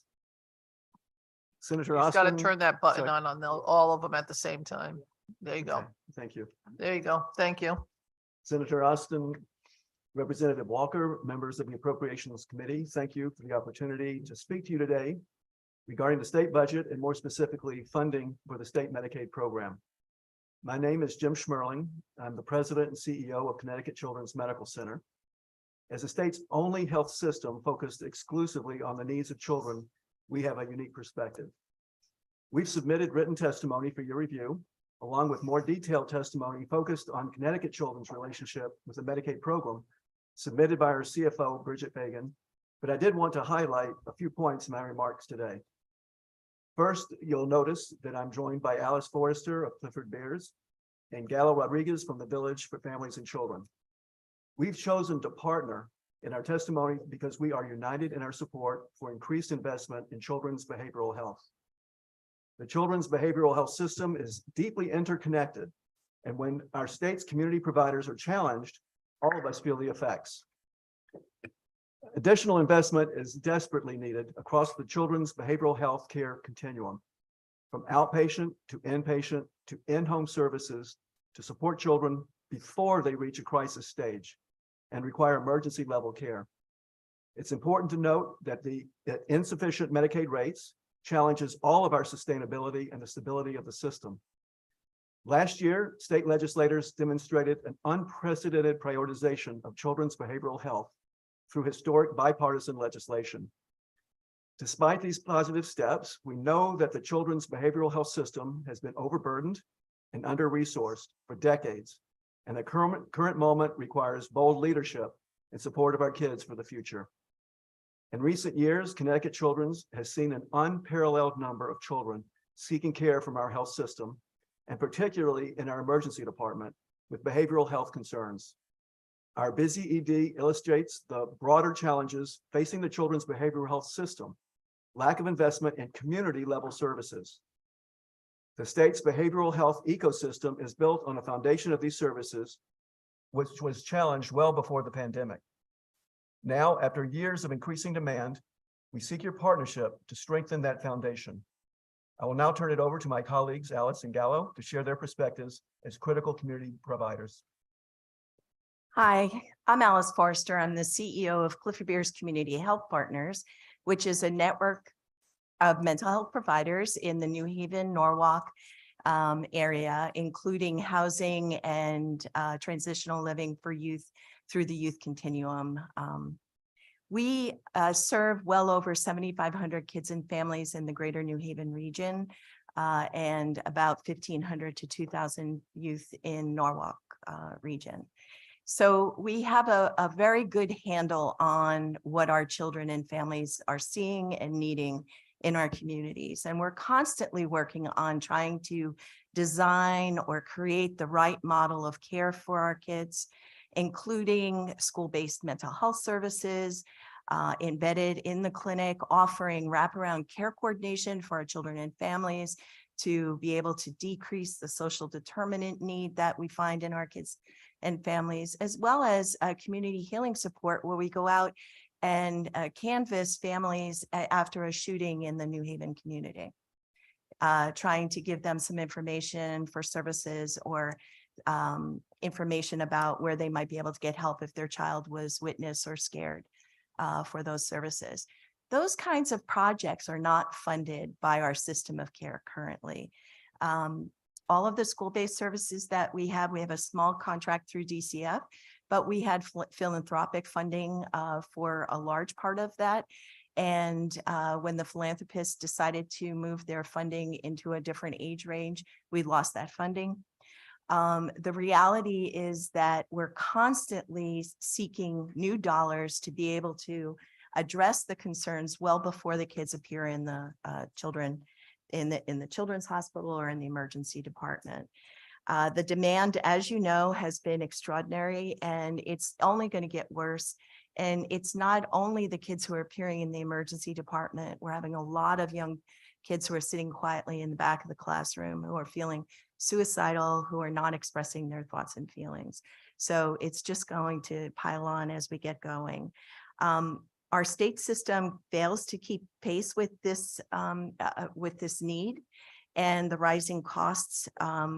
You know, our health insurance went up 40% last year, which is a $500,000 cost with no question. You know, we just had to do it. And the great increase that you all put in for children's mental health was really very helpful, but frankly, we didn't receive the full amount. I think every department sort of figured out what they were going to do and how they were going to give the dollars. We're strongly requesting from the Appropriations Committee that you consider giving us a 9% increase this year and a 7% increase next year, and fully support the Bill 6612, which was testimony yesterday in the Public Health Committee, that would actually allow us to keep the funding if we are underspent, not claw it back, which I think was something that was done this year through just the bill, and really try to increase the Medicaid rates, which have not been increased in a long time. I'm going to pass it over to Gallo. Thank you, Alice. Good afternoon. You know, Senator Austin, Representative Walker, member of the Appropriation Committee, thank you for giving us the opportunity to speak today. My name is Gallo Rodriguez. I'm the president and CEO for the Village for Families and Children, one of the oldest organizations taking care of families and children in the nation and in the state. We are a major player for children behavioral health. I want to start by thanking the General Assembly, especially members of this committee, and the Lamont administration for passing legislation last year that addressed the state mental health crisis. Because of your leadership, the village is about to open one of the state first urgent care crisis center and a subacute. And that is an alternative for families to go to the emergency room and receive 24/7 services in a kind of a calm environment and give this position to families and children in the moment that they need. Critically important, however, is that the next state budget maintain this investment and allocate additional support for nonprofit agencies like the village, who play a critical role in helping Connecticut children recover from the pandemic and thrive. The increased funding for nonprofit in the last state budget make a significant impact in our ability to attract, and I'm going to repeat, attract and retain clinicians. Flat funding in this coming biannual budget will be a step backwards and make impossible to meet the growing demand for mental health services. We have come this far, and I urge you to pass a budget that keeps our promise to families in Connecticut and fund the vision that you set forth in last year's landmark legislation. Thank you, and I will be happy to answer any question. Thank you very much, all three of you. We appreciate your comments. Up next is Tony Teal. Is Tony Teal here? Yep. He's just coming up. You got it, man? Oh, yes. Down.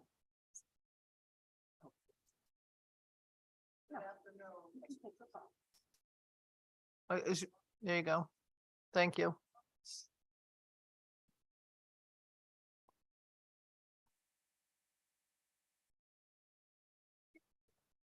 Good afternoon, representatives and member of the Appropriation of Human Services and Subcommittee. My name is Tony Till.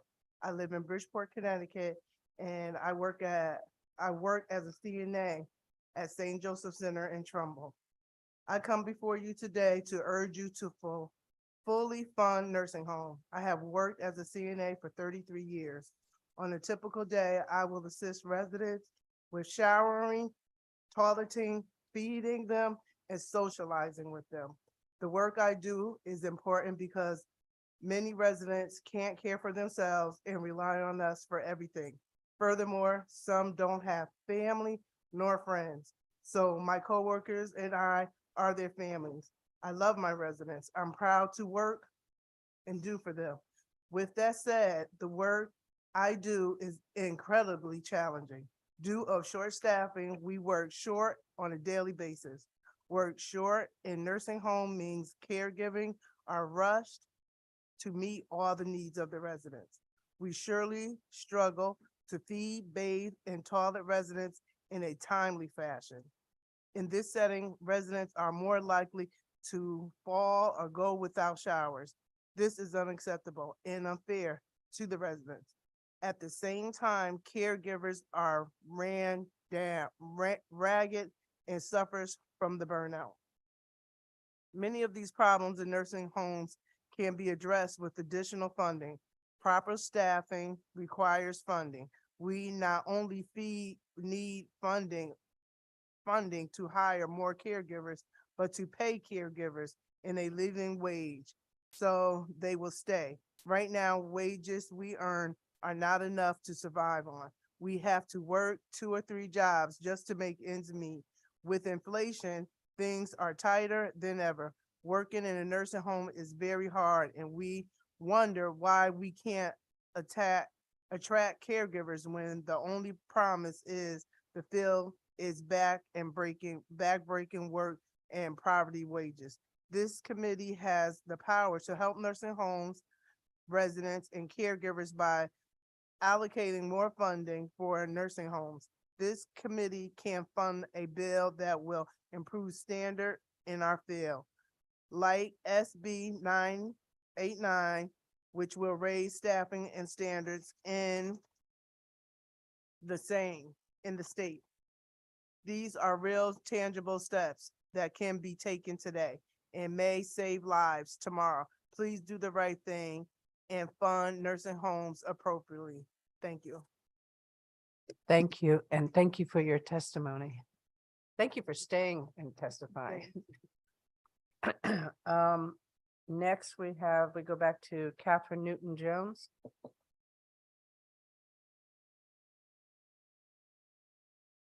Catherine? Catherine?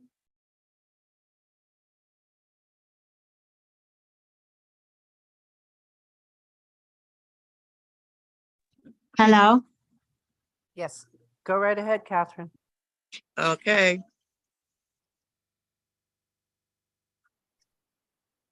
Good afternoon, Senator Austin, Representative Walker, and members of the committee.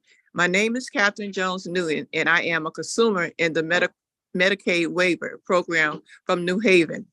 I'm here because I rely on my PCAs for my care, and they deserve better. A year after their contract was passed by you, they are still waiting to see the benefits that the state promised: paid sick time and a stipend for health insurance. In 2012, I broke my hip in a bad car accident, and my mobility has been limited ever since I have been able to stay in my home and live as much as a normal life as I possibly can.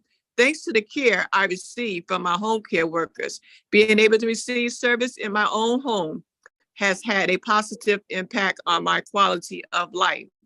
After being in a facility for 6 months, I know the difference that it makes to be able to be in your own home where I feel secure, comfortable, and happy. My home care workers help me in every part of my life.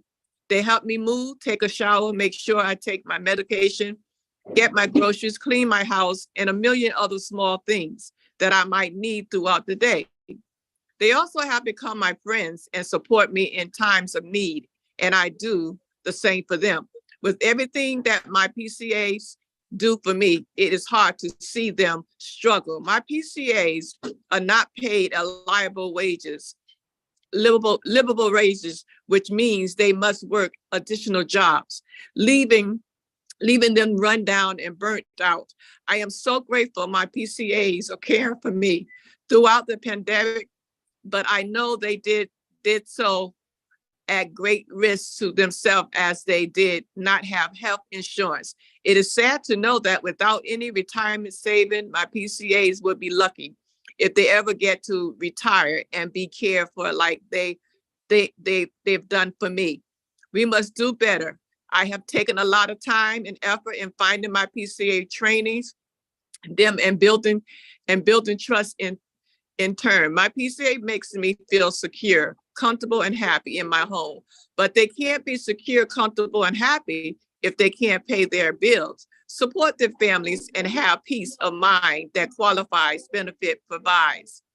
Our home care workers work hard, and they deserve much better.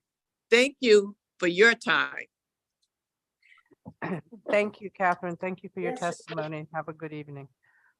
You too, thank you. You're welcome. Next, we have Yan Panshin. Let me see if I can grab the van, see if they left. Okay. What? Excuse me, could you? Oh, I'm sorry. Mute, go ahead, mute. Thank you. Okay. Yan Panshin. Yan. Okay. Tammy Freeberg. Tammy Freeberg. Okay. Oh. Good evening, Representative Walker, members of the committee. I submitted testimony. I'm just going to summarize some of the high points. Could you give here. me your name, please? I will get there. Okay. So my name is Tammy Freeberg. I am pleased actually to be a member of the executive team working with Gallo at the Village for Families and Children. I also serve as co-chair of the Children's Division of the Connecticut Nonprofit Alliance. And I was also honored to be appointed by Speaker Ritter to serve on the new Behavioral and Mental Health Policy and Oversight Committee. I am going to start where I thought I would end, and I want to say I recognize and really appreciate the investments that were made both in nonprofits and in children's mental health in the last biennium, but we're not done. We can't rest there. There's still more work to do. And I think I got an email recently and the subject line was "the kids are not all right." And that's unfortunately still true. The most recent report from the Youth Risk Behavior Survey showed significant worsening of key indicators of children's well-being over the last decade, including mental health and suicidal thoughts and behaviors. Chronic absenteeism continues to rise, reaching crisis levels in too many communities. We need to keep going. I have 3 specific requests. One is that we continue to invest in the multi-year effort to make up for years of flat funding for community nonprofits. 2, that you create or establish systemic processes to prevent future underfunding, and that you sustain some of the new investments that were made in the last biennium. First, I have to repeat the Alliance's official request, and I think you probably even know the numbers better than I do at this point. We are asking that you increase nonprofit contract funding by 9% in fiscal year 24 and 7% in fiscal year 25, and to index those increases to future increases to inflation. I want to just emphasize that by and large, the funding for nonprofits we're talking about is not merely state support for the charitable good works of nonprofit organizations. By and large, these are purchased services that the state has defined and procured. By paying the same price for a service for so many years, the state has contributed to the challenges that we have recruiting and retaining staff, and therefore the reduced access to services. It's also resulted in deferred facility maintenance, outdated technology, and limited capacity for innovation, fundamentally weakening the system of care. The amount is really important, but even more important is the issue of rate setting.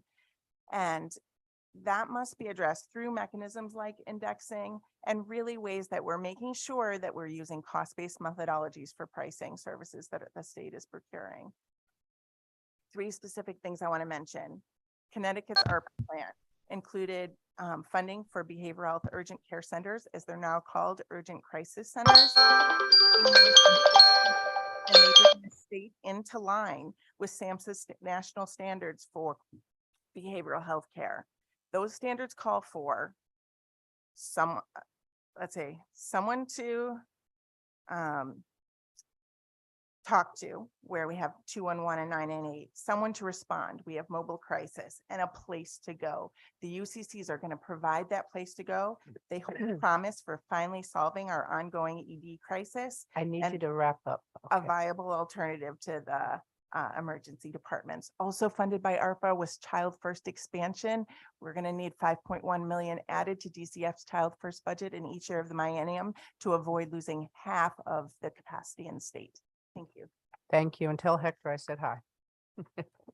Thank you. Okay, I'm going back. I have Rosanna Ferraro. Okay, Rosanna, go right ahead. Thank you, Representative Walker. Chairs and members of the Appropriations Committee, thank you for the opportunity to testify today on 6659.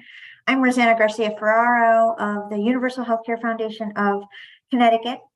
Our mission is to accelerate the movement for health justice for everybody, because health is a human right and core to social justice and equity.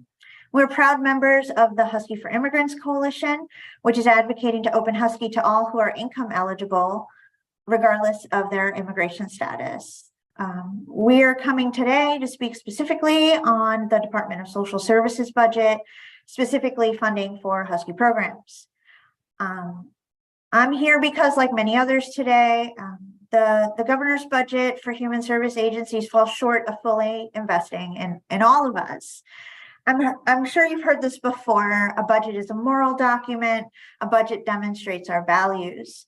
The people of Connecticut really need funding for education from early childhood to adulthood, nonprofits that provide valuable services to residents, affordable housing, and healthcare.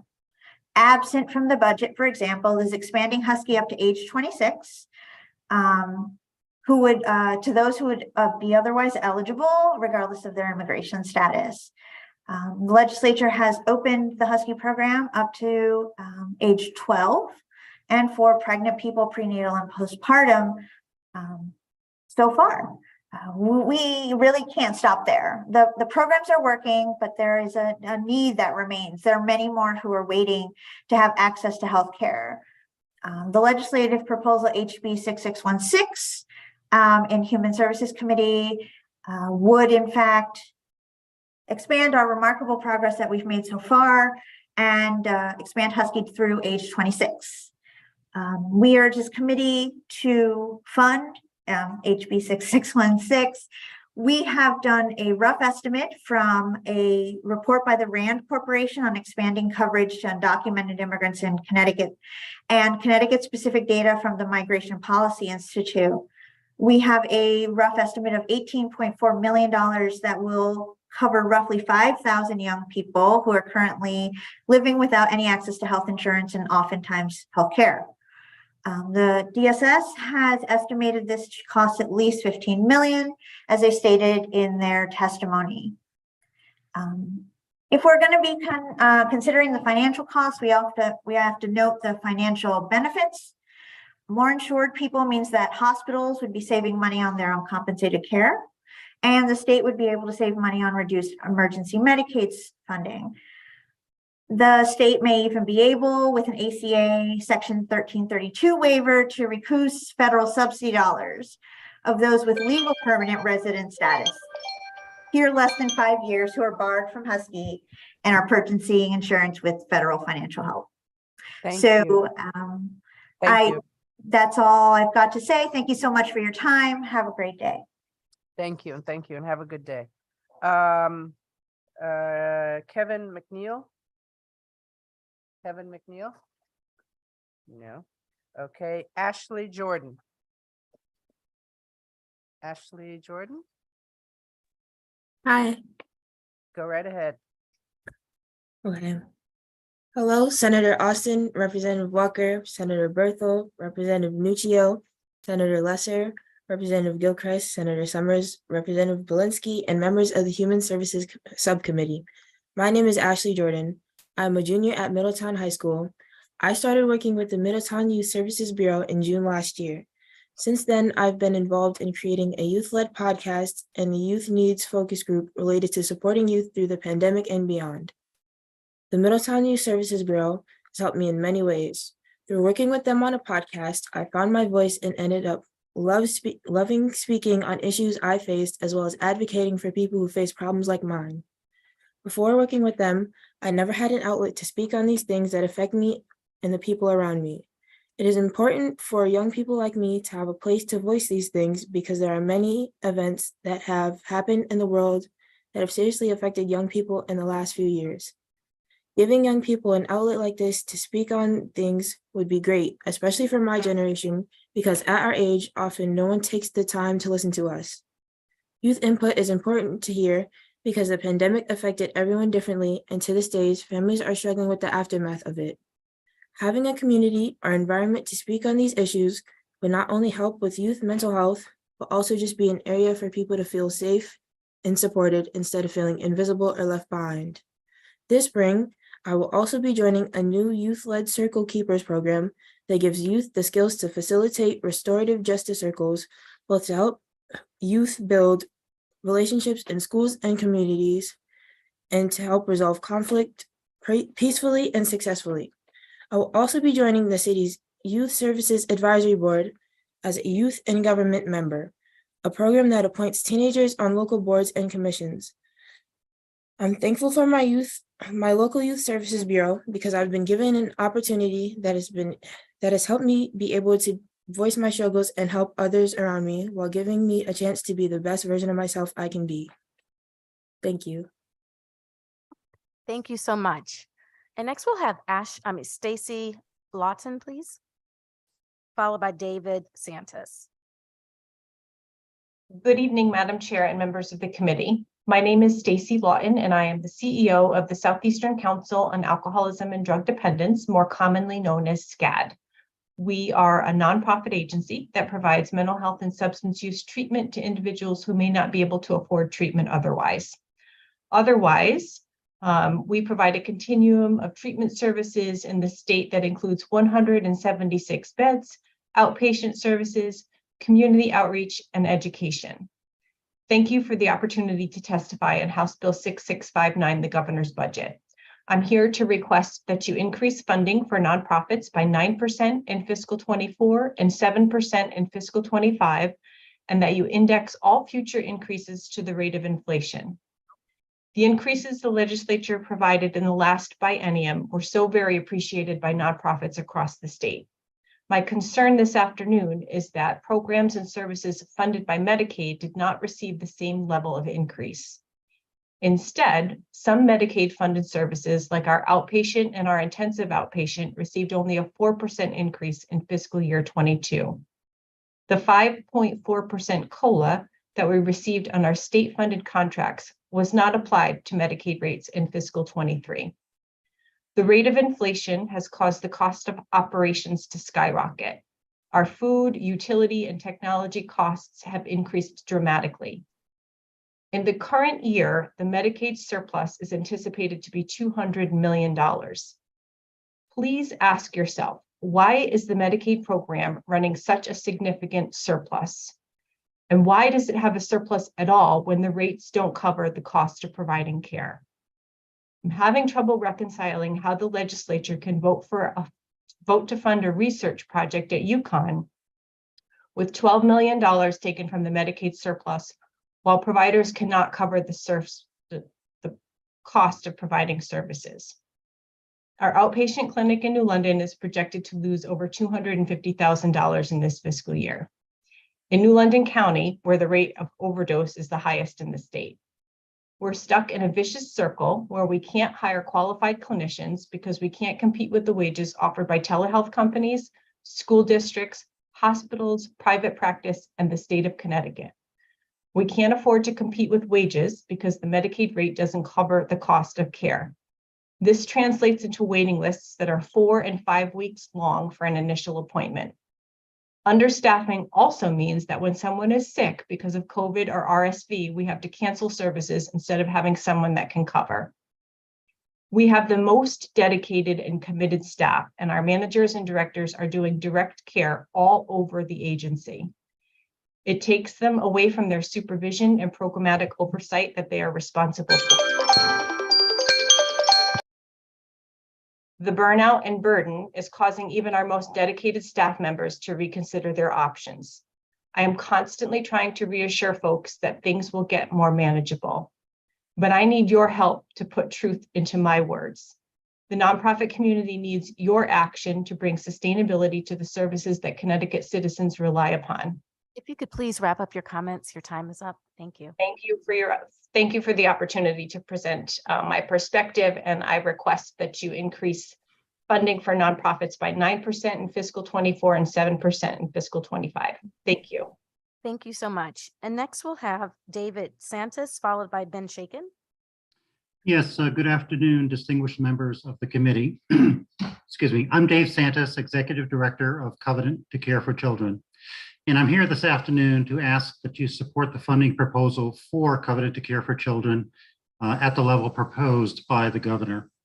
Covenant to Care for Children provides a safety net for abused, neglected, or impoverished children in Connecticut by providing essential support in moments that are critical for a child's ability to thrive and a family's ability to stay together.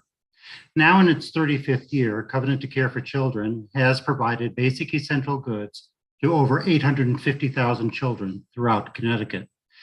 In the time that I have this afternoon, let me just share 2 success stories from our work. We recently purchased twin beds with sheet sets, blankets, and pillows for Miriam and her 4 children. Miriam had been homeless for several years after having been evicted from her previous residence right before COVID. Getting beds for her children was instrumental in her being reunited with her children in her new apartment. Miriam is now working and grateful for the help she received to get her back on her feet again. In yet another situation, we purchased again twin beds with sheets, blankets, and pillows but this time for Emily and her children in Deep River. Emily had recently gone through a divorce and her landlord had sold the house she was living in. In the hasty move, she lost many of her personal and household items, including her children's beds. We were able to replace some of Emily's lost items, and her children now have beds to sleep in. These are just 2 of 8 families that we were able to assist most recently. Covenant to Care for Children strives to allow kids to be kids in all the positive ways that make for a promising life. Our goods and services are provided to kids that are more likely not to graduate from high school, more likely to face chronic unemployment or underemployment, kids that have a high likelihood of being homeless at some point in their lives without our intervention. So again, I ask on behalf of the children for your support this budget season. Thanks very much for your time. Thank you so much for your testimony. Next, we will have Ben Shaken.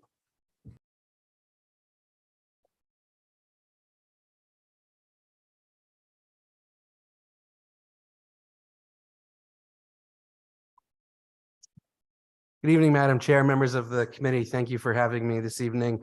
My name is Ben Shaken. I'm the Director of Government Relations at the Connecticut Community Nonprofit Alliance. You've heard from a number of our members so far this evening, and a number are coming up soon. Just to put it in context, community nonprofits serve 500,000 people in Connecticut every year and employ 115,000 people in our state. You've heard our request from our members. I'll restate it. We are asking you increase funding for community nonprofits by 9% in the first year of the biennium and 7% in the second year. This funding is crucial to honoring your long-term plan to increase funding for nonprofits because it makes up for the high inflation that nonprofits have experienced over the last 2 years. I want to try to highlight a couple of things that are specific to this subcommittee's work. First, as it relates to the Department of Children and Families budget and the conversation that was had this morning. You've heard from nonprofits about being crushed by inflation, the workforce crisis, and demand for their services increasing. We surveyed nonprofits in December, and almost 80%, 77% say demand has increased over the last 3 years. Almost 60% say that increase has gone up by more than 15%. So really significant demand increases. The most shocking thing I think that we found in this survey, though, was 55% of nonprofit respondents report that they're maintaining a waiting list for services, many of which include services that offer behavioral health services for kids. It's in this context that we really question the governor's budget proposal to reduce DCF funding for out-of-home care for children. It's presented in the budget as a baseline adjustment. You all had a conversation with the commissioner this morning about it. I encourage the subcommittee to dive in to that adjustment and the details of it. It doesn't support, even as a baseline adjustment to reflect current services, the experience that providers, children, and families are having on the ground when trying to access these critical services. Furthermore, the budget doesn't continue funding for a number of ARPA-funded programs. Ms. Freeberg just addressed that, and there's really no answer yet provided to how these services can continue under the governor's budget without the continuation of funding from ARPA or another source. In the recent past, we have questioned whether the reductions for out-of-home care are improving the outcomes for children in need in Connecticut. And unfortunately, the only outcome that I think we've heard shared publicly, at least, has been that the state has reduced the utilization of this care.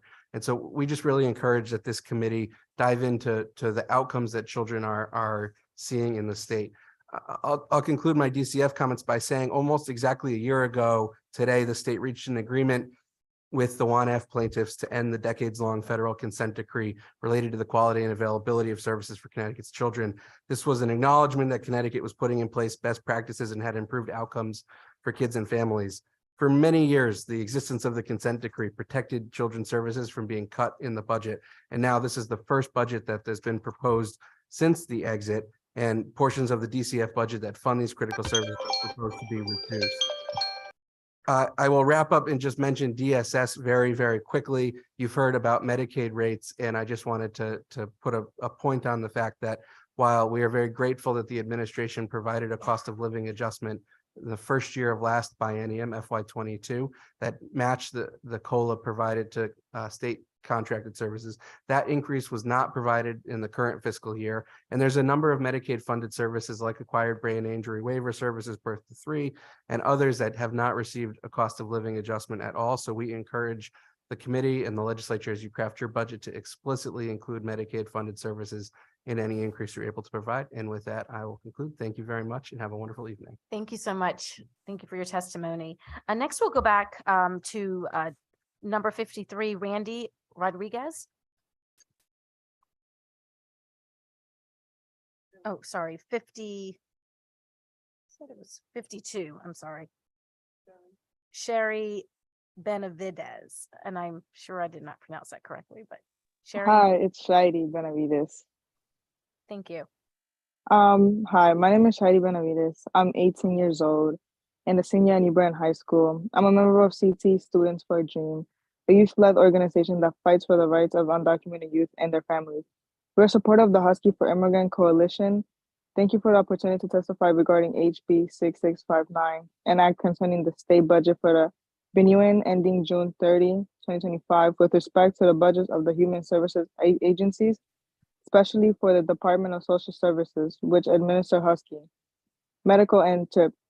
There are important priorities being funded in the governor's budget for human services agencies, but this budget doesn't include sufficient funding to invest in all that the people of Connecticut need for a thriving state, such as public education, nonprofit services, affordable housing, and healthcare. Absent from the budget, for example, is expanding Husky up to the age of 26 for those who are income eligible, regardless of immigration status. Husky for Immigrants to me is fighting for the rights for immigrant youth and adults. All of them should have access to healthcare because we deserve it as much as U.S. citizens. Your status shouldn't matter in the U.S. It is a human right. As you get older and grow old, you still get sick, any medical assistance, but undocumented immigrants can't receive that because of their status. The Husky for Immigrants Coalition has estimated that this will cost roughly $18.4 million and cover about 5,000 young people who are currently living without access to health insurance. The Department of Social Services has estimated that the cost to be at least $15 million, and undocumented support Connecticut's economy. They pay $238.3 million in federal and $187.5 million in state and local taxes in 2019, for a total of over $500 million. It is important to include Husky for Immigrants into the budget because hospitals will save money on uncompensated care, and the state will save money on reduced emergency medical spending. Thank you for your consideration. Thank you so much for your testimony. Next, we'll have Jan You're welcome. Panchin. Hello, thank you for that. Senator Austin, Representative Walker, and all members of the Appropriations Committee. I'm speaking on behalf of the Yale Child Studies Center, where I am the Vice Chair of Clinical Affairs and very much involved in clinical care duties on a day-to-day basis. The Yale Child Studies Center is part of the Yale School of Medicine, and we provide a range of services that have been struggling, that have been talked about multiple times: the inpatient unit, emergency room, a day hospital program, general outpatient services, specialty outpatient services, and in-home services. So broad, I think, view of the state of affairs. And I'm here to reemphasize that there are two key struggles that continue to be present and with no end in the foreseeable future. And that is the massive increase in need for services with the doubling of referrals to our outpatient clinic over the last year or two.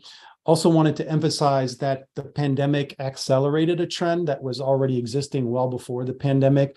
So it's also to highlight that the pandemic, even as it wanes, the problems that children and families are experiencing will not wane. So this is not a problem that appears to be going away anytime soon. I'd like to stress that the continuum of care in Connecticut and the array of services is actually quite strong, but there are severe gaps and holes in that service. And a big problem with this is the Medicaid reimbursement and actually private insurance reimbursement too, that do not actually cover the cost of care, so that we have an array of services, but we cannot sustain this array of services. And parts of the state, northwest, northeast corners, will continue to suffer in this regard yet more than we do. So the key message from here is to ensure full reimbursement that meets actual cost of services, and to continue to consider all efforts to modify expectations and be creative around workforce development. Thank you. Thank you for your time. I appreciate it. Thank you so much. Next, we will have John Oronzo, followed by Susan Brasso.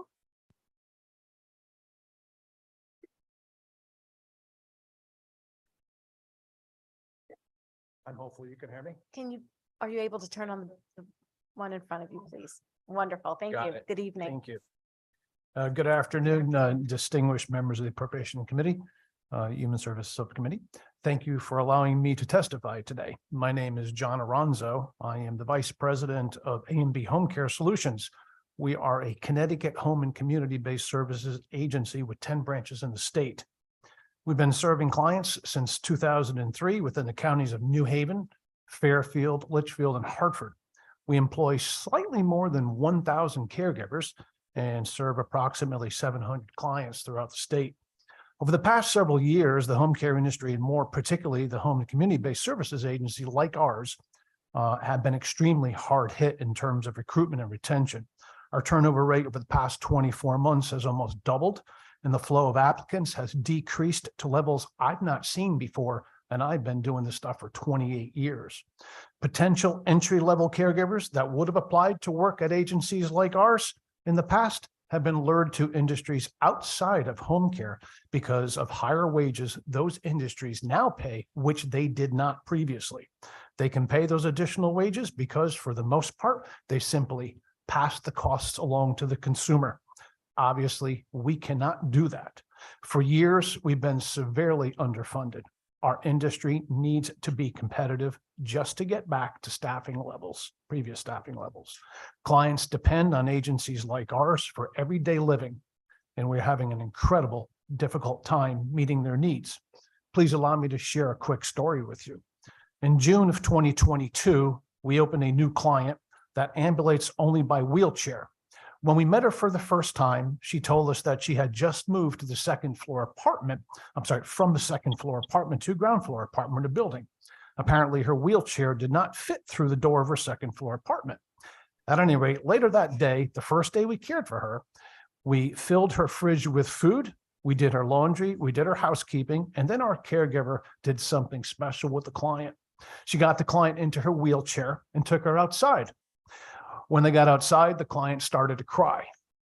When our caregiver asked why she was crying, she said, "I haven't been outside in 6 years."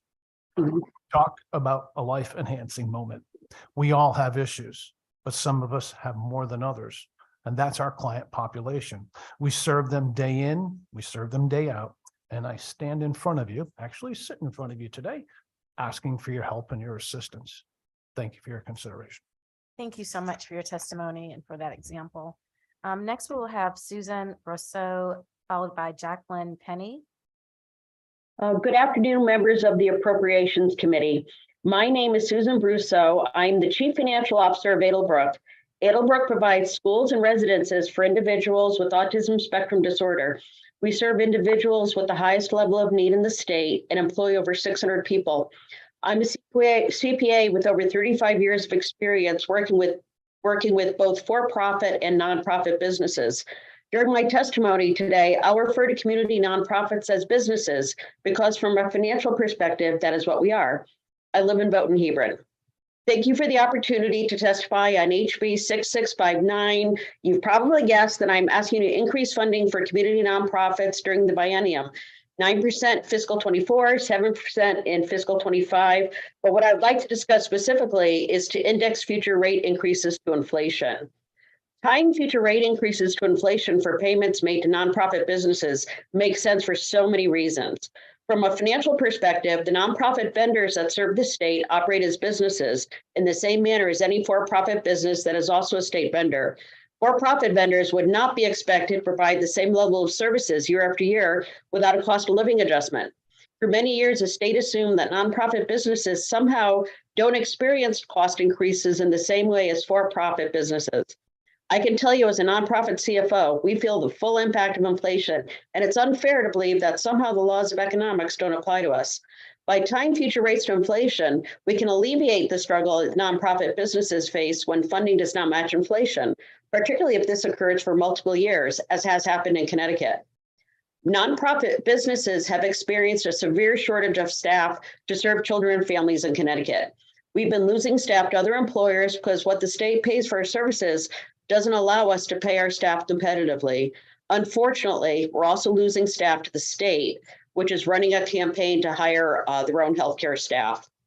Nonprofit businesses just can't match the salaries and benefits that are enjoyed by state employees for similar positions. The increases the legislature provided the last biennium were very appreciated, and I mean that most sincerely, but that's just the start. Long-term change requires that future rate increases be tied to inflation.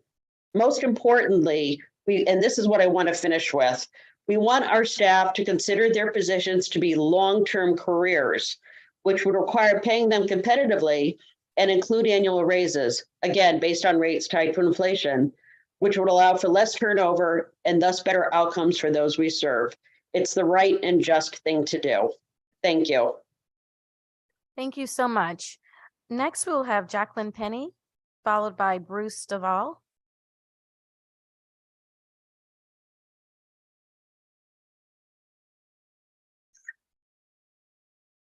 If you please turn on the microphone directly in front of you. Thank you so much. And pull it closer to your mouth, please. Thank you.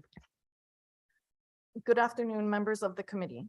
My name is Jacqueline Penny. I am the Director of Independence Unlimited in Hartford, Connecticut, one of the state's 5 independent living centers. Centers for Independent Living were federally mandated out of the Rehab Act of 1973, with the first center in Connecticut established in 1987. In the past 36 years, the centers in Connecticut have had few increases in funding, which have made it very difficult to meet the needs of those we serve. We are asking for an increase of $840,000 to restore funding at an appropriate level and to expand the services we're providing. In my role as director, I am also the Region 1 New England representative for the National Council of Independent Living out of Washington, D.C. In this role is where I see the funding disparities are most apparent. Out of all of the New England states, we are the least funded by state, and nationally, we are one of the least funded as well. I really think the legislators need to look at the benefit we are providing for the state of Connecticut and its constituents and how our funding would expand the great work that we are already doing and fill the gaps where money is being spent unnecessarily.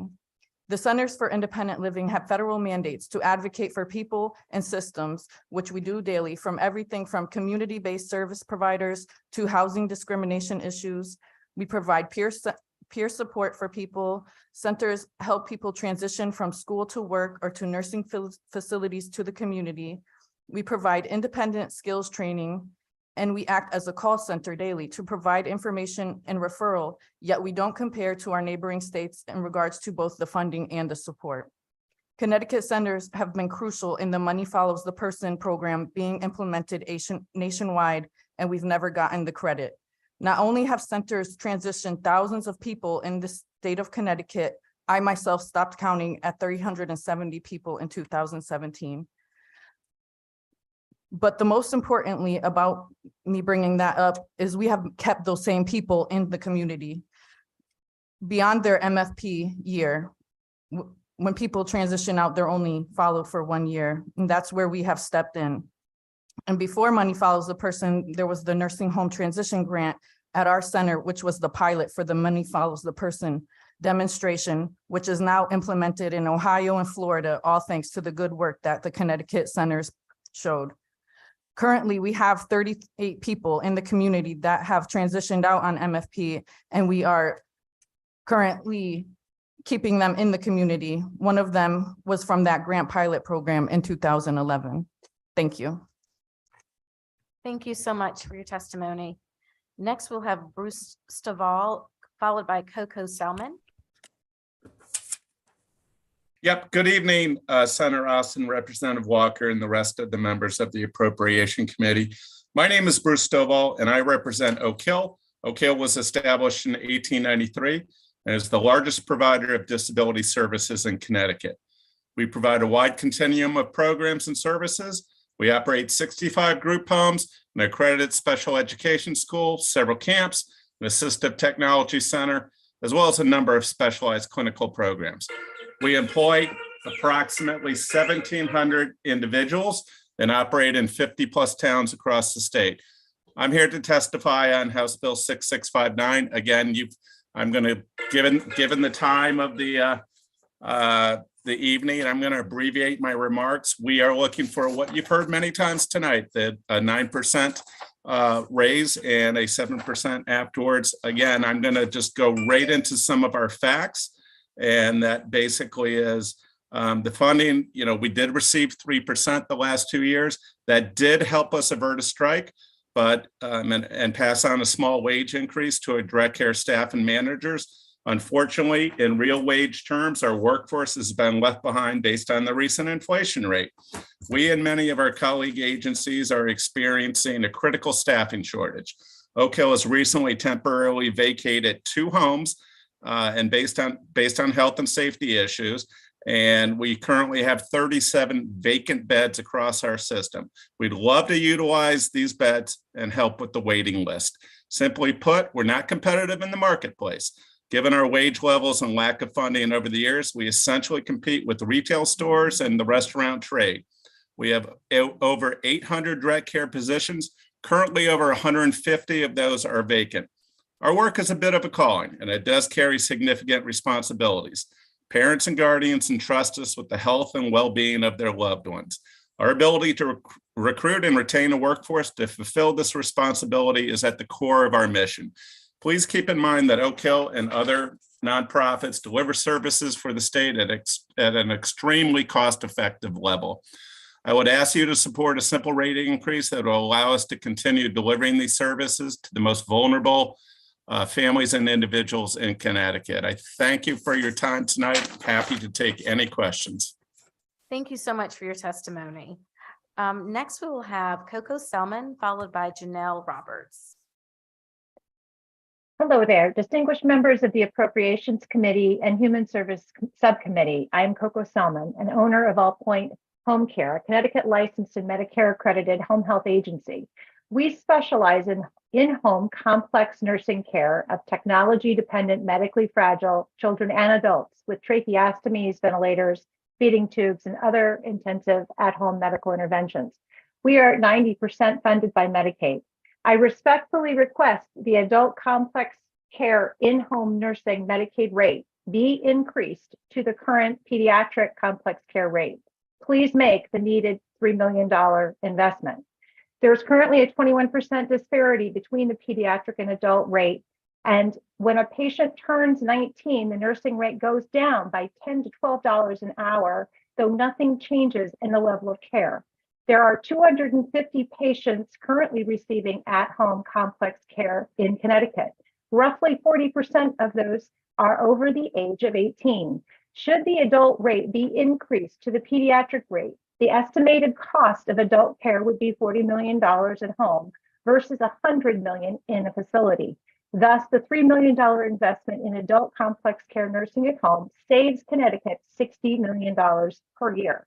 No other state in our great nation has a complex care rate that changes with age. Connecticut is the only state that utilizes this distinction. This distinction is age discrimination. I founded a home health agency because my stepdaughter, Amelia, now age 21, is a complex care nursing patient and has been for 13 years. Amelia has cerebral palsy and chronic lung disease. She's non-ambulatory, non-verbal, needs oxygen with BiPAP, and receives respiratory suctioning and nebulizer treatments every 2 hours. Amelia was born at 26 weeks. That's 14 weeks early, and she had a twin who passed at second day old. She spent nearly 100 days in the hospital before she could go home. So until she started receiving nursing at home, she was a frequent flyer in the hospital system, spending weeks at a time at the hospital. At-home nursing has kept her safe at home for 8 years. She has grown into adulthood and her complexity has increased.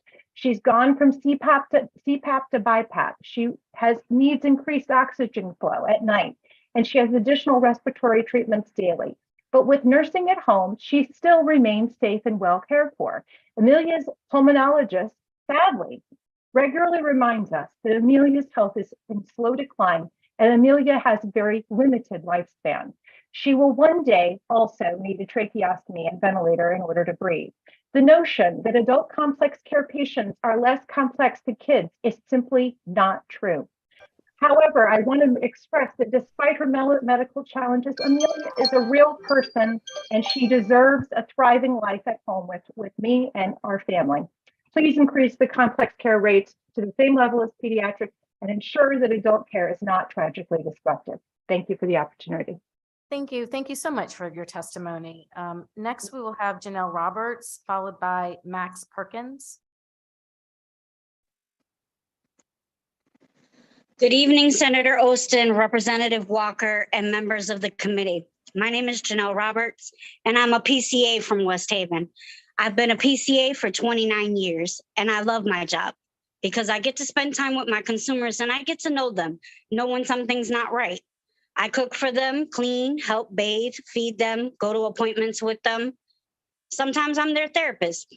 I have to listen to their concerns and what's bothering them. Without providing any of these services, my consumers would not be able to do anything with the satisfaction of being able to live independently.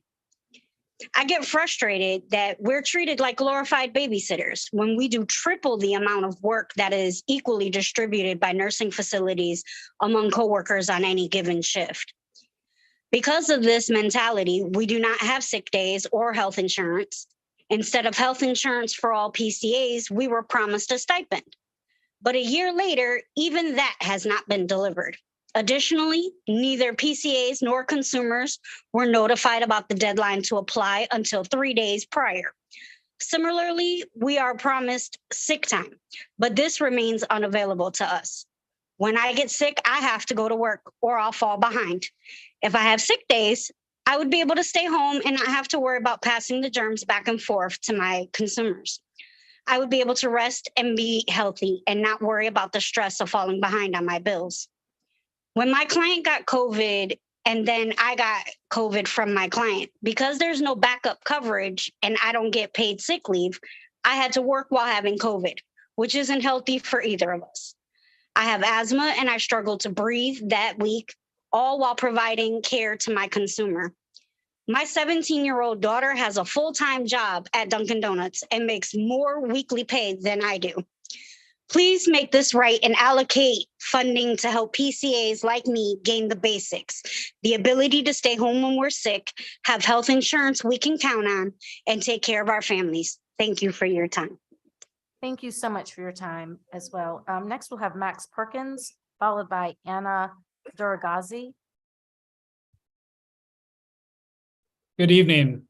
Good evening, Chair Austin, Chair Walker, Vice Chairs, and members of the subcommittee. Thank you for the opportunity to testify before you today. My name is Max Perkins, and I am the Senior Policy Manager for the Northeast region for Unite Us.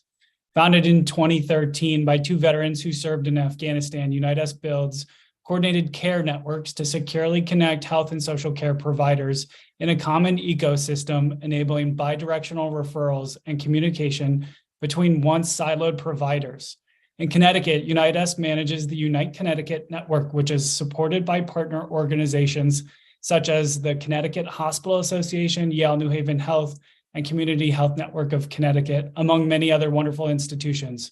It is our company mission to connect health and social care for the purpose of ensuring every individual, no matter who they are or where they live, can access the critical services they need to live happy and healthy lives.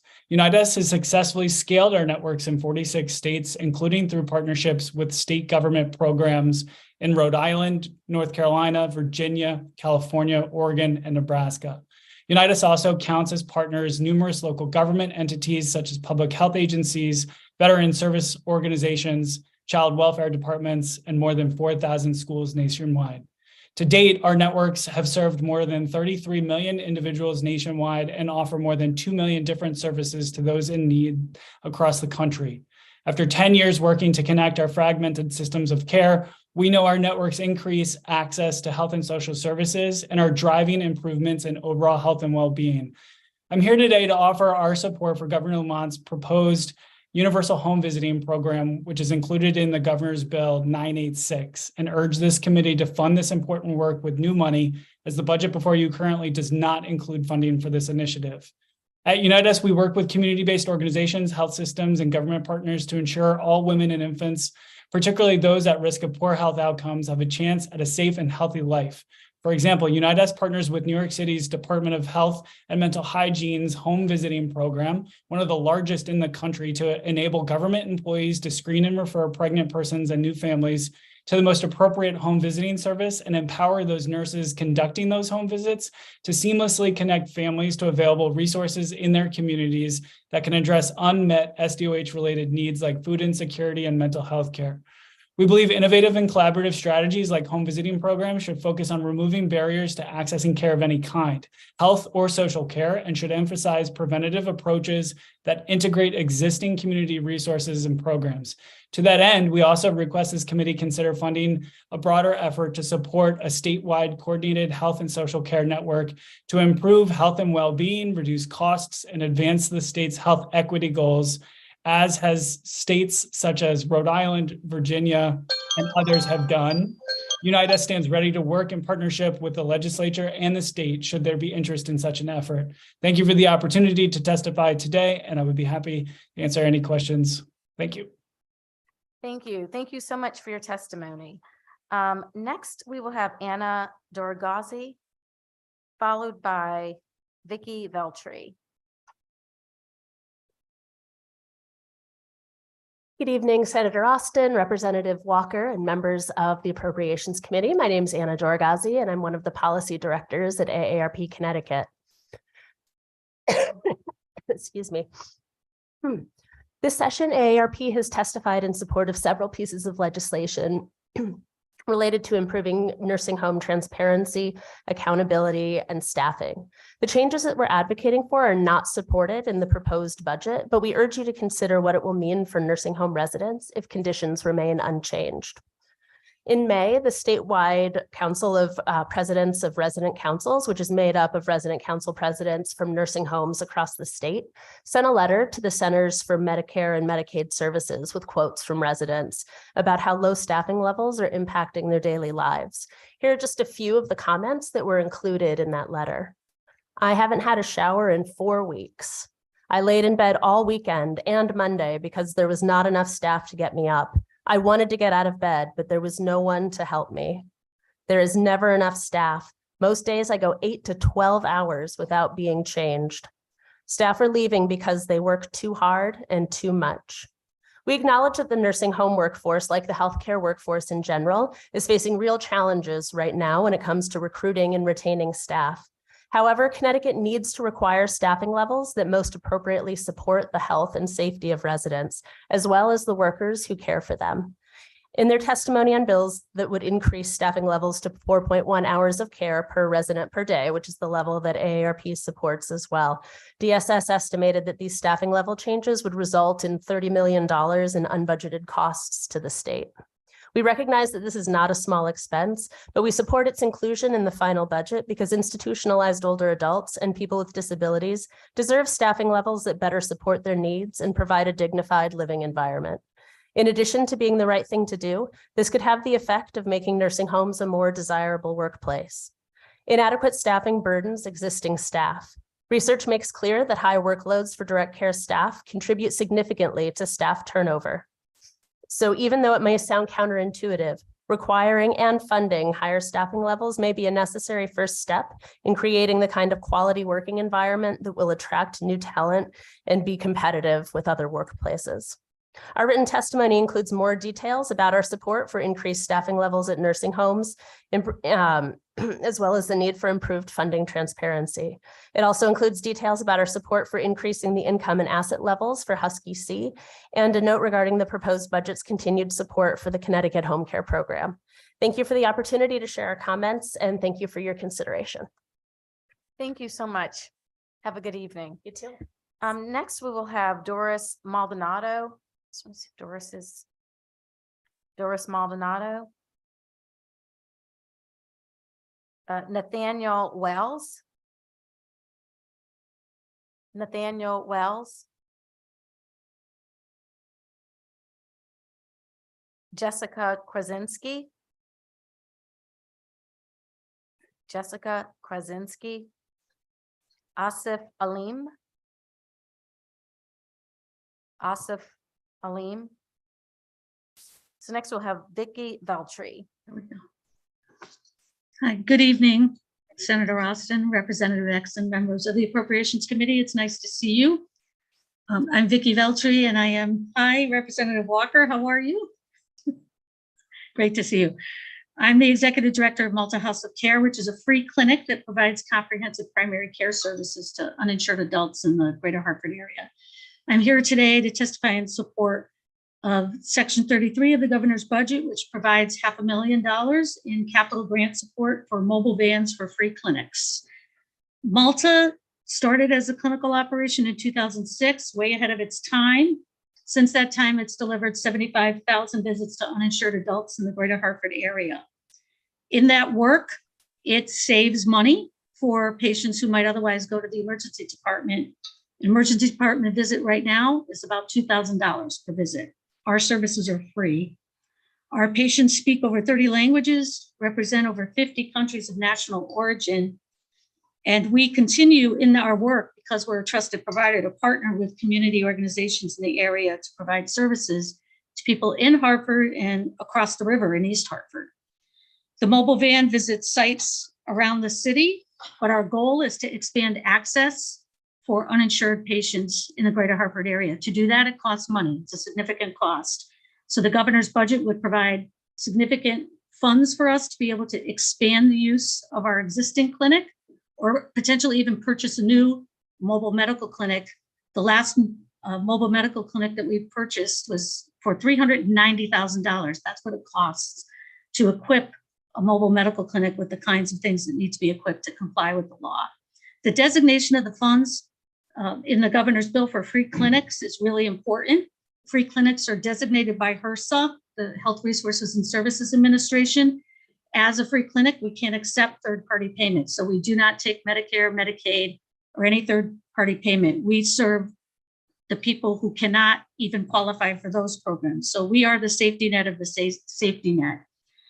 So as a free clinic, there's limited pathways to get state funding for operations, and the governor's budget actually recognizes one of those ways. We appreciate that passing this bill would actually ensure access to additional patients and adults who are ineligible for health coverage through other programs. Again, we could upgrade our clinic, our current clinic, or explore another mobile clinic. I just wanted to thank you so much for taking the time to listen to me today. You do have the written testimony, and I'm very happy to see all of you. It's very nice. It's been a long time. So good to see you all, and thank you so much. Thank you so much, and it's good to see you as well. Thank you. Chair, excuse me, before we proceed, Yes. we have been trying to promote Nicole Bongiovanni. So Nicole, if you can hear me, please accept the promotion to panelist so that you can speak. Thank you. Next, we'll have Lynn Ritchie. Lynn Ritchie. Yes, okay, thank you. And following will be Tanisha Joyner. Good evening, everybody. Committee members, thank you so much for your attention and your time tonight. Much appreciated. My name is Lynn Ritchie. I'm the president and CEO at Hospital for Special Care, and I appreciate the opportunity to talk with you tonight about critical funding issues impacting the patients we serve at the Hospital for Special Care in relation to HB 6659, the governor's budget bill for the biennium ending in 2025. Many of you know that Hospital for Special Care provides highly specialized care for pediatric and adults living with complex and often catastrophic medical conditions. We are the primary provider for care for patients who qualify for Medicaid and require long-term acute care level of care, including a significant number of patients who are dependent on ventilators or patients with critical airways. We provide the only inpatient and partial hospital treatment option for children and adolescents living with autism spectrum disorder. And we are the only long-term acute care option for pediatric patients who have complex medical needs in Connecticut. I'd like to thank each of you for recognizing three key critical details: that our patients deserve the highest level of care possible, that our dedicated staff should not be expected to accept inferior wages because they have chosen to work with a Medicaid population, and that the Hospital for Special Care is truly the state's partner in caring for pediatric and adults with complex medical needs. I'd like to specifically thank you, Senator Ostin, for bringing the pending expiration of our Medicaid enhanced ventilator rate that benefits our patients to the forefront of the committee's discussion last week with Commissioner Barton Reeves. Your willingness to raise this key issue and the commissioner's assurance that this critical funding will be continued means that we can continue to care for our patients rather than plan to close beds. We understand the complexity of the budget. We know there's much work to be done to ensure that DSS has the support they need to make this rate permanent and to ensure that the needs of pediatric patients with critical airways are met. 2 minutes can make the difference between life and death for a child with a critical airway. These patients require one-to-one observation every minute of every day and night. We cannot admit a child who requires this level of care unless we can be certain that we can staff for them and pay for them. Each child with a critical airway constitutes 21 shifts per week of direct staff, one-to-one. Pediatric referrals that we cannot accept at this level of care remained in the acute care hospital for prolonged periods of time, or they may be sent out of state to other facilities, which increases the burden of the family on families and also increases the burden of care for the state in terms of cost. With your support, we've made great strides towards ensuring the fiscal stability we need to focus on our clinical care. Now we need your continued leadership to ensure that these rate changes are adopted on a permanent basis. We recognize and appreciate Connecticut's investment in supporting the growth of academic and workforce development programs to expand healthcare workers, and we really look forward to the returns of these programs, which will take some time. We have also invested resources in establishing programs to continue. Thank you again for the opportunity to speak to you tonight and for all of your support. Have a good evening. Thank you so much. Have a good evening. As well. Next, we'll go back to Nathaniel Wells. And Nathaniel, you'll be followed by Nicole Giovanni. Oh, Great. Thank you very much, and good evening, and thank you for your patience listening to a lot of members, fellow residents speak on priorities that are important to them. So thank you for your patience and listening. And thank you for some of the technical challenges that we've sometimes still even have to overcome after 3 years learning how to do things remotely. My name is Nathaniel Wales. I serve as the first vice president of the National Federation of the Blind of Connecticut, along with Mary Ann Melly, our president, who you heard from earlier this evening. I come before this committee to emphasize the two key points that our organization, that blind consumers from throughout the state, want to see incorporated into the governor's budget. The first is to restore the historical level of funding within the Department of Aging and Disability Services, Bureau of Education and Services for the Blind, BESB, for adult services, for blind adults who are no longer able to return to work but still want to live independently in their homes, and for blind seniors. Along with only a very minimal amount of federal funding, something that our organization is dealing with on the national level, the state of Connecticut only provides and proposes to provide about $44,000 a year. That is a 60% cut from what has been historically provided all the way back in 2009. That number was $115,000. And I haven't even started running the calculations to show what that really is when you account for inflation since that time. That additional funding will help blind adults and blind seniors continue to live independently in their homes. We'll continue to provide training so that they can live and travel around their community with a white cane and be prepared if they want to get a guide dog, and use the ever increasing amount of technology, such as the Zoom platform that this committee hearing is being held over, how to use the internet to order groceries, use the pharmacies. You heard from Deb Reed earlier this evening, another colleague of mine, who stated the importance of being able to do exactly these things with a smartphone, and that training is needed. And that training and that technology cannot be provided unless the historical levels of funding are restored and funding is increased. We have a good new director within BESB who brings experience from working in a state that is well regarded as providing best practice in vocational rehabilitation. But she's operating with her hands tied behind her back because she does not have the funding that she needs.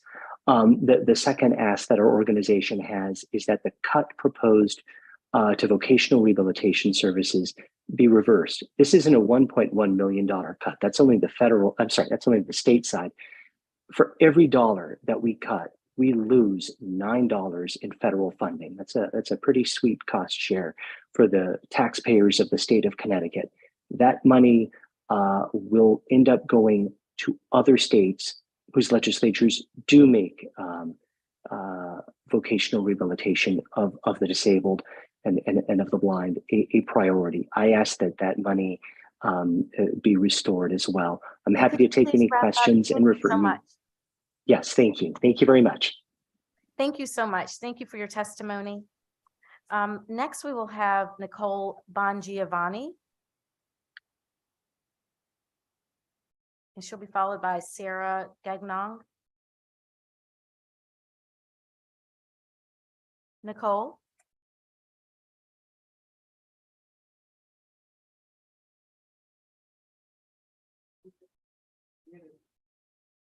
Nicole, it appears you're muted. That's okay. Did you hear me now? Yes, that's perfect. Okay. Good afternoon.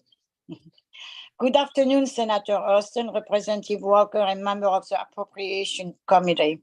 My name is Nicole Bongiovanni, and I live in Madison. I come before you today asking you to fund some home care services. We can be paid $25 an hour. Have some kind of retirement security and finally receive the benefit we were promised a year ago. In 2004, a friend of mine became sick with cancer and needed a caregiver. I quit my job to take care of her, and even after she passed away, I've been a PCA ever since. If you told me 20 years ago that I'd be calling and PCA work, I will have believed in you. But this is true, and I feel that I'm called for my work, for this work. It's a hard job, believe me. I have 3 consumers. I work 73 hours per week. 2 of my consumer are total care. They do not move at all. The third is non-verbal. I have to bathe them, feed them, dress them, and toilet them. It takes a lot of energy. It takes a toll on me. For a non-verbal consumer, I must have other way to communicate with her. But they are like family to me. The job is very intimate. My consumers are vulnerable. They don't want to lose their integrity, so I must care for them with love, respect, and mutual trust. They deserve to have their personhood respected, and it's been my calling to help them to do that. Since becoming a PCA in 2004, I've rarely been sick, and I have never had health insurance. I make too much qualify for Husky, but I can afford to purchase an exchange. Last time I priced it, it will be $700 a month, which is almost as much as my rent. We also don't have any access to a paid time off. All this means I can afford to get sick. Almost 2 years ago, I was working when I beginning to have a hard time breathing. I thought maybe I contracted COVID. I was taken to the hospital in an ambulance where I was diagnosed with a minor heart attack. I stayed at the hospital for 3 days and I lost 5 days of pain. I should have taken off longer, but I can't afford it, so I went back to work almost immediately. Soon after that, I get $23,000 bill that are No, I can never pay it. This is half of my annual salary. Last year, I went to work and one of my customers was not feeling well. She later tested positive for COVID. So next day, I went to get tested and discovered I have COVID too. I was out of work for 14 days, and the entire time I was mortified that my condition will worsen and I will be stuck with even more medical debt. Please hear our story. I'm not the only one facing this struggle. I'm sorry, could We you need- please summarize? Your time is up. Thank you. We need access to affordable health care. We need to be able to access, oh, you can hear us, sorry. Thank you. Thank you so much. Okay. I just want to be sure I didn't skip Tanisha Joyner. Tanisha Joyner.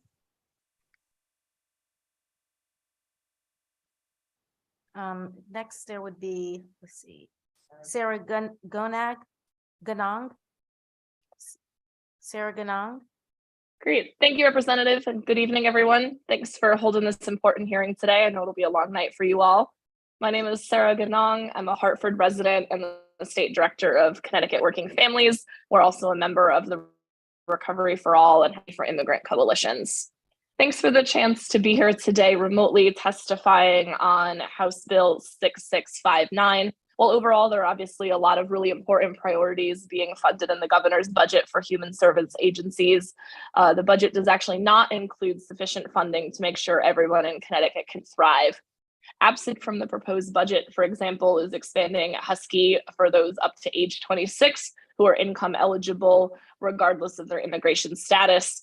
And we believe this is a crucial step to continue to build on the progress of expanding healthcare access that's happened over the last couple of sessions. The Husky for Immigrant Coalition estimates this expansion to coverage for up to age 26 to cost about $18.4 million, while the Department of Social Services has estimated the numbers at around $15 million. And it will likely cover around 5,000 young people who are currently living without access to health insurance in Connecticut right now. Beyond being the morally right thing to do, we believe this expansion also makes economic sense, as hospitals would save money on uncompensated care, and the state would be able to save money on reduced emergency Medicaid spending, for example. The policies passed in the last couple of years are working. We've seen over 2,000 undocumented children under age 12 who've already enrolled in Husky since January when the program began. And last year, about 1,600 undocumented pregnant individuals accessed really important prenatal services and want to make that continue going. We can continue this progress by expanding to age 26 this year with the addition of these funds into the budget. We know our work doesn't end with expanding up to age 26, but believe that mirroring the policies that are similar in the Affordable Care Act nationwide is the right step to be making in this legislative session to help offer healthcare to a wide variety of additional folks who can't access it at the moment. If Connecticut wants a healthy families and a stable, thriving, growing workforce, we know we must ensure that these folks can access healthcare as well. Thanks for your attention on this and many other important matters before the committee, and I'm happy to take any questions. Thank you. Thank you so much for your testimony. Have a good evening. Next, we'll have Rich Luby, followed by Catherine Iacovoni.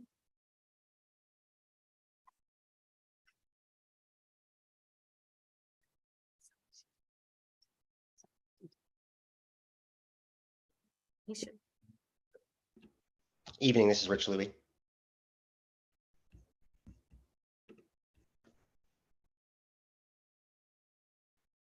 Rich, can you hear Yes. me? Yes, I can. We're ready for your testimony. Thank you to the committee members for your time. My name is Rich Luby, independent living advocate for Independence Northwest out of Naugatuck, Connecticut, one of the 5 independent living centers strategically located throughout the state of Connecticut. I would like to advocate for an increase of $1 million in funding for the 5 independent living centers for FY24. As an individual born with the abilities of cerebral palsy and later diagnosed with obsessive compulsive disorder, OCD, I have many lived experiences that showcase the essential need for an increase in Connecticut's funding for our independent living centers. Independent living centers are non-residential locations that serve persons with all types of disabilities and all age ranges.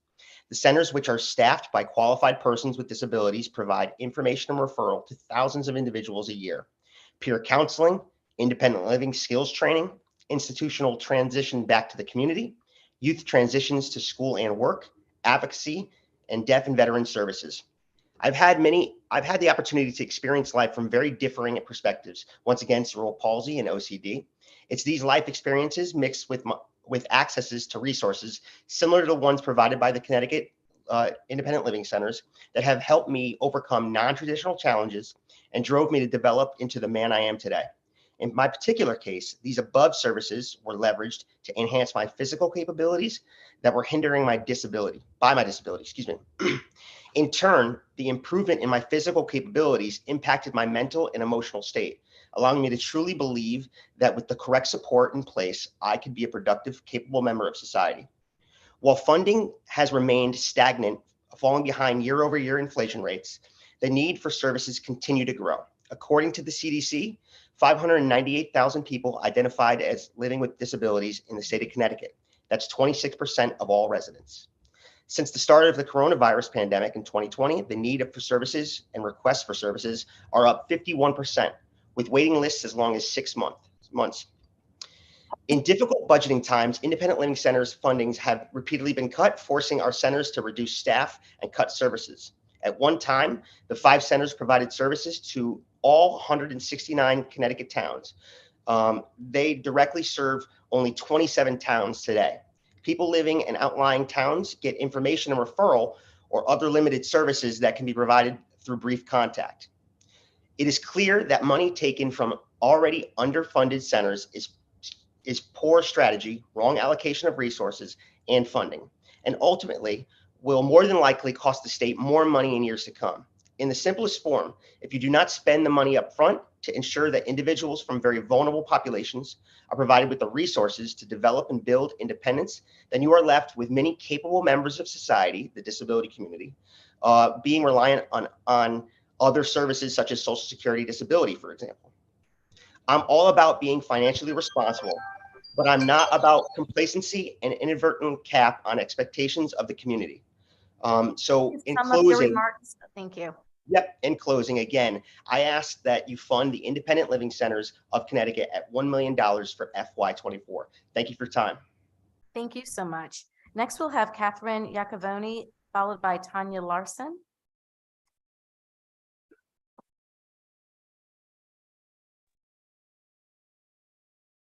Hello.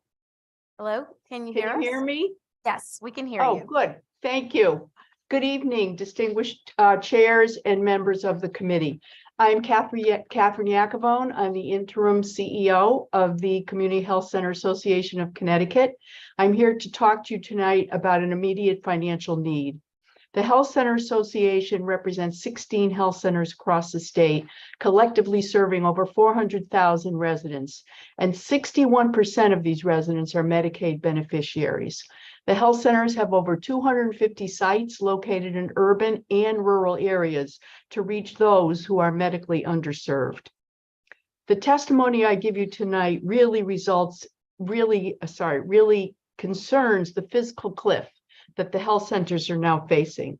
This has been caused first and foremost by the underpayment for Medicaid services from the Department of Social Services. And this underpayment over time is escalated and now is at the point where delivery of healthcare services is in jeopardy.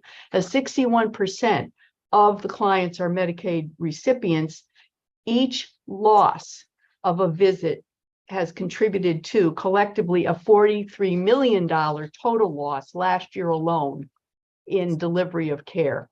The only way health centers can increase their Medicaid payment rate, which is a cost-based rate, paying them at their true cost for each medical, dental, or behavioral health visit, is through getting an economic index adjustment yearly, which has only resulted in about a 1% increase over the past 2 decades, or through a process called the change in scope process. So when a health center expands services, for example, introduces a school-based clinic or a MOVR van or specialty services, they have the right under federal law to go to the Department of Social Services and request a change in rates. The problem is that traditionally over the past 2 decades, DSS has not followed the federal law and has not made the appropriate rate adjustments to the health centers. And this has escalated into a huge loss at this point. On average, the health centers lose $60 for each medical visit they deliver and $127 for each dental visit they deliver to a Medicaid client, and they cannot make up these losses. This incredible loss, plus inflation, plus market competition, has led the association to request tonight $30 million in one-time line item appropriation for the direct operational purposes to keep the health centers afloat. And this line item would be included in the Department of Social Service budget. The real structural long-term fix is to work with the Department of Social Services to correct the rate issue. And we have begun dialogue with the new commissioner, but this will take time. Hence, we urgently need your request to keep the doors open to deliver care and save lives. Thank you so much for your consideration. Thank you so much for your testimony. Have a good evening. Thank you. Next, we'll have Tanya Larson, followed by Laura Nasser. Good afternoon, Madam Chair, Representative Nuccio, and members of the committee. My name is Tanya Larson. I represent Community Child Guidance Clinic in Manchester, Connecticut. I'm currently the Executive Vice President and worked for our nonprofit for over 20 years. We are a nonprofit agency that provides a range of mental health and special education services to children and adolescents throughout the state. I'm here to emphasize how important it is for you to consider increasing funding and maintaining funding for community nonprofits. I have 3 key points I want the committee to consider and understand. We are grateful for the legislation passed last year to support and increase funding to nonprofits and the children mental health services. But it's not enough. Nonprofits deserve to have their contracts and Medicaid rates funded at a fair and competitive rate. Our workforce is underpaid, tired, and overwhelmed with the volume of children and families that need our services. I know you've heard from a range of nonprofits today to discuss the shortages in our workforce and the emotional labor of caring for people as the demand is at all-time high. I want to focus my testimony today on the demand for services for our most intensive programs. Since the pandemic began, there has been headlines about mental health crisis in our state and nationwide. There have been reports that emergency departments and hospitals are overburdened with very acute children with nowhere for them to go. Nonprofits like ours are the backbone to the mental health system and provide direct care to these children. Utilization is up. Our outpatient department saw a 20% increase in demand for services last fiscal year. Our programs that offer more intense level of care had to build wait lists, sometimes 3 times their capacity. This means that children who need more intense services are often referred to lower level care. This then impacts the morale and resiliency of all staff. At this time, we run 3 programs that serve children who require intensive support.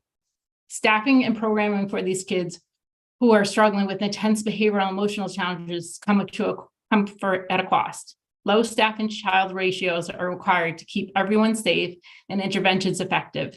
Psychiatric care by trained child and adolescent psychiatrists are required and imperative to the oversight and stabilization of youth. Our budgets are built to include interactive activities, health food, transportation, utilities, offices, group room space, maintenance, IT equipment, and supplies.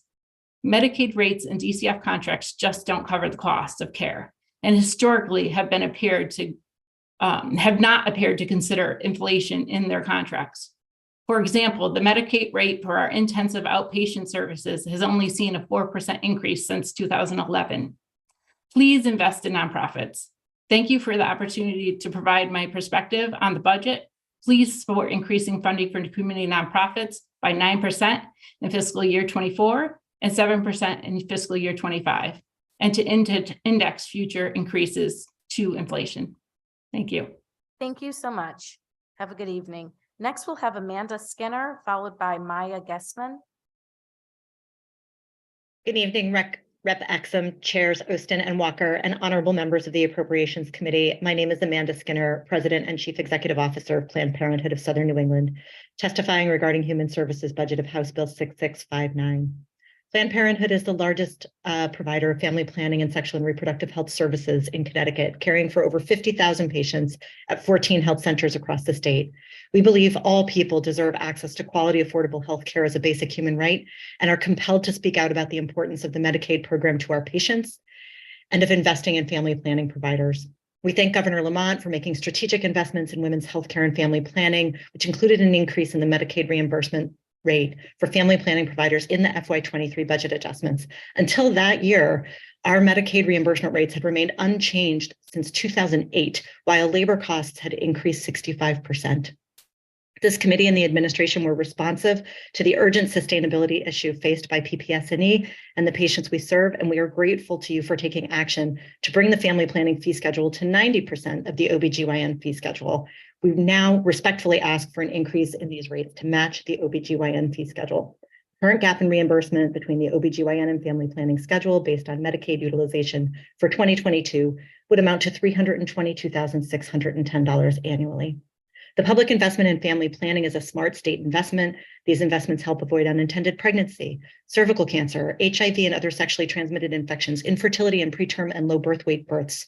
For the majority, these services the federal government provides states with an enhanced match of 90% for family planning, a higher rate than for other services.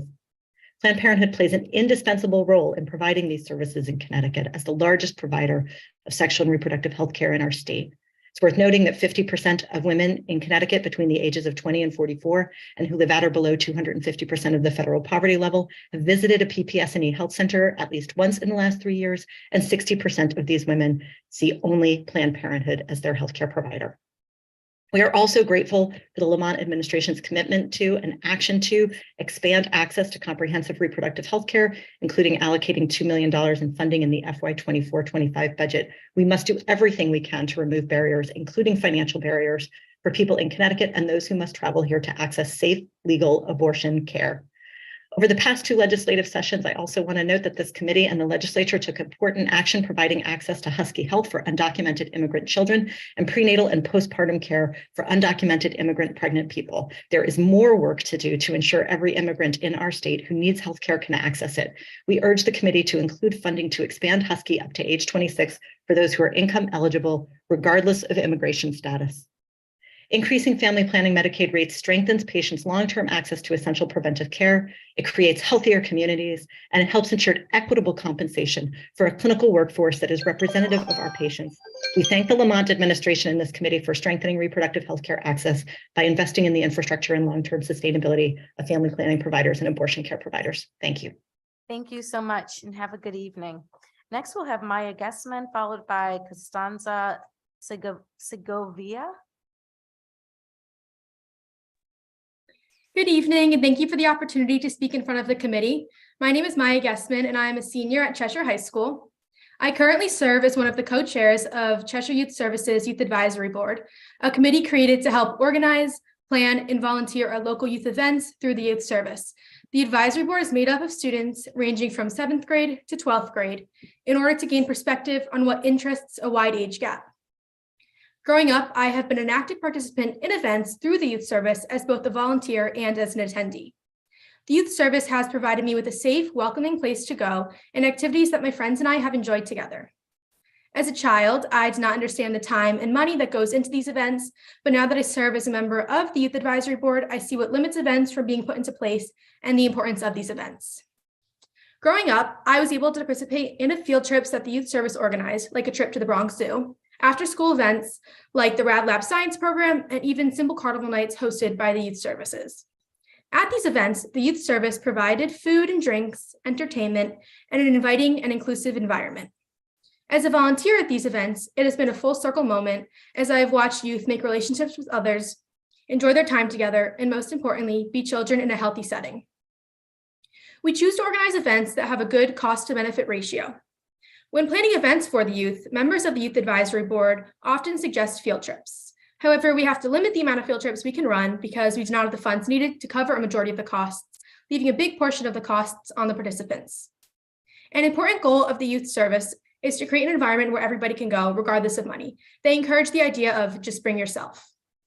Having a safe place to go after school is so important because it keeps kids in an environment where they can be themselves, but be chaperoned and positively influenced. Now, as a teen, I often ask my peers if they attended youth events hosted by the youth service, and a majority say yes and share a story of their time and the influence it had on them. They shared that the youth service was always there for them, and they always knew that they were welcomed with open arms. As I look forward to the programs that the youth service can organize, I understand what they could do with more funding, and I reflect on the good they have done in my childhood. For the next generation of youth to experience the programs that the youth service provided me with is crucial for their social development. With more funding, the youth service could plan more events that attract a wide range of youth. These events range from tutoring to movie nights to field trips. Encouraging these events and enabling them allows for youth to engage with their communities, establish role models by creating relationships with peers, and making new friends in a warm setting. I'd like to close with the word that defines the Cheshire Youth Services: involvement. The Cheshire Youth Services allows for every age gap to be involved with each other, their community, and on every level of community events, whether it be attending as a participant or as a volunteer. I thank the youth services for all they have provided me with, and I look forward to witnessing their impact on the future youth. Thank you so much for your time tonight. Thank you so much for your testimony. Next will be Costanza Sego. Costanza, are you present? No, I think there's many. Followed by Thomas Burr.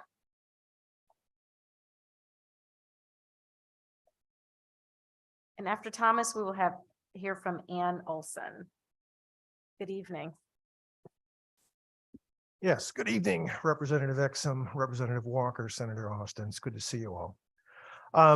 My name is Thomas Burr. I'm the Public Policy and Affiliate Relations Manager of the National Alliance on Mental Illness, NAMI, Connecticut. And I am submitting testimony today in support of HB 6659.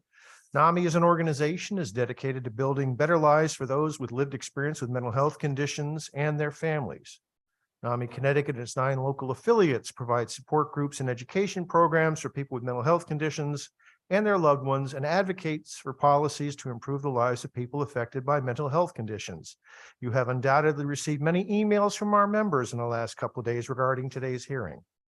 As the country's largest grassroots mental health organization, we know that getting access to treatment in a timely fashion is key to recovery from a mental health condition. The Department of Children and Families and Department of Social Services parts of the governor's proposed budget, HB 6659, include many good things. However, we are requesting that you increase funding for community nonprofits during the biennium by 9% in FY24 and 7% in FY25. And that's mainly due to the outrageous inflation we've been experiencing the last 2 years. This funding is crucial to honoring your long-term plan to increase funding for community nonprofits because it makes up for the high inflation that we have seen. On a related note, the increase the legislator provided in the last biennium, we deeply appreciated by the nonprofit community across the state. But programs and services funded by Medicaid did not receive that same level of increase. Instead, some Medicaid-funded services like clinic-based behavioral health services received only a 4% increase in FY22, while state-funded contracted services received an increase each year of the last biennium. The 5.4% cost of living adjustment in the current year, FY23, was not applied to Medicaid rates. Furthermore, some programs funded by Medicaid, like the acquired brain injury waiver services and birth to 3 services, didn't receive any funding increases at all in either year.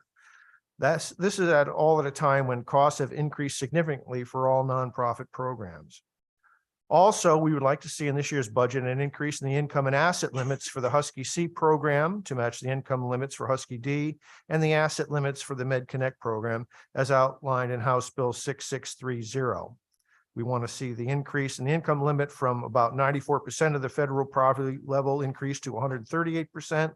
Like to increase the asset limits and assure that people who currently spend down their excess income on medical bills to qualify for Husky C will still be able to continue to do so. So therefore, in summary, we support House Bill 6659 with the additional items we mentioned above.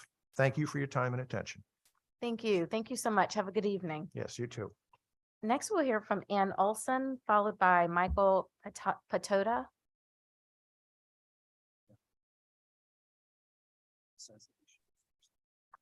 Good evening, Senator Austin, Representative Walker, and distinguished members of the Appropriations Committee, Human Services Subcommittee. My name's Ann Olson, and I'm the Executive Director for Masonic Care Home Health and Hospice.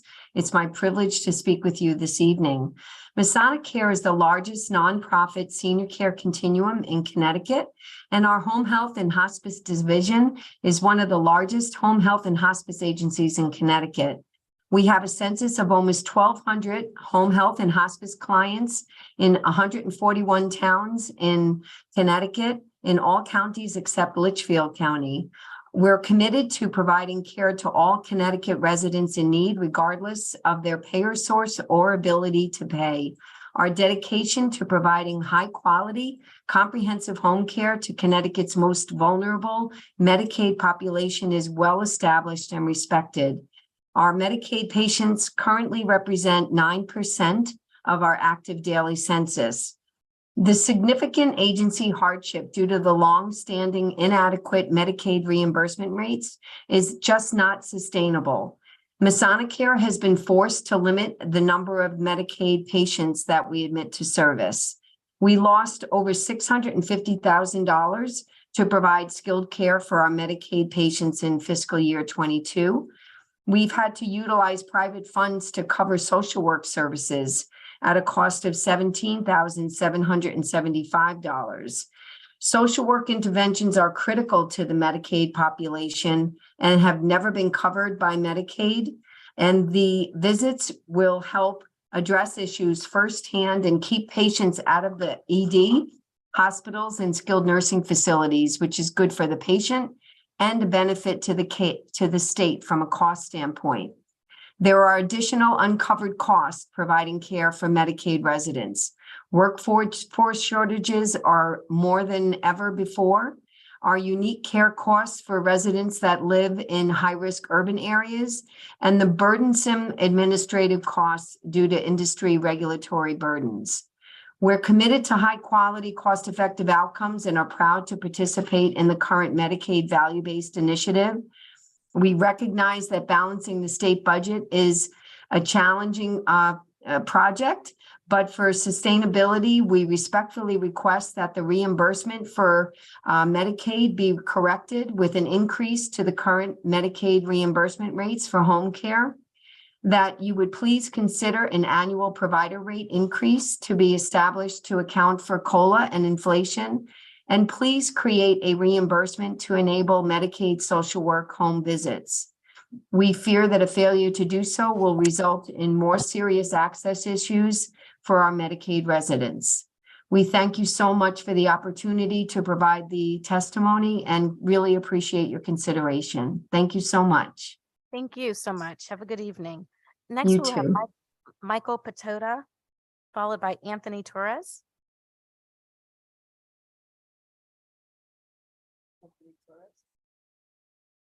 Anthony Torres.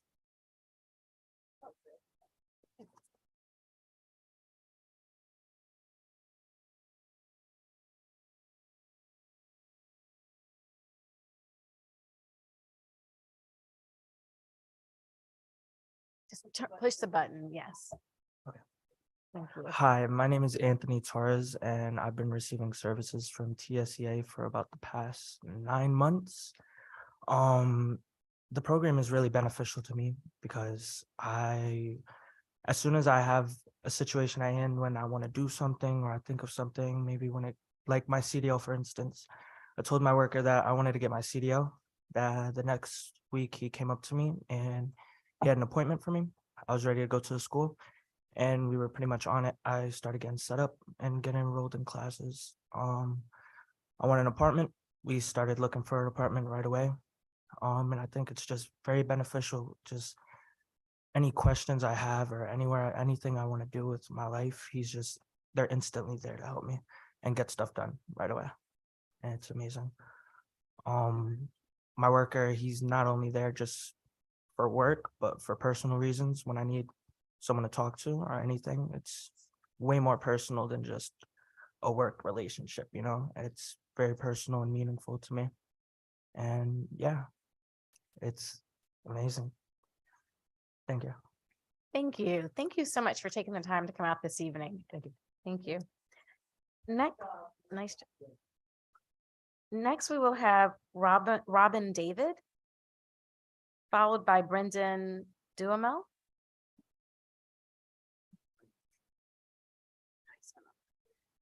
Terrell Williams.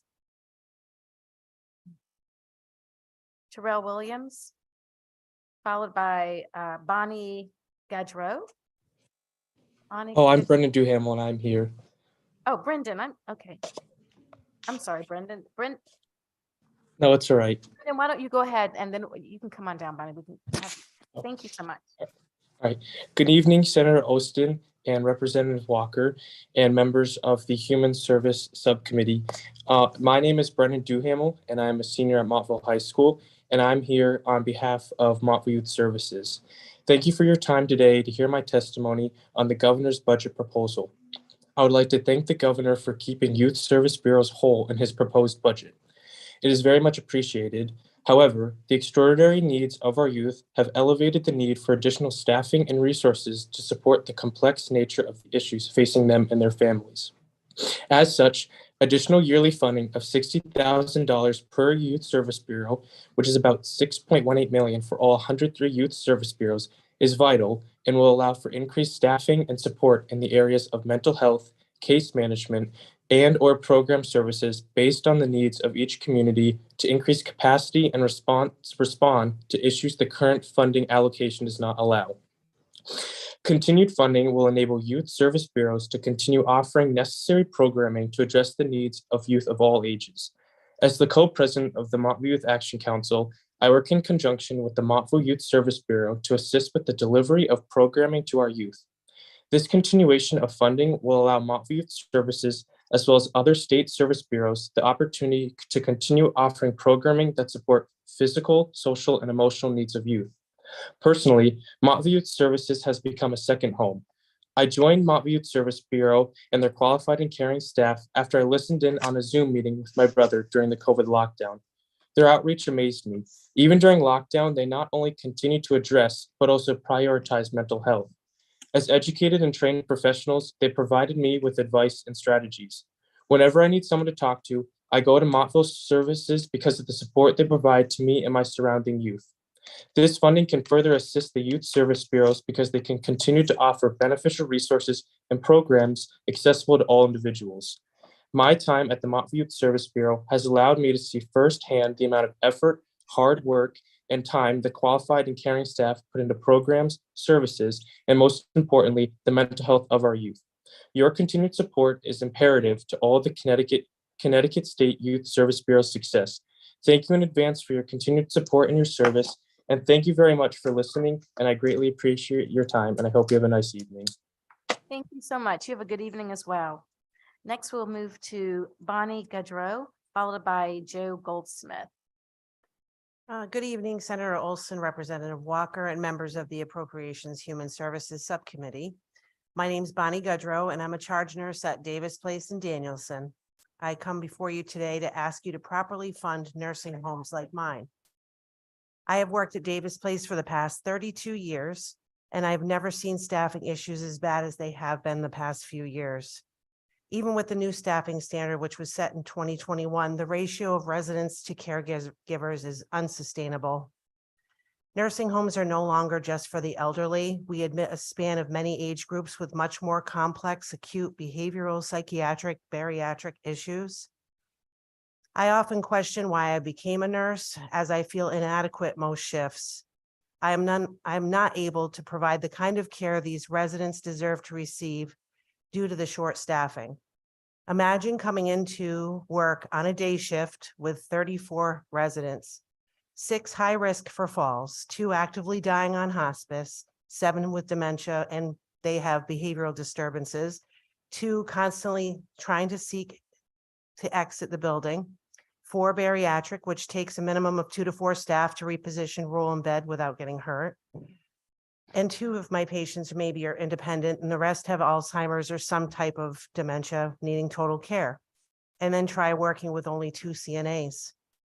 How are we able to adequately provide care for these human beings? As a charge nurse for the 34 residents, I have to complete the blood sugars for the diabetics before breakfast, start my morning med pass, which can take a minimum of 2.5 hours to complete if no interruptions. As I'm popping meds, I hear my name page for phone calls. I need to answer, family members approaching my car, asking for assistance, residents yelling for help in their bedroom. I see a high-risk fall resident attempting to go stand up unassisted while the CNAs are somewhere else. I stop what I'm doing to run to assist. I have to check on my dying patients every hour, recheck blood sugars before lunch, start another med pass, and I'll do that along with the required charting that I need to do. All of this is supposed to be completed in 8 hours. Do you think you could do all of this? We are constantly faced with ethical dilemmas daily. Residents and caregivers need you to fully fund our nursing homes. Fund bills like SB 989, which will raise staffing standards in nursing homes and improve care. By making these critical investments, we can ensure that nursing homes are staffed properly and improve the quality of life for our residents. Please help us. Thank you for your time. Thank you. Thank you so much for your testimony. We'll have Joe Goldsmith, followed by Tracy Wodach.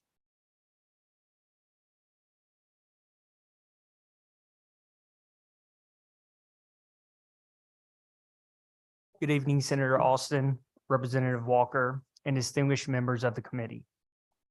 For the record, my name is Joe Goldsmith, and I serve as Regional Network Director of Strategic Partnerships for Youth Villages. I'm here today to ask for full funding for the Transitional Support for Emerging Adults, or TSEA program. As detailed in my written testimony, money invested in this program is an investment in ensuring young adults have the skills they need to be successful, productive members of society. You heard Anthony speak about his experiences with the program just a few minutes ago, and we'll hear from another participant later on tonight.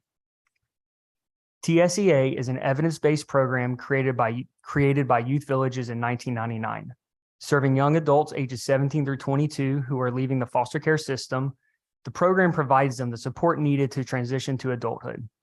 Findings from a rigorous random assignment evaluation of our model showed that young adults who received the program fared better in multiple outcome domains compared to those in a control group.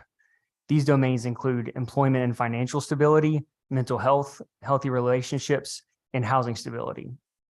The program has helped over 25,000 young adults across the country since 1999. The program is currently offered in 18 states and the District of Columbia, either through direct service delivery by Youth Villages or through training local nonprofits to implement the program in their own communities, like here in Connecticut. This program launched in Connecticut in 2019 through a time-limited matching grant with an annual funding of $500,000 from DCF and $500,000 of temporary philanthropic funds. The $1.5 million of philanthropic funds have now been exhausted, and in order to continue providing the current level of services, an additional $500,000 per year must be allocated. With the support of Youth Villages and DCF, Community Health Resources and Wheeler Clinic currently implement the program in DCF regions 3, 4, 6, and parts of 5, roughly 2/3 of the state. Since then, over 200 young adults have been served, and upon exiting the program, 86% of those participants were living independently or safely with positive supports, 92% had avoided arrest, and 95% of participants had obtained at minimum their high school education or on track to do so, employed, or both. Of the young adults surveyed 1 year after exiting the program, 95% had avoided arrests and 100% had stable housing and employment and/or educational stability. These outcomes are consistent with our national results and highlight the positive long-term impact the program has on young adults in the state of Connecticut. DCF brought TSEA to Connecticut to fill a need for more robust services for this population. The program is now at risk of reducing both its service area and capacity by 50%. We are asking that the committee and the legislature allocate an additional $500,000 per year to continue funding current operations. I hope you'll consider this additional investment in some of the most at-risk youth in the state. Thank you for your time and have a nice evening. Thank you so much. Have a good evening. Next, we'll hear from Tracy Wodach, followed by Christina Rodriguez. Senator Austin, Representative Walker, and distinguished members of the Appropriations Committee. My name is Tracy Wodach, President and CEO of the Connecticut Association for Healthcare at Home. I am also an RN with 40 years experience. The Connecticut Association for Healthcare at Home is the united voice for our licensed home health and hospice agencies, as well as several non-medical homemaker companion agencies. Together, our members provide services that foster cost-effective home care for Connecticut's Medicaid population in the setting they prefer most, their own homes. I'm testifying before you today to ask for additional funding in the state budget to focus on both immediate workforce development as well as long-term commitment to agencies who provide home and community-based care in our ever-growing aging state. Our providers have a unique role in healthcare as they do not work in institutions. They go into people's homes alone, not knowing what is behind closed doors. They face multiple risks daily, including drugs, guns, abuse, neglect, and infectious diseases like COVID. The recent ARPA funding is genuinely welcomed, yet doesn't begin to make up for 15 years of flat funding, combined with the added COVID costs and inflationary impact. Behavioral health cuts in 2016 and elimination of add-on rates in 2017, as well as the flat funding for 15 years, has resulted in greatly reduced staffing, resulting in fewer Medicaid cases served in the community, less revenue for the providers, keeping them from hiring and retaining staff, and higher costs of care for the state. A vicious, unnecessary cycle where we are constantly playing catch up in a losing battle. Regarding complex care services for the medically fragile living in the community, last year's budget and ARPA funding added a sizable and much needed increase for pediatric complex care, while the adult complex care rate did not get anything. This created a 21% gap in this vital level of care between 0 to 18 age group and the adults 19 and older. These are cases requiring the same staff and the same care. Why discriminate when a person turns 19 in the community, yet still requires the same care when they were 18? Additionally, with the growing needs of the community, social workers serve a key role within the home health agency as they assist patients with community resources, including Medicaid and waiver services, address mental health challenges, and support the psychosocial emotional needs of those with serious illness. However, Medicaid does not pay for home health social work services.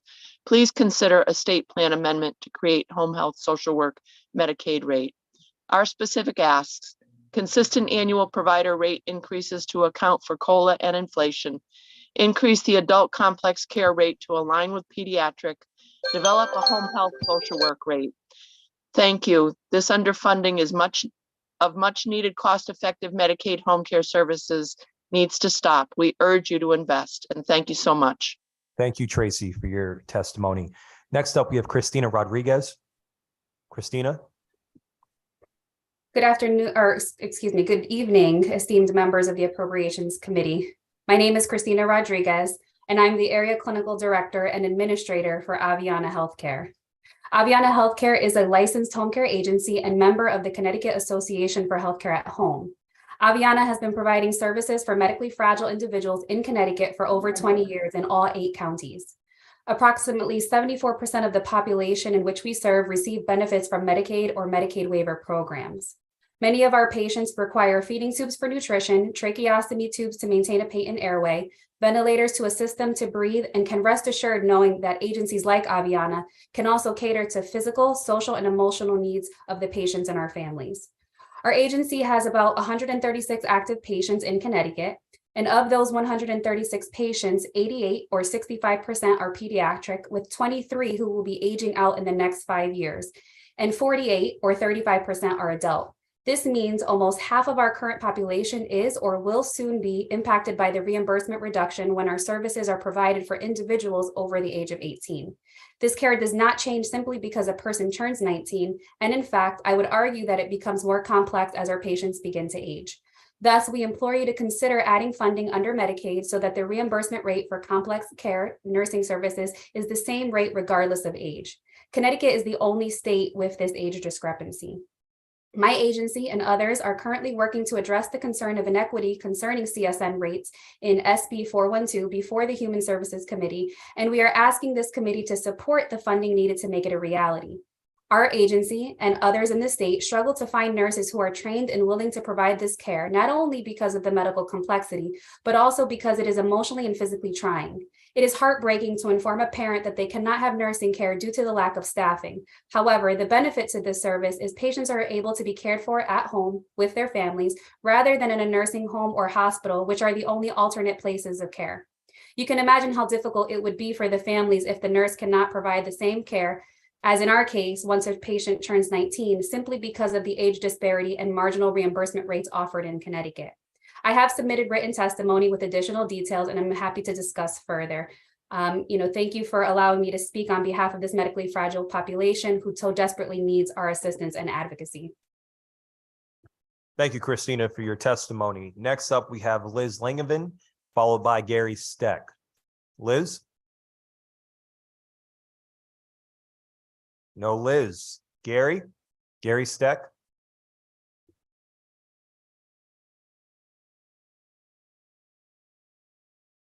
Good evening and thank you for your service. My name is Gary Steck. I'm the CEO of Wellmore Behavioral Health. We provide comprehensive services under contract with the state, including outpatient, intensive, in-home, mobile crisis, and group home care to approximately 9,000 residents of Western Connecticut each year. I'm here to request that you increase funding for community providers during the biennium by 9% in FY24 and 7% in FY25, and to index future increases to inflation. At my organization, year over year, our clinical positions now require 25% higher wages, dwarfing the COLA that we received. Some of our services are funded solely by Medicaid. Of course, there was no COLA. Our two largest expenses, of course, are wages and health insurance. Health insurance has increased by over 40% in the last 2.5 years. Providing wages and benefits for our staff that keep up with inflation will be our greatest challenge in the coming year. Wellmore sustained all of its programs and operations, providing accessible face-to-face care during the entire period of the epidemic. This was quite difficult and a great challenge, helped our community, but had a big impact on our staff. We have not been able to replace the many staff that departed during the pandemic. As I speak, we have about 30 vacant clinical positions, dramatically diminishing our capacity. As an example, our regional ICAPS program has a wait list of 62 and is at half capacity. All of our 24 programs have been affected. None are fully staffed, and many have experienced severe shortages over the last 2.5 years. Staff vacancies have resulted in care delays and disruptions where we fully staffed at least another 1,000 clients could be cared for. The greatest increase we've seen in terms of demand has been for child and adolescents under age 18 who are experiencing severe anxiety or depression. We predict this will continue to be the case for at least the next 2 to 5 years, if not longer. Funding surely has not kept up with this increased demand. Thank you for the opportunity to provide my perspective. Please support increasing funds for community nonprofit providers by 9% in 24 and 7% in 25, and index these increases to inflation for the future. Thank you very much. Thank you for your testimony. Next up, we have Isaac Colonzia, Isaac Colonzia. All right, Victoria Staub. Okay, Mary McGuire. Mary?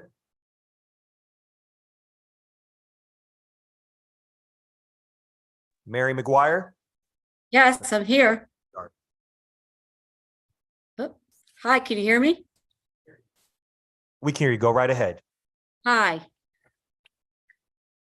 Good evening, Senator Ostin and Representative Walker and distinguished committee members. My name is Mary Ellen McGuire, and I'm the Executive Director of Bridge House in Bridgeport. For years, I've had the privilege of witnessing life-altering transformations in the lives of adults with persistent serious mental illness who proudly call themselves Bridge House members. First, I want to say we're very grateful to Governor Lamont and all the legislators for the budgetary support Bridge House has received over its 36 years of existence. And we are also grateful for the cost of living increases we've recently received. Please consider giving our nonprofit the increases it so deserves and needs over the next couple of years. First of all, I want to say that Bridge House is not a clinical model, nor is it a clubhouse drop-in center. We pride ourselves on encouraging our members to build a purposeful life with meaningful work, education, relationships in between therapy sessions and social activities. Bridge House is a unique rehabilitation program, one of 320 clubhouses around the world, accredited by Clubhouse International, that fosters connections, relationships, and a daily purpose among its members. Bridge House helps people get back into the workforce if they so desire. Members are also encouraged to go back to school, and at our weekly job club, they meet to support members looking for and holding on to a job. We also have a housing club, which supports people not only in obtaining housing, but keeping their housing, which is critical in this time of housing crisis.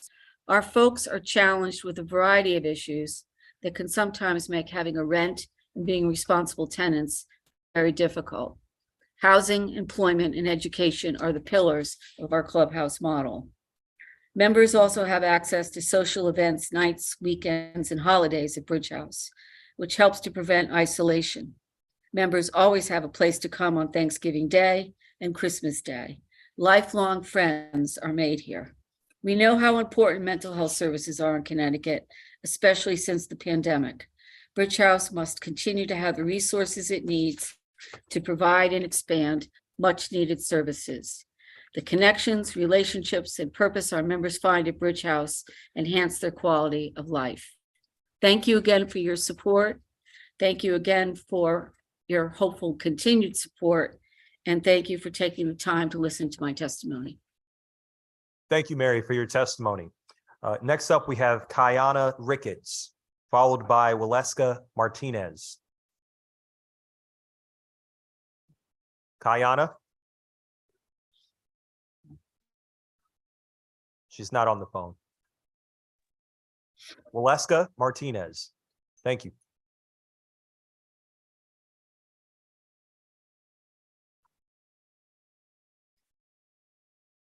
Hello, everyone. My name is Waleska Martinez. I live in New Britain and I've worked as a CNA at Amberwoods and Farmington for 8 years.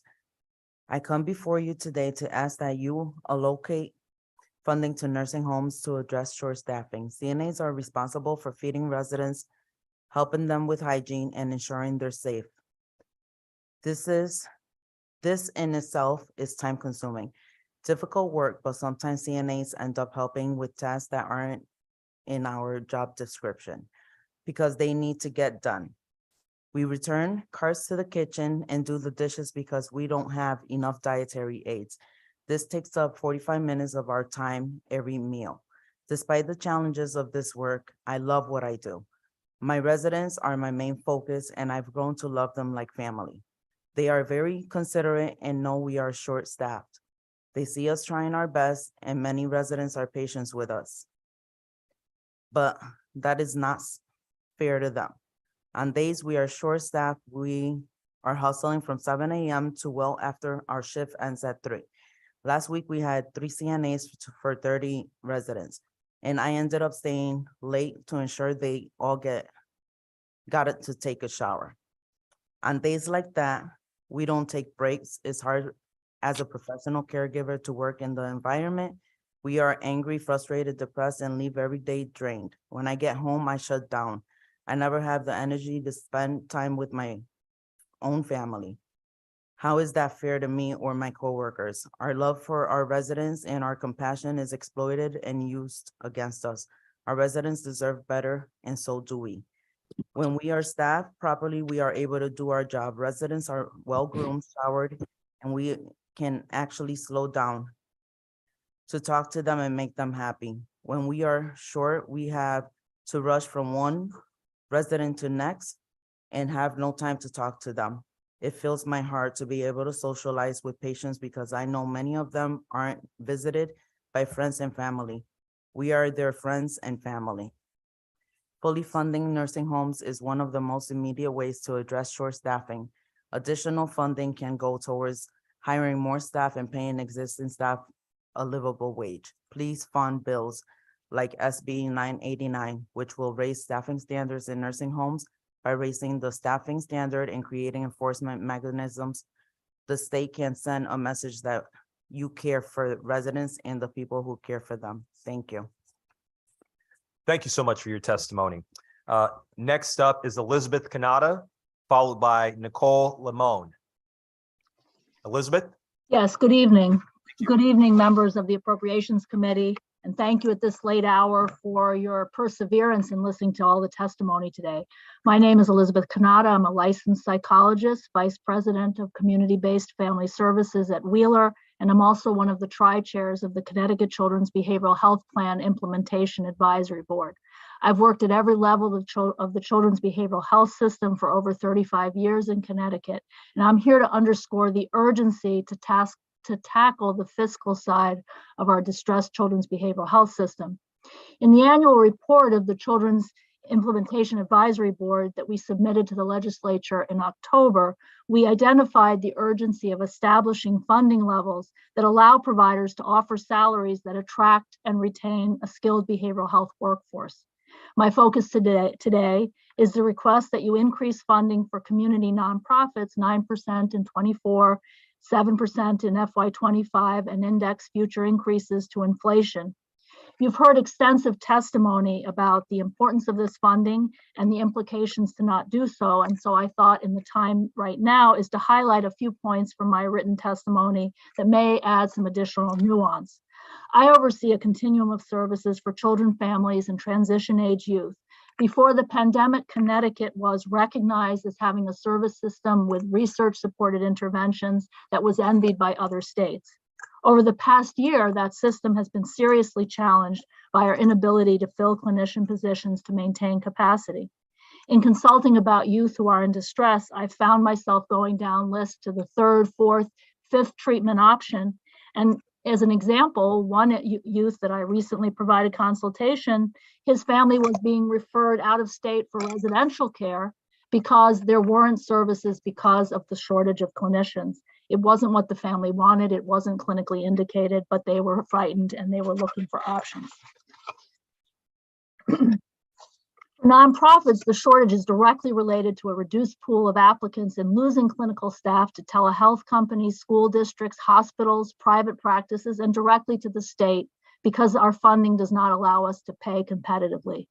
It should be noted that all of the community-based programs that I run require clinicians to rotate on-call coverage as part of their job, and as distress has increased, so has the demand on clinicians. And with vacant positions, that means they're on call more frequently. As a final note, the nonprofit sector has historically been the training ground for new graduates across the behavioral health disciplines. The exposure that new clinicians get through participation on clinical teams, the high level of postgraduate degree training, supervision, skill coaching through evidence-based treatments that are only available through state grant funding are the foundations that contribute to a skilled behavioral health workforce at every level. Entry into private practice, working for telehealth companies, while skipping the early career training that we provide will have a lasting impact on quality of care for years to come. Thank you for this opportunity to present to you. Thank you for your testimony, Elizabeth. We appreciate it. Nicole Limoni, followed by Kim Aroe. Nicole? Hey there. Thank you for sticking it out all day. You've heard a lot of different opinions. I'm a supervisor in the Transitional Support Program for Emerging Adults. So our clients are primarily, exclusively from DCF, and they're young adults that have turned 18 and now they're receiving voluntary services. And we provide support to them as they navigate adulthood.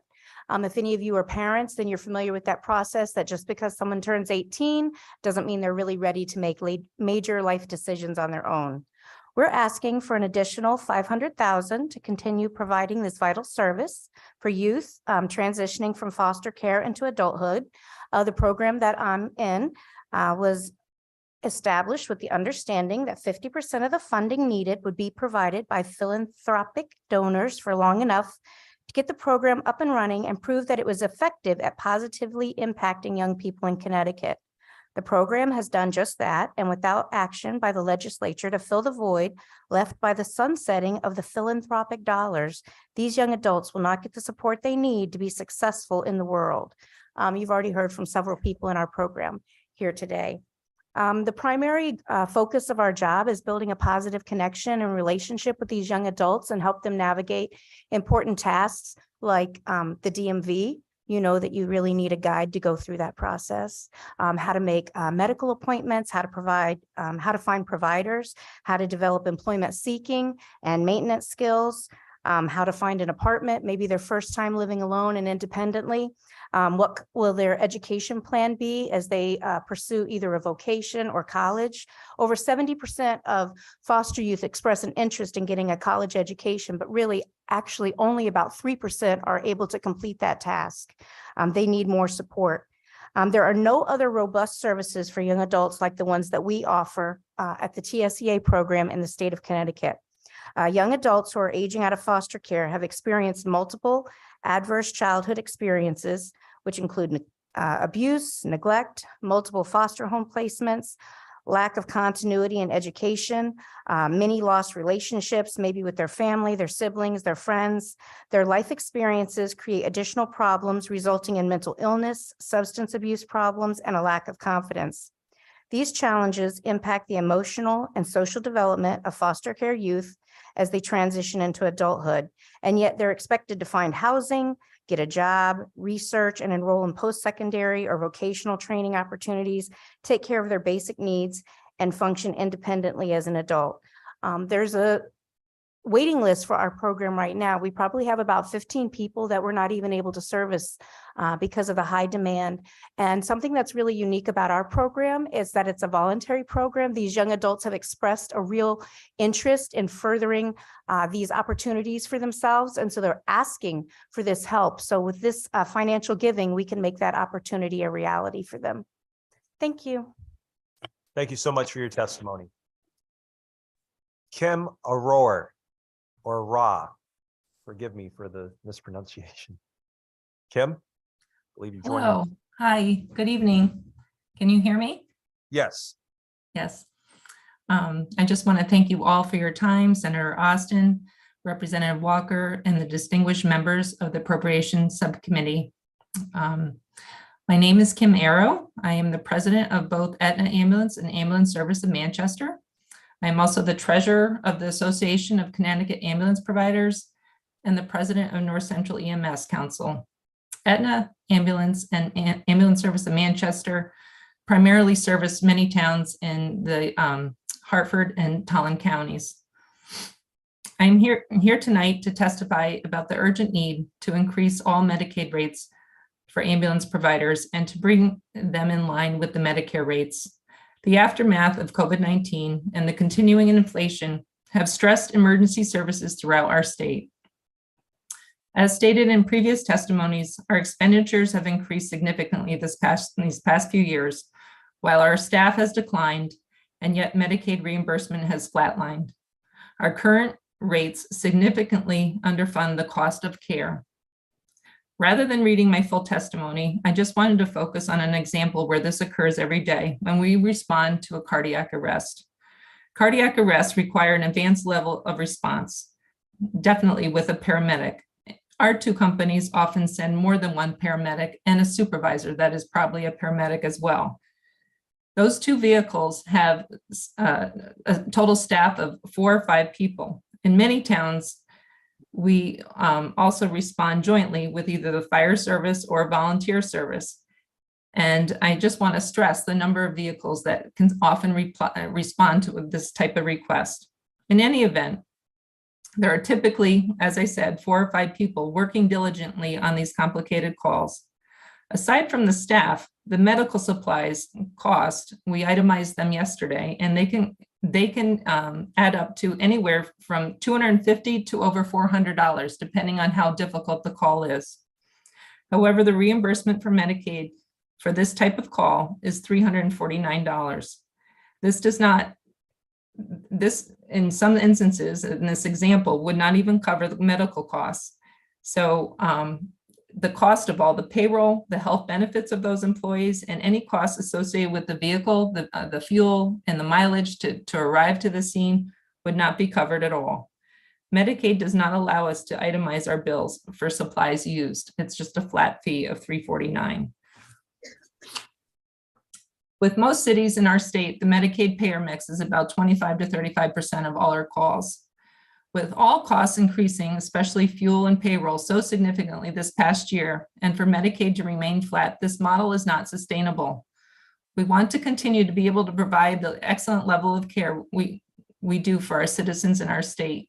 So lastly, I just encourage you or stress that the Medicaid increase will benefit all providers, including all the volunteers, the municipalities, the fire services, and especially those that are in those EMS deserts that have been referenced frequently. We know that the pandemic has changed how healthcare is delivered, and the state needs to ensure emergency medical services is ready to respond to an emergency as it always has. We urge you to support the EMS, the services, and increase the Medicaid rates in the coming year. Thank you again for your time and your patience today. Thank you, Ms. Arrow, for your testimony. Jennifer Nadeau. Good evening, members of the Appropriations Committee. My name is Jennifer Nadeau, and I'm a licensed clinical social worker and service director at Community Health Resources.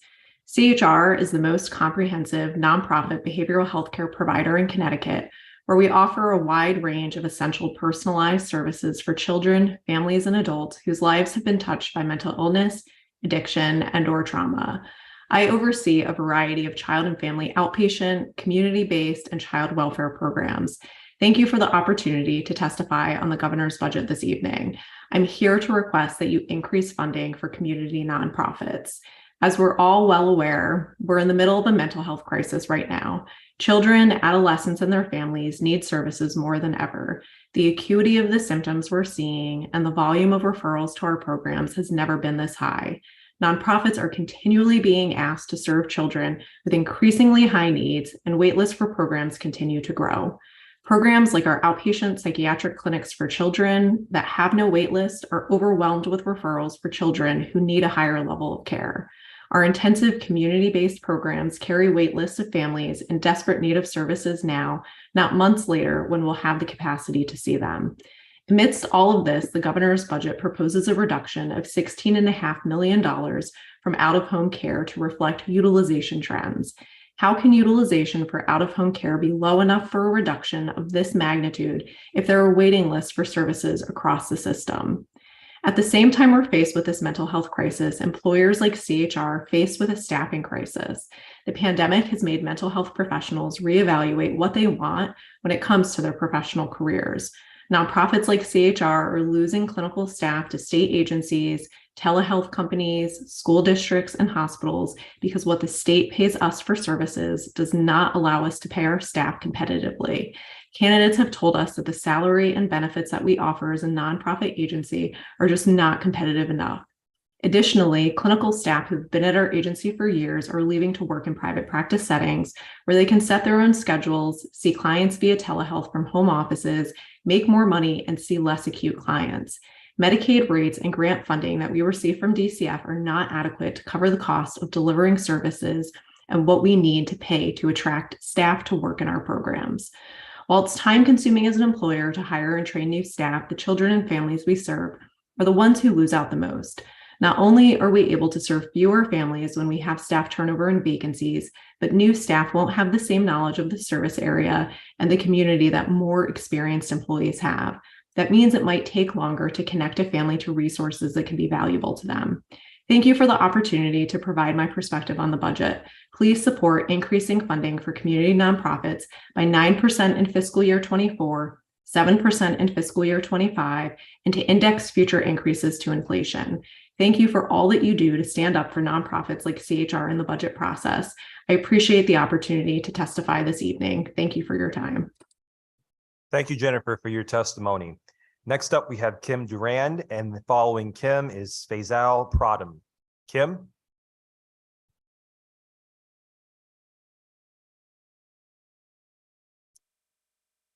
Kim Durand, we see that you're online. Can you connect with us?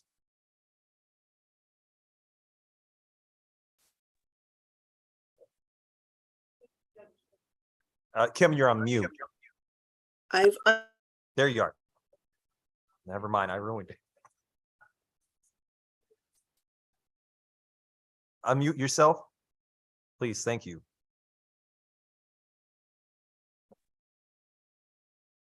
I have unmuted myself. It keeps muting. Sorry. Good evening, Senator Austin, Representative Walker, Senator Lester, Representative Gilchrist, and distinguished members of the Appropriations Committee. My name is Kim Durand. I am a home health clinical manager, and I am an RN with 35 years of clinical experience. Day Kimball Home Care is a small licensed and certified home health and hospice agency in Putnam. We serve 15 towns in the Quiet Corner, providing cost-effective, quality services to northeastern Connecticut's aging and disabled population. I am testifying before you today to ask for increased Medicaid reimbursement for home health services. For the providers in northeastern Connecticut, the burdens of care are greater as there are limited to no community resources as compared to some of our more urban counterparts. Many individuals in our area are considered complex adult care. Last year, we cared for one Medicare beneficiary in her 50s who lived in senior housing and had no family support. Her medical problems consisted of unstable diabetes, cardiac disease, mobility issues with falls and injuries, and a mental health diagnosis. She had difficulty understanding medical instructions and had trust issues related to her mental health diagnosis. She required care from all healthcare medical disciplines, including a social worker, though this was not covered by Medicaid. The social worker visited her 6 times and provided many non-visit work hours and advocacy. Our patient required high-intensity services needing additional insurance authorization, and this required added clinical documentation. Coordination between multiple medical and mental health providers occurred every visit, and with transportation being limited, virtual physician visits were scheduled when the nurse was in the home. Nursing managed and pre-poured her medicines, and each clinician assessed for her compliance at each visit. Unfortunately, she required an admission to a skilled nursing facility. I am concerned that our frail elders and adults will not receive the needed care to keep them where they want to be, at home. I am asking the Appropriations Committee for Fiscal Budget 24 to 25 to consider the following: a fair and consistent increase in the Medicaid rates that sustains the cost of care for this population, a medical social worker rate to assist people with social, emotional, and financial issues that impact their medical and mental health status. I thank you for your time this evening. Have a good evening. Thank you, Kim, for your testimony. Next up, we have Faisal Pradhan, followed by Luke Bronin, followed by Lurlette Newell. Faisal?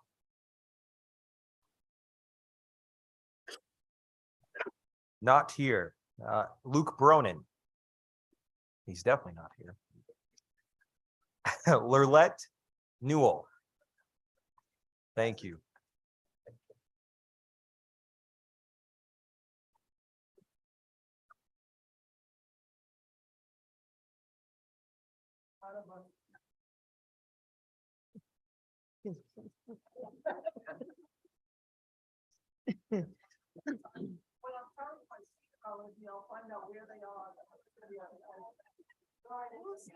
Okay, I'm ignoring. Good evening, Senator Austin, Representative Walker, and members of the Appropriations Human Service Subcommittee. My name is Lurlette Newell. I live in Manchester. I'm a certified nursing assistant employed at Westside Care Center in Manchester. I am here today to urge you to fully fund nursing homes in Connecticut. I became a nurse's aide over 20 years ago. I entered the field because of my grandmother, who was very dear to me. I loved her tremendously and cared for her in her final years. Through this experience, it became apparent to me that I enjoyed caring for the elderly. So I decided to make caring for the elderly my career. My job as a CNA has been very rewarding, but it has changed drastically over the past 20 years. I'm no longer able to sit with my residents when they need to talk, nor am I able to soak their feet and care for them the way I want to take care of them. I'm constantly running from one resident to another to get the basic care completed. My day consists of washing, dressing, and getting these residents out of their beds daily, things that we take for granted. Residents need to be toileted on a 2-hour schedule. I also have 2 meals to assist with them with. Feeding can take up to 20 minutes per resident for the ones that need to be fed. It is time that we realize that a nursing home of 20 years ago that cared for the people who needed basic personal assistance has evolved into a complex clinical setting with individuals who require much more care and supervision than years past. Staffing levels must reflect the needs of the population we now care for. It is not uncommon to have a mix of residents, Alzheimer's, behavioral, substance abuse, and alcohol abuse residents coming from the hospitals. Residents that were once cared for in the hospital settings are now being sent to the nursing home. Residents' needs are love and affection, and we are not able to give this to them due to the lack of time with the current staffing levels. Connecticut residents living in a nursing home should be a priority to the legislature of Connecticut. We are asking you to fully fund nursing homes in the state so there is funding to raise the staffing standards for nursing homes to improve the lives of residents and caregivers. Our workload is twice that it was, and we cannot give residents the level of care that they deserve. At this point, I can't keep doing this work. I was planning on staying in nursing homes for another few years, but sadly, I will be another statistic of someone leaving this field. There are so many injuries at work, and if I keep going on, I'll be crippled. Please help us to solve this crisis and fully fund our nursing homes. Thank you for your time. Thank you so much for your testimony. We appreciate you. Up next, we have Russell Schwartz. Russell. Good evening, Senator Austin, Representative Walker, Representative Gilchrist. I see you there as well. My name is Russell Schwartz. I'm the Director of Operations for Avon Health Center and West Hartford Health and Rehab, and I've spoken to members of the committee before. My family's operated Avon Health Center and West Hartford Health since 1974 and 1976, respectively. We care for 280 residents and employ as many as 400 staff members and have remained 5-star quality rated facilities for many years. I submitted my testimony, so I'll try to just paraphrase. The pandemic itself has been a real hardship to the industry, to the caregivers, to the facilities themselves. Between 2020 and 2022, more than 250,000 people left the industry, so that our workforce is at its lowest since 1994. And difficulty with staff recruitment has a direct impact on our ability to admit new residents and provide the quality of care our residents expect. We will not admit in our facilities if we don't have proper staffing. As a result of the pandemic and supply chain issues, most of our costs are up. Utilities 50%, food up 20%, insurance 10 to 15%. The current rates being paid to nursing homes are based on a 2019 cost report. That's prior to the pandemic. There have been an enormous amount of additional costs that we have had to take on that are not part of the rates and part of the costs in 2019.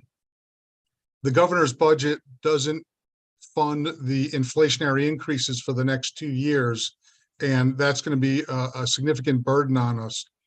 While we have appreciated the state's willingness to give funding for staff benefits and wages, which we'll always take, the rest of our operating costs are just not being kept up with. We had gone almost 10 years with no additional funding. And at the moment, our costs are just beyond what our rates are built on. In one of my facilities, I spent over $1 million last year on nursing agency. The agency rates are twice what they are of normal payroll costs. And it's become a sore spot where agency staff come into the facilities, and when they start talking about their wages, they end up recruiting staff right out from under our noses. We need your help to continue to take care of our residents and stand ready for the communities that rely on us. We are imploring you to ask the governor to include the almost $200 million in inflationary increases into the budget. There's no way that facilities going forward can continue to fund the costs that we have absorbed over the last number of years with no relief in our rates. Thank you, Mr. Schwartz. I think that's all I have. If there's any questions, I'd be happy to answer. Thank you so much for your testimony. We appreciate it. Thank you.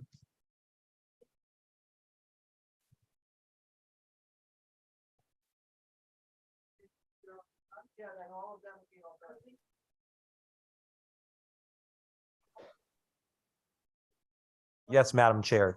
Naija Lee, would you please join us for your testimony? We appreciate it. I do not say no to Representative Walker or Senator Austin.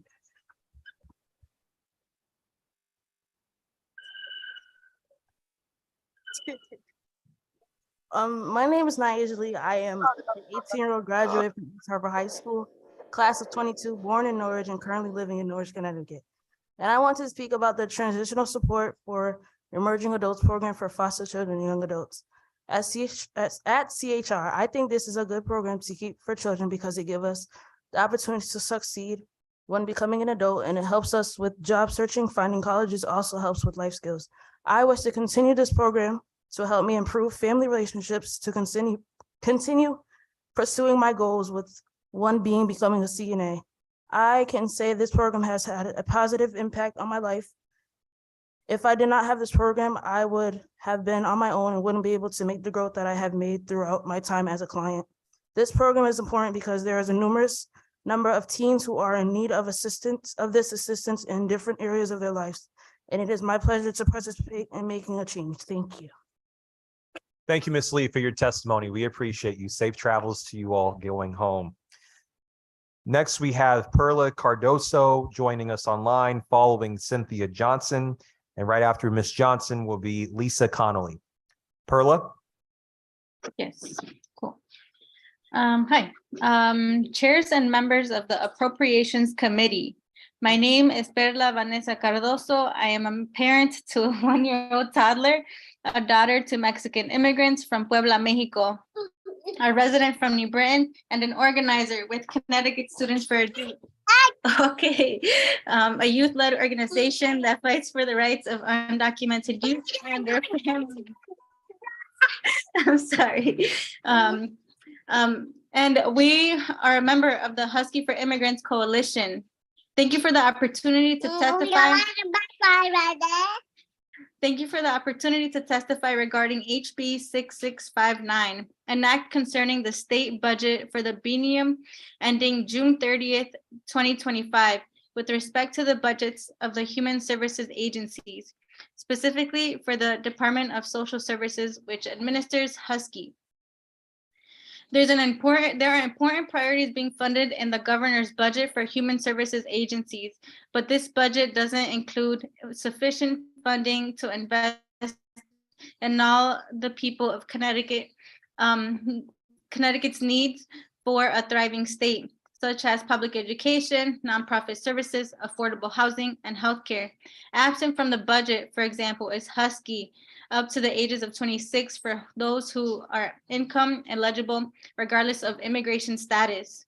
As a youth organizer who works really close with youth in the high school here in New Britain and college students who are facing a lot of mental health issues and obstacles, this law would directly impact their lives. I have met high school students who are here living with an uncle or an aunt or someone who they barely know, right? Because they have just came here from another country.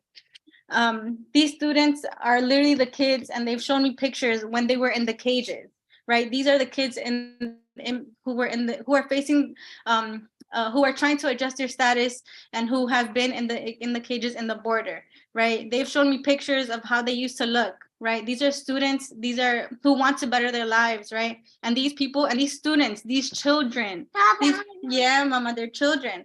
The children deserve to have medical health insurance, right? We pay taxes, right? And even regardless if they didn't pay taxes, it is a human right. The policies passed in 2021 and 2022 are working. Over 2,000 undocumented children ages 0 to 12 have already enrolled in Husky since the first of the year when the program started. And last year, over 1,600 undocumented pregnant people accessed critical prenatal services. We can continue this progress by expanding to ages 26.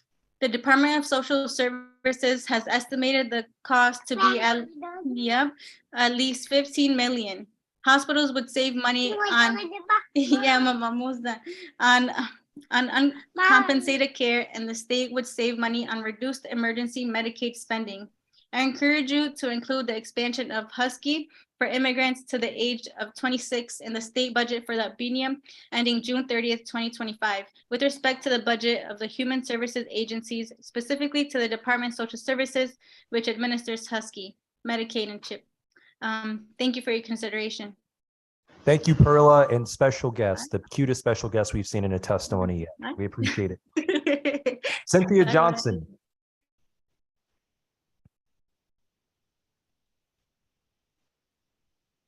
Ms. Johnson, I thought I saw you on here. Okay, Lisa Connolly, join us. Following Lisa will be Nancy Fleming.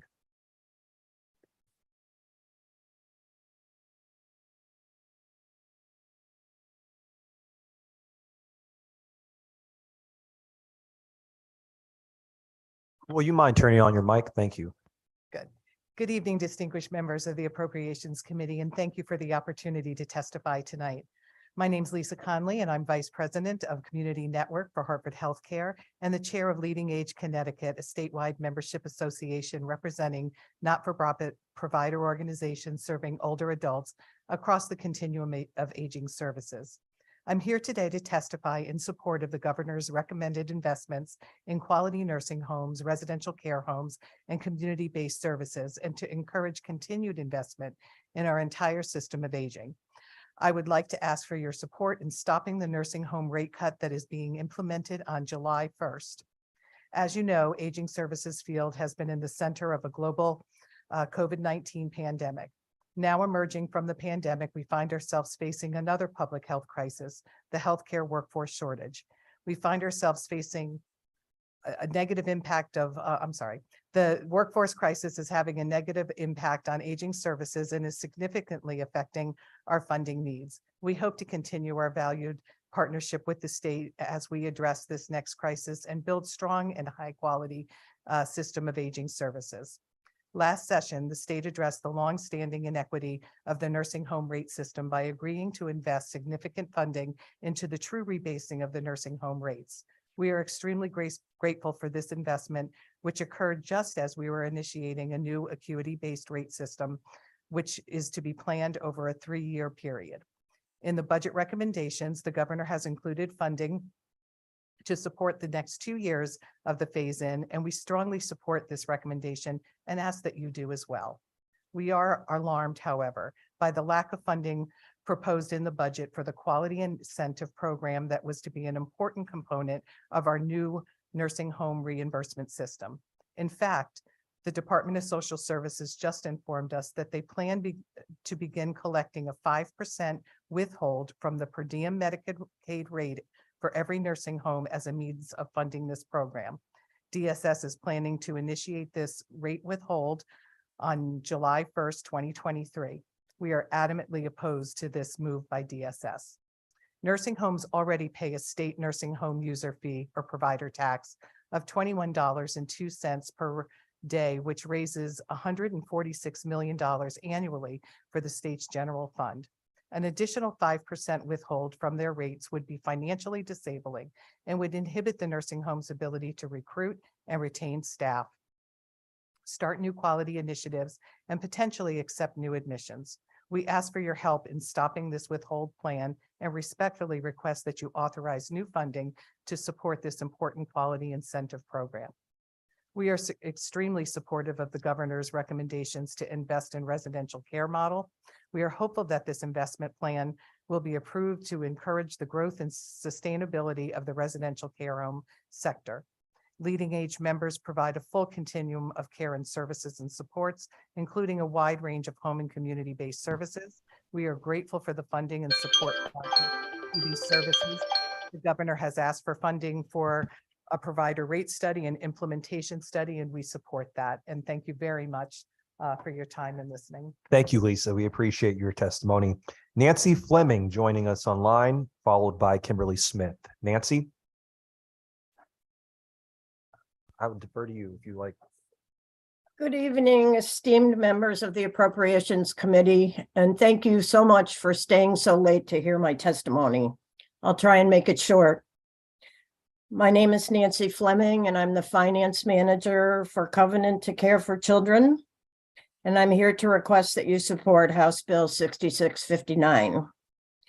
I would like to thank you for your continued support of CCC's unique Adopt a Social Worker program, which allows us to work directly with DCF and other Connecticut social service agencies and schools to provide basic essential goods to abused, neglected, and impoverished children throughout Connecticut, aged birth through 17.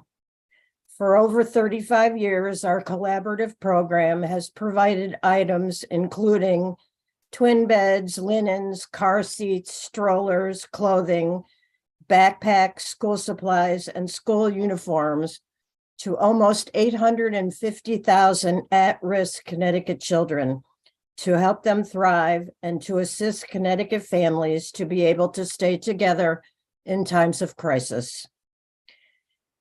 In fiscal 19, we were working with a severely cut staff of 3 full-time and 3 part-time employees, and we were able to help over 8,100 Connecticut children.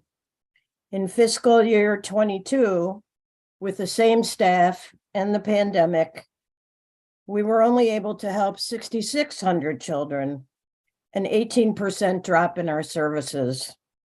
Most of this, I believe, is because of the rising costs of the goods that we supply.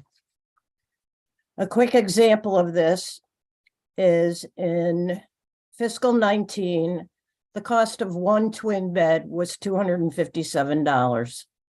Currently, that same set is $307, a 19% increase. A car seat, which a new mother must have to be able to take her newborn home from the hospital, cost $108 in fiscal 19.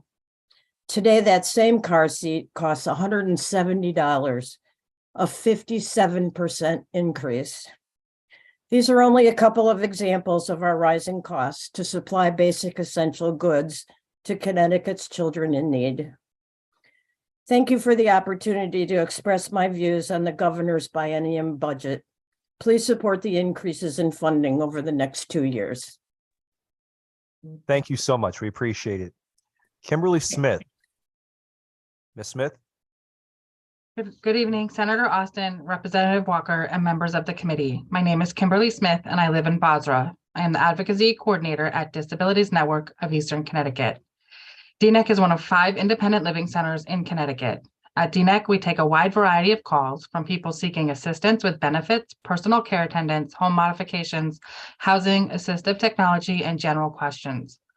One of my recent consumers was a 54-year-old woman with a spinal cord injury. She came to my office using a rollator, wearing a neck brace, a back brace, and braces on both of her legs. She was homeless and working with a shelter. Unfortunately, the shelter did not have beds that she could access due to her disabilities, since the beds were on the 2nd floor.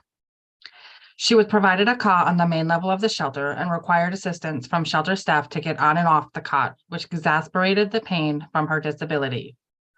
It was November and it was freezing outside, but there were many nights she chose to sleep in her car, as she could do so without the pain from sleeping on a cot. DNEC paid for a hotel for her to sleep in for a week while waiting to get into an apartment. The apartment is on the 1st floor, and while she is grateful for it, it is difficult for her to get in and out of the building due to 4 steps on the front. There is a major shortage of affordable, accessible housing in our state. For this reason, the independent living centers need increased funding to hire a housing coordinator for each center. The housing coordinator would be able to build relationships with local housing authorities and landlords to get our people into appropriate, affordable housing. Another consumer was a gentleman who uses a wheelchair. He lives in an apartment on the 5th floor.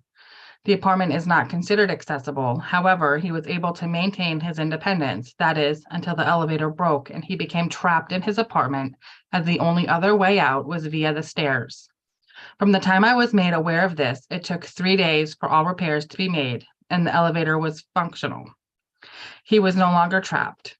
It is unfortunate that he is living in an apartment that is not accessible and poses a threat to his safety, but is affordable, and at least he has a place to live. For this reason, and so many more, having the funding to hire a community advocate for each center would greatly benefit all consumers across the state. The community advocates would be someone who can go into the community and assess things like this, the accessibility of apartment buildings, parking, sidewalks, and anything else that helps or hinders the disabled community, such as working elevators. I'm asking that the independent living centers receive an increase in funding of $840,000 to maintain the current services they provide, and the additional funding of $750,000 needed for a housing coordinator and a community advocate in each independent living center. Thank you for your time and have a great day. Thank you. Next, we have Yelena Garovich. Hello, Hello, thank you for joining us. You may start. my name is Yelena Gerovich, and I'm the coordinator of the new American Acculturation Program at the Jewish Federation of Greater New Haven. New American Acculturation Program offers a variety of services to our community, including educational classes, programs, and holiday celebrations. The program has been offering free citizenship classes for the last 20 years, and I'm proud to report that almost 90% of the refugees from the former Soviet Union in our community have passed the citizenship test. It is impossible to overstate the impact of obtaining US citizenship on people's life. For example, being able to freely and confidently apply and interview for prepared jobs due to not having immigration restrictions. The majority of our program participants are able to get the kind of jobs they wished for, and some are now even employed by the federal government. Citizenship offers the opportunity to vote and elect the kind of leaders that will be best represent them, their families, and their communities. It helps them to become eligible for federal employment and benefits and to have more financial independence. There is a big difference between being a citizen in the former Soviet Union and the US. One of our former students, Svetlana Krieger, was a very active Jewish activist in Russia. After receiving numerous threats, she realized that her life was in danger. She no longer wanted to tolerate the anti-Semitism encouraged by the government, and she asked for political asylum and moved to the United States. She passed the citizenship test 5 years later And for the first time in her life, she had an opportunity to vote for the leaders that she really trusted. Svetlana found a job that was good fit for her and continues to be very active in the Jewish community, even published a book about her experiences in the former Soviet Union. Svetlana and her husband Yefim came to America when they were over 50. They were not discriminated against based on age, religion, or nationality. Yefim Krieger became a professor at the University of New Haven. He has patented several of his inventions. American citizenship allowed Svetlana and Yefim to stop fearing for their lives, get good jobs, and realize their potential. Their 2 sons have successful careers, and 4 grandchildren are happy and proud of their lives and as Americans. The majority of Jewish refugees in our community come from Ukraine, Russia, and Belarus. They left those countries not only because they were discriminated against as Jews, but because they could not openly participate in their religion. The funding we received for those programs helped us tremendously. Sorry to do this. Could you finish up as quickly as possible? Yes, our program offers individual classes and classes for small groups of students, including online classes. The services we offer work well and have great results for our community, but we need funding to be able to continue to do this important job. Thank you for your continued support. Thank you, Ms. Garovich. We appreciate that. Next, we have Yenimar Cortez. Okay, moving right along, Jean Mills Arana.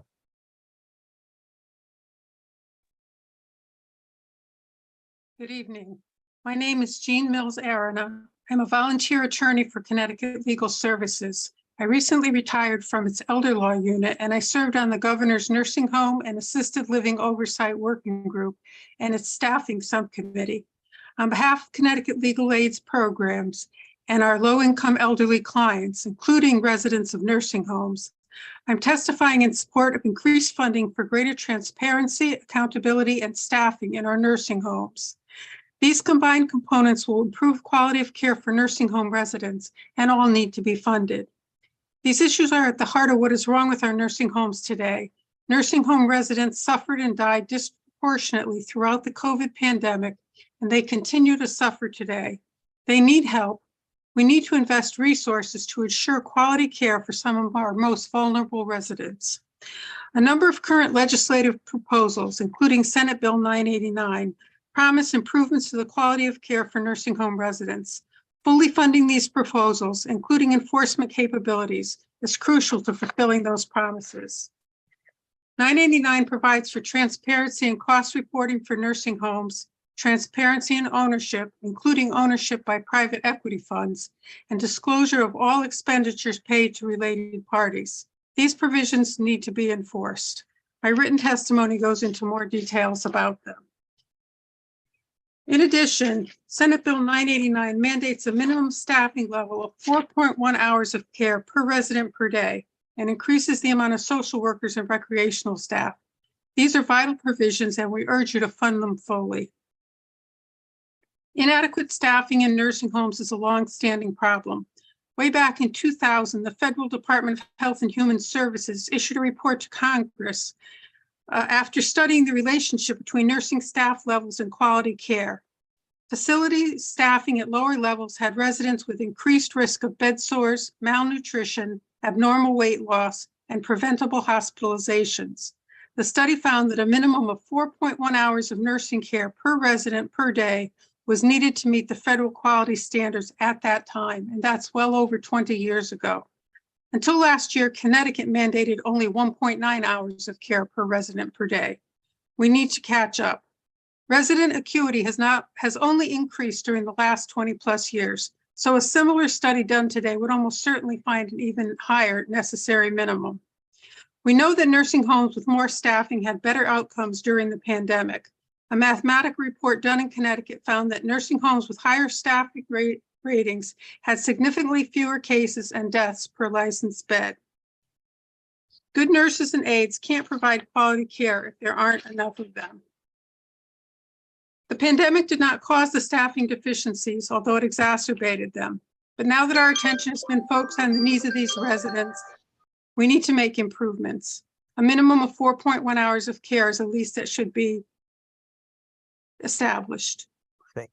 Thank Funding, you.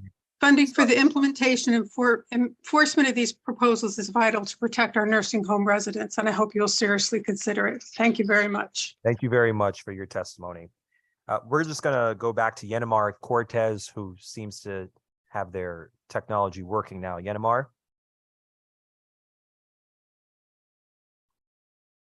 Okay. Faye Hargrove. Oh, sorry. I was on mute. That's fine. Go right ahead. Thank you. I'm sorry about that. I'm also in my car, so is it okay if I don't show my face just because it's really dark in here? Yes, that's fine. Thank you. Okay, thank you. So dear chairs and members of the preparations committees, I am Yenimar Cortez from Connecticut Students for a Dream, a youth-led organization fighting for the rights of undocumented youth and their families, and a part of the Husky for Immigrants Coalition. Thank you for the opportunity to testify regarding HB 6659 and that concerning the state budget for the biennium ending June 30, 2025, with respect to the budgets of the Human Services Agency, specifically for the Department of Social Services, which administers Husky, Medicaid, and CHIP, which is Medicaid and CHIP. There are important priorities being funded in the governor's budget for Human Services Agency, but this budget doesn't include sufficient funding to invest in all the people of Connecticut for them to thrive, such as public education, nonprofit services, affordable housing, and healthcare. Absent from the budget, for example, is expanding Husky up to the age of 26 for those who are income eligible regardless of immigration status. I myself grew up undocumented and grew up with no health insurance. And I always grew up worrying about the cost of going to the doctors or just seeking medical attention. I remember sticking out headaches, toothaches, or just any kind of pain because I didn't want to be a burden to my parents and my family's economic stabilities. And I'm not the only one. There's so many undocumented folks. In my role as a New Haven organizer, I work with ages from 14 to 25. And every single day I see people complaining about some healthcare needs. And this is why they're also very involved. So I asked today for y'all to support and to make sure that there's enough funding so that everyone in Connecticut can be healthy, regardless of where they come from, and regardless of who they are. Yeah, thank you. Thank you. Javier Gonzalez Villatoro.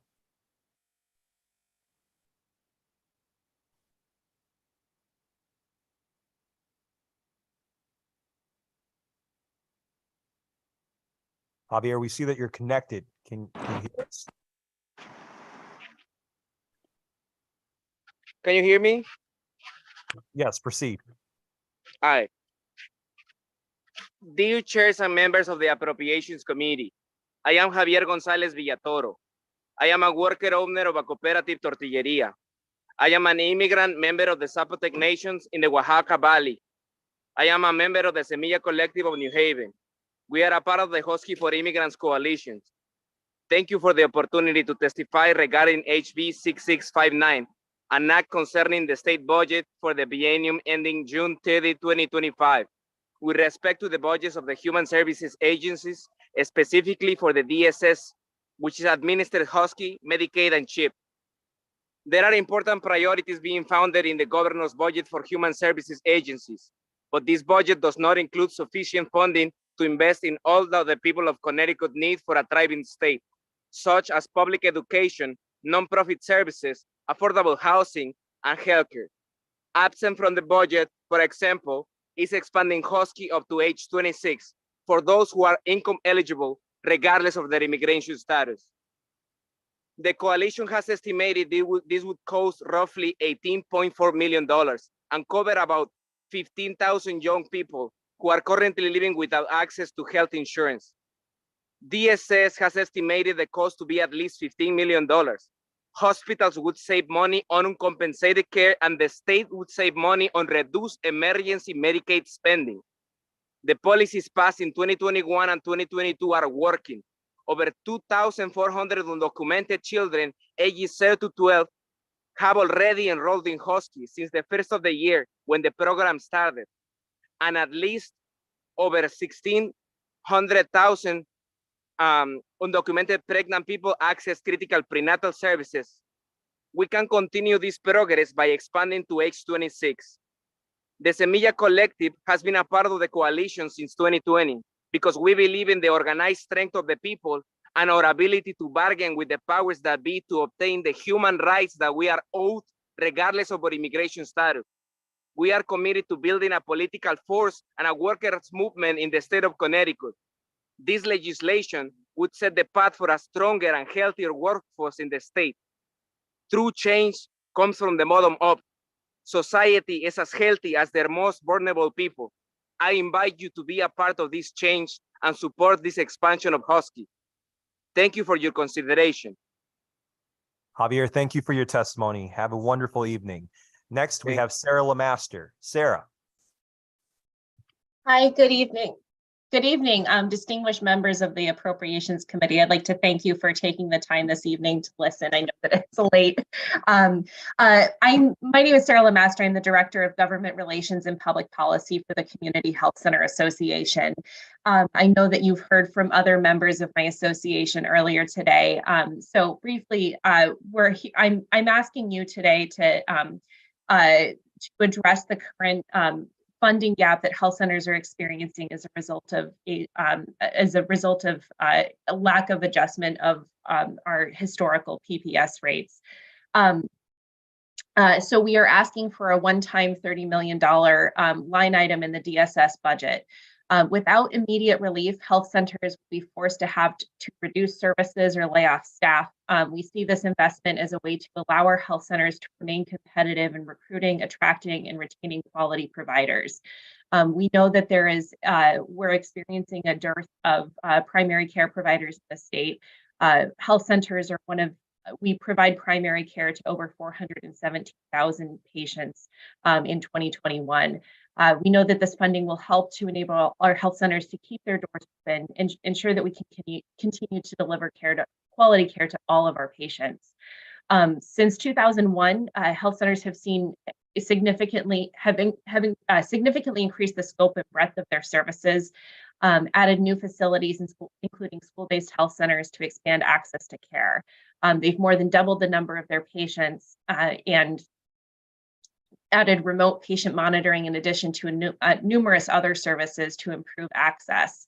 However, they're paid through the Medicaid prospective payment system, and rates have only been adjusted since 2001 for the Medicare Economic Index, which does not keep up with inflation.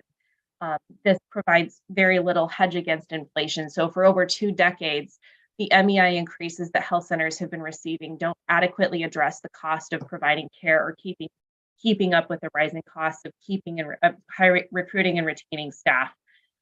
So the only other way for a health center to receive a PPS rate increase is via a change in scope request.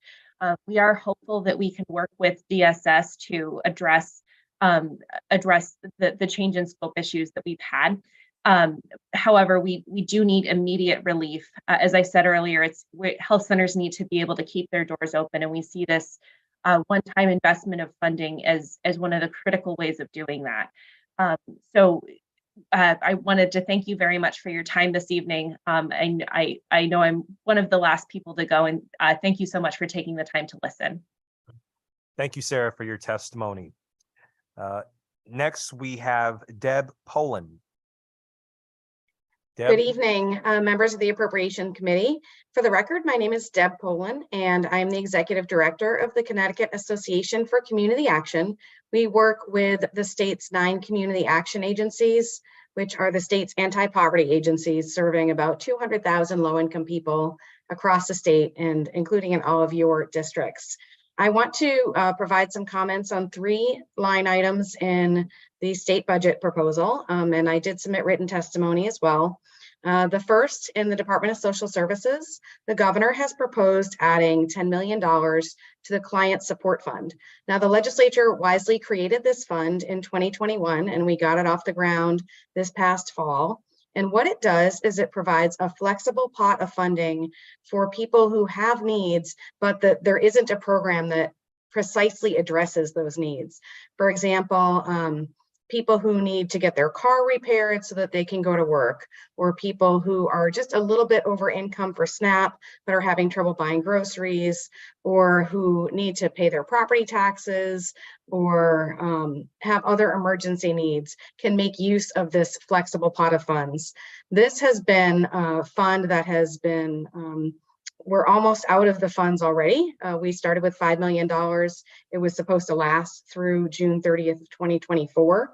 And the need has just been so great in the community that all of the community action agencies are going through that money very quickly, getting that money out to either landlords or mechanics or other places to help people improve their lives and get back to work and get back on the right path. So we support adding additional funding to this flexible pot of funds, and thank the governor for his proposal to do that and ask you to support that. Secondly is the human services infrastructure line item. And this is the line that helps to support the work that community action agencies do. So we're aligning ourselves with the comments of the Connecticut Nonprofit Alliance in requesting increases for all of the nonprofit providers. And the way that those increases hit community action agencies is through this specific line item. And I just wanted to make sure that you were aware that that is how the community action agencies get funding from the state. And finally, out of the Department of Aging and Disability Services, we're requesting additional funding for elderly nutrition. And you all know the importance of elderly nutrition and helping people age in place in the communities. A lot of the community action agencies do provide either congregate meals or Meals on Wheels. They've served about 11,000 people a year through those programs, but the programs are stretched for funding. And if you think about what the main drivers of cost and Meals on Wheels are, you'd understand why. It's groceries, it's gasoline, and it's labor. All of those have gone up, and the program needs additional funding in order to meet the needs of people in the community. Thank you so much. Deb, thank you so much for your testimony. We're going to just go back quickly to Faisal Pradhan. Hello.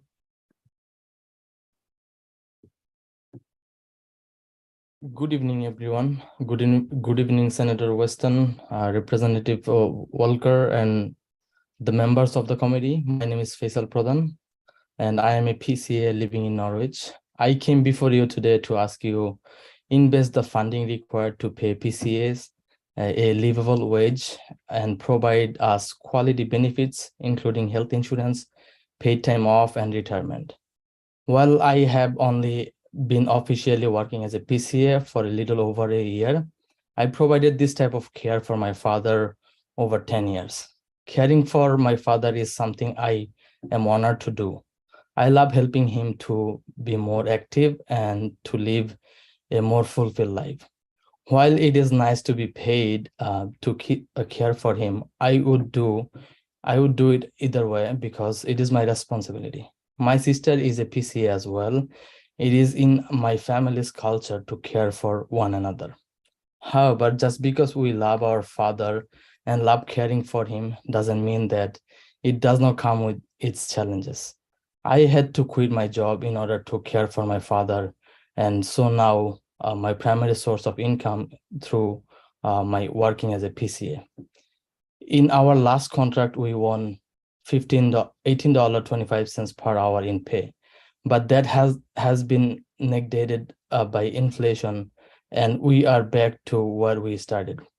I would maybe get a second job, but I'm also going to school because I need to make more money than what I am making as a PCA. I am now starting a family of my own, and I must find I must find a career that allow me to afford this. Working as a PCA opened my eyes to struggles of living in poverty, living one event away from crisis. Let me give you an example of how unstable life can be as a PCA. My father got sick with COVID in 2021, and I could not work. The following Monday, I got sick too. I went to the Connecticut Department of Labor to fulfill the unemployment, but they made it difficult. They gave me $107 for the week. I was making $500 a week as a PCA. Your employment is tied to your consumer, and without livable wage, paid time off, and other benefits, you become very vulnerable. You begin to feel as though one accident or negative life event, it's all it will take to send me a spiral into financial crisis. This is unacceptable for any worker, let alone a professional caregiver such as a PCA. We need to do better as a state, and that's why I have come before you today. Please properly fund us, fund home care service, so PCA can earn livable wage and receive the benefit we deserve. Thank you for your time. Thank you for your testimony. Carly Kosky next. Carly? Hello, Senator Austin, Representative Walker, Senator Berthel, Representative Nuccio, Senator Lesser, Representative Gilchrist, Senator Summers, Representative Belinsky, and members of the Human Services Subcommittee. My name is Carly Kosky, and I am heavily involved with my city's Youth Service Bureau. With the Middletown YSB, I have participated as a member of a Youth Needs Advisory Board startup following the pandemic, a youth-led podcast startup, and have worked as a summer employee. Youth Service Bureaus are incredibly useful as they provide a space for young people to go that isn't just school or home, a space to see their ideas welcomed and fulfilled with the help of adults, and consistently diverts teens from the criminal justice system through restorative justice techniques. Through my city's YSB, I have had the opportunity to learn more about the adolescent brain, take on new leadership roles, attend trainings, learn more about resources across the state, and even meet with the mayor. These opportunities have provided me with a sense of pride and the feeling that I am making a difference in my community. Young people need to feel a sense of belonging and that they have a voice. Two things that are of priceless value that are provided by youth service bureaus. Having a place like this gives comfort and the necessary tools to help children and teens thrive. When young adults are treated in the way I've mentioned and have places like the ones YSBs provide, then we are more likely to see people connected and engaged with others and the space around them, which then leads to stronger community connections, relationships, and outcomes. Thank you for providing me with the opportunity to give my testimony, and thank you for listening to me this evening. Thank you so much, Carly. Next up, we have Susan Austin.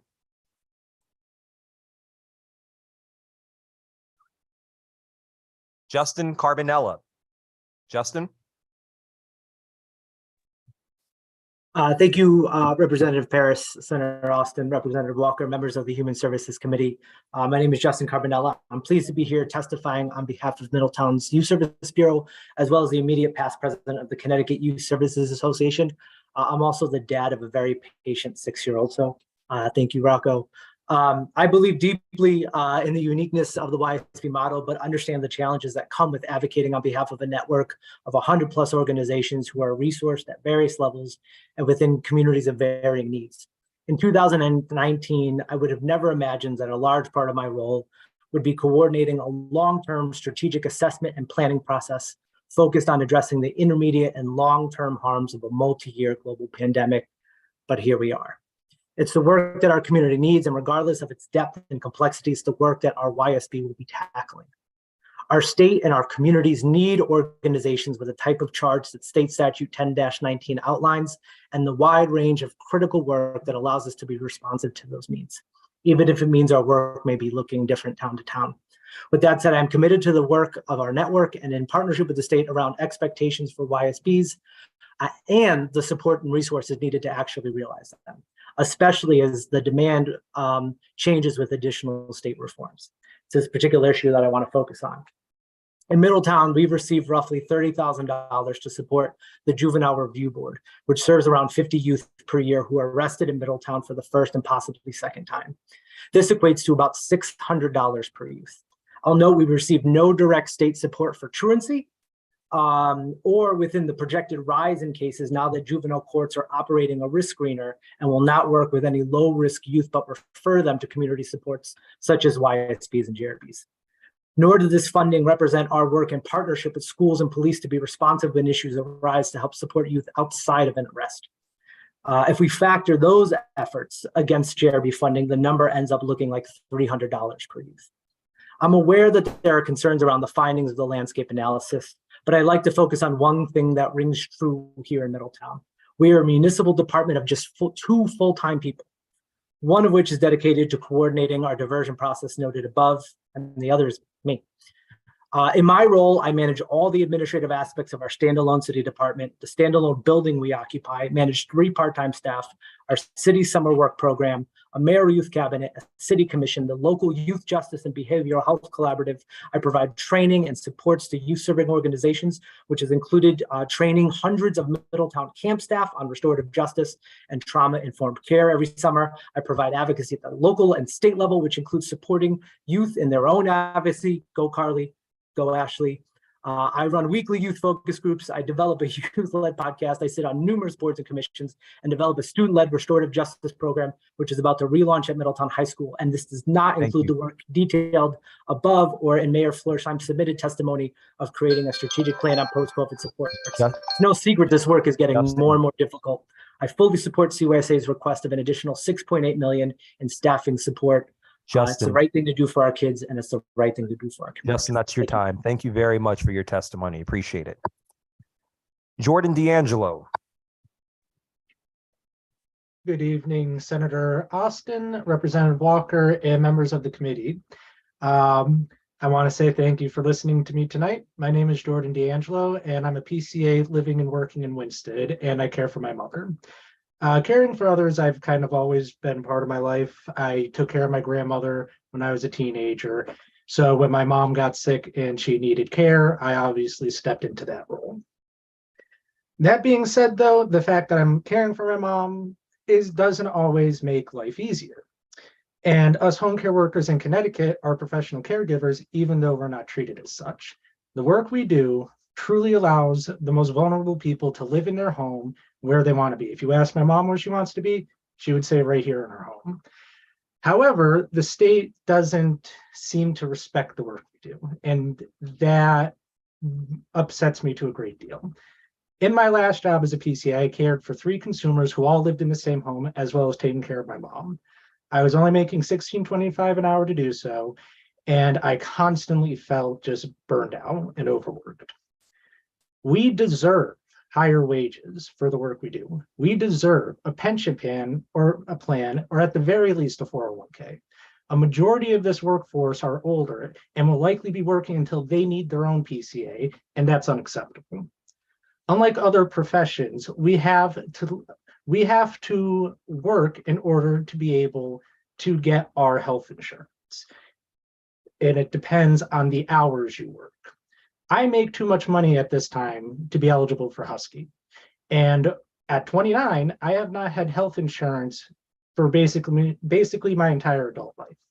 When I was 23, I had a heart attack, had to go to the hospital. I was told I should go see a cardiologist, and that was 6 years ago. And I still have not been able to do that. And I'm still paying off the hospital bills there. Thankfully, they're able to work out a plan for me. However, 6 years later, I'm still paying it. If I wanted to have health insurance, I would either A, need to go and find another job that offers it, which I was thinking about, or B, cut my hours down so I can get on Husky. But then that also means cutting income for my household, which, like I said, I take care of my mom. And with all of that being said, the turnover rate in this field is incredibly high. It's about 50%. And the reason why it's so high is because of the low wages and the lack of health insurance and benefits. That means that not only does that affect the workers, that affects the consumers who need consistent care, especially people with, say, dementia or Alzheimer's, where consistency is the key thing. However, because of the turnover rate, that means that consumers will have to hire new PCAs, look for new ones, do the training, get to know them. It's an entirely complicated situation. That's why we're calling upon the Appropriations Committee to help fund our contract that we just negotiated. And Jordan? yes. Would you mind summarizing the rest of your testimony, Yep, please? I was just about to finish up. Please help us and our consumers. We've been promised so much by the state. It's about time that we see those promises put into place. Thank you. Thank you, Jordan, for your testimony. Marie Allen. Cynthia Johnson.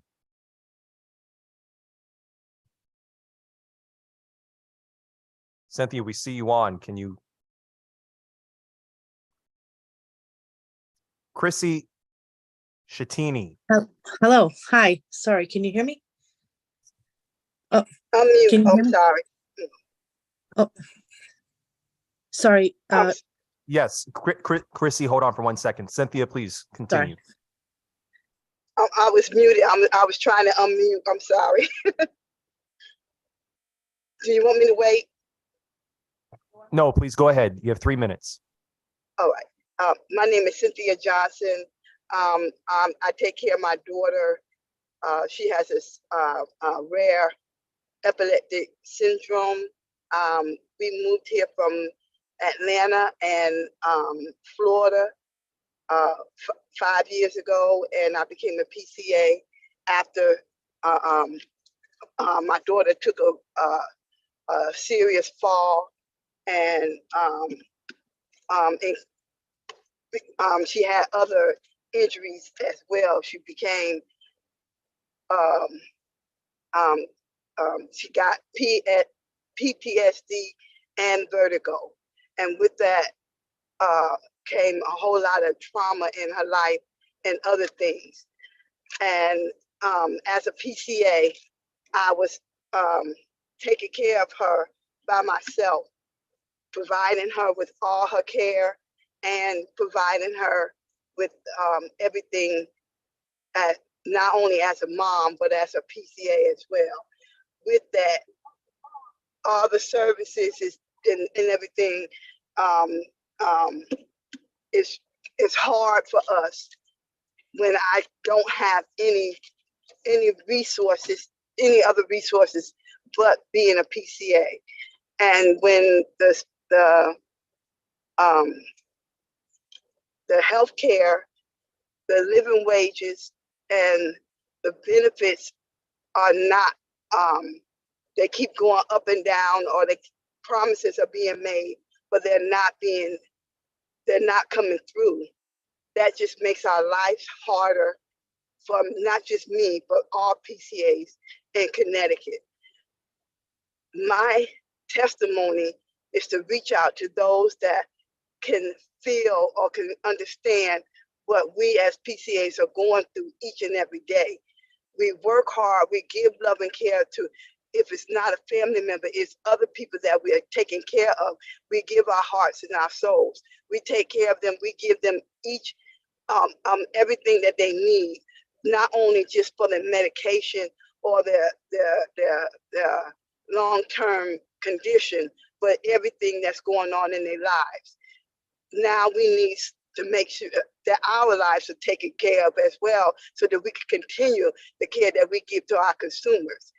We have to maintain our families. We have to maintain our livelihood.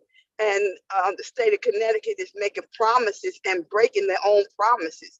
We rallied and did everything we could do so that we could, and did it justly. Cynthia, would you mind summarizing the remainder of your testimony for us? Will do.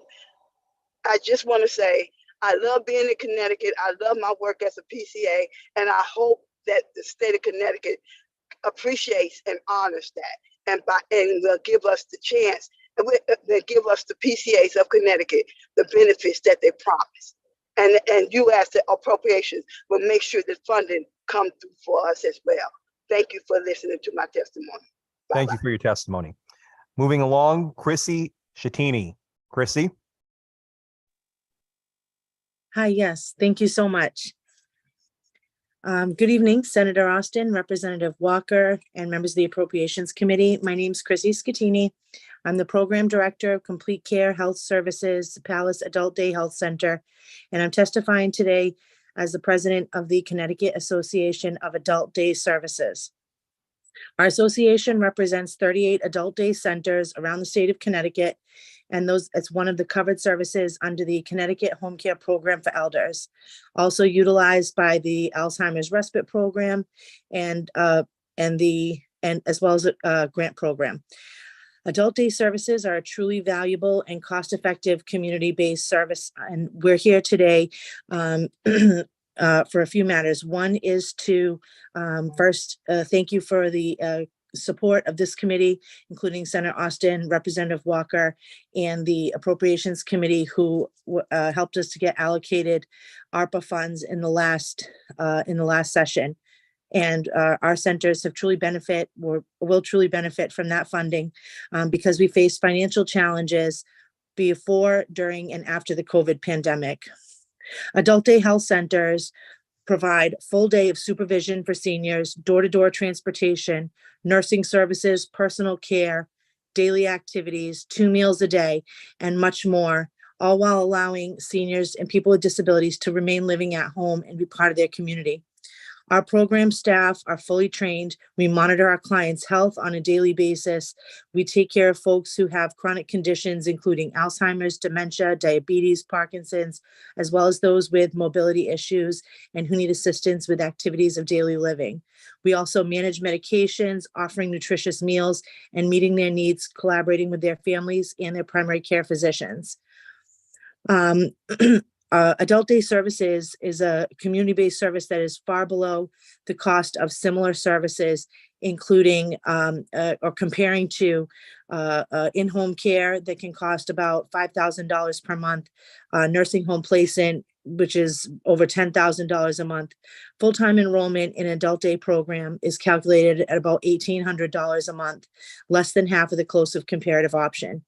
That's why we'd like to ask the committee to support funding for expanding access to adult day centers through the current bill act concerning adult day centers that has been proposed for this session. We believe this effort would lead to cost savings for the state, as it does in many other states, where they allow folks who are under the age of 65, 18 to 65, to choose adult day service as an option for their care. Chrissy, you're almost at time. Would you mind summarizing your testimony? Yes, thank you. Sorry. Where more expensive services are now the only option, and also to include funding for our transportation service, which is part of the daily rate, which we have right now, only $86.11 per day for all that we provide. So we appreciate the opportunity to testify today. We thank you again for the support we received through the ARPA funding, and would like to just ask that the committee continue to support adult day health centers and funding for the consumers who can benefit from our programs. Thank you so much. Thank you. Next up, Joel Sikorsky, followed by Mike Whelan and Jim McCollum. Joel? Good evening, and thank you for the opportunity to testify this evening. My name is Joel Sikorsky. I am the Director of Services for the Elderly for the City of Torrington and the President of CANASP, which is the Connecticut Association of Nutrition and Aging Service Providers, or as most people know, Meals on Wheels. I want today to let you know that we've submitted testimony, which details what we're trying to accomplish, but I'd like to take a little time and tell you where we stand and why the need for additional services and funding. When COVID started, we were there on day one. We hit the ground running. We were able to amp up immediately and serve the extra meals. Our staffs never missed a day. Throughout that whole time, there's been ARPA funds to support those increases and to support the blow up of customers and clients that we had. We're making every effort now to reduce the numbers and get us to a point where our services will be sustainable. But all the indications are we're going off the ARPA cliff. The ARPA cliff is going to leave us with wait lists. It's going to leave us with people that are unserved. We cannot just throw people off the program and the demand increases every day. People are going back into the congregate settings and the need for meals is increasing. Like I said, there's been plenty of ARPA money for the last 3 years to help sustain us. But with the high cost of the increases on daily goods that we use, paper, plastic, food sources, gasoline is coming back down, but we can't even get vehicles to replace our time. So we're facing a lot of challenges every day. We've made every cut that we can. We want to avoid those wait lists. This year, we should be okay with the remainder of the ARPA funds for the most part as we try to reduce down our services. But our fear is when we hit this cliff next year and the wait lists start, those people are going to go to the Connecticut Home Care Program, which is more costly for the state.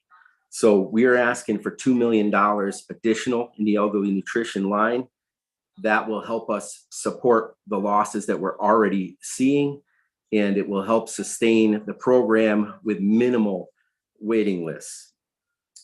The last significant increase that we had was in 2011, and that was 1.2 million. We've received only small COLAs since then. We're a very valuable program in the community. I know that all of you are aware. You've heard me testify in the past, and you're aware of what we do. And I look forward to your support as you always have in the past. I'm always available. Many of your committee members know how to get a hold of me directly. And I thank you for your time this evening. And I look forward to answering any questions in the future that you might have and providing data that we've accumulated to show why these things are happening to the elderly nutrition program. Thank you very much. Thank you, Joel. We appreciate your testimony. Mike Whelan. Good evening, Senator Austin, Representative Walker, and members of the committee. My name is Mike Whelan, and I'm a consumer employer from West Haven. I was one of the first consumers on the waiver program and have been hiring PTA since 2007. I'm lucky to have 4 that have been with me for a long time. Last Christmas, I got COVID, and unfortunately, 2 of my PTAs got sick. When they're sick, it's horrible. My PTA can now continue coming to work for me, and even while she was sick with COVID, and because she couldn't afford not to work, and it's simple. If they don't come, I don't get up. But they were allowed to take a single day off. We kept passing the virus back and forth to each other. It hurts me that the state of Connecticut hasn't honored a promise to the PTAs and provide them with paid days and the 6% stipend that was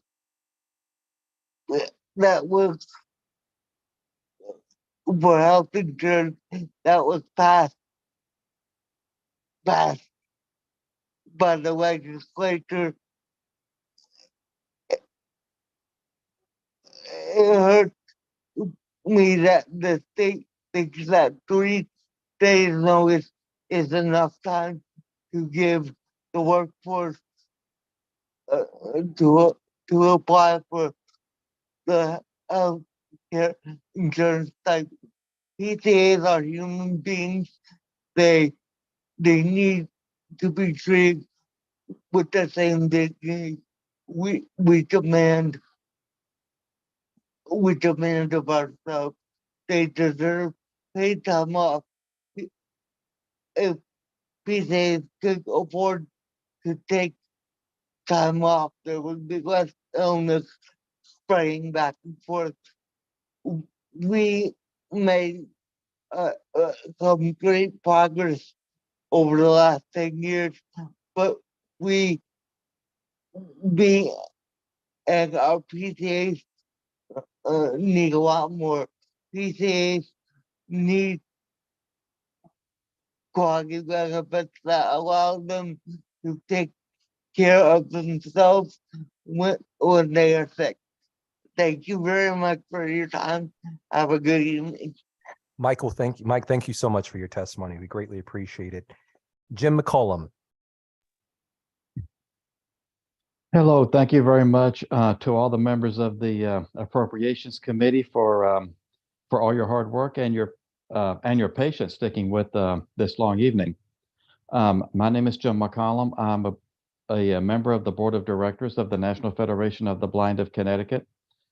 Three of my colleagues, Marianne, Deb, and Nathaniel, testified earlier, and we're asking that funding for the Department of Aging and Disability Services, Board of Education and Services for the Blind, for adult services be restored to something like it was about 2008 or 2009. The amount of funding has gradually decreased over the past 15 years. Also, the number of people they've been able to serve has decreased quite a bit. There's a large aging population in Connecticut. Many people, as they age, are developing visual impairments or becoming blind as they grow older. Younger people, children and young adults, receive training in living skills as they're growing up, but that doesn't generally happen with older adults. That's not so easily available to them. I made a trip recently with a friend of mine to assist an elderly lady who has lost her vision later in life. She lives in a rural part of Connecticut, and she was very uncomfortable. She's an intelligent lady, very capable of learning, but she's very uncomfortable with her household tasks such as cooking and getting dressed. She needs assistance doing that. She has some help from a community agency in her town, but it's not nearly enough. She needs more than that, and she needs people who are trained in blindness skills and how to teach such things. Many people as they age are discovering that the reliance on technology that's going on now is a real challenge, because visually impaired people can do much more than they could over the last couple of decades. You know, everything's gone online, such as online shopping, transportation. Much healthcare is online, keeping track of appointments and so forth with apps like MyChart. That's possible for a blind person using a smartphone with screen reading software or a computer with screen reading software loaded into it. But these devices don't necessarily interact with screen reading software the way that it does visually, and it's not always intuitive for folks. So I'm sorry, I know my time is up. I'll summarize as quickly as I can. Thank you, Jim. Also, sorry, lost my train of thought.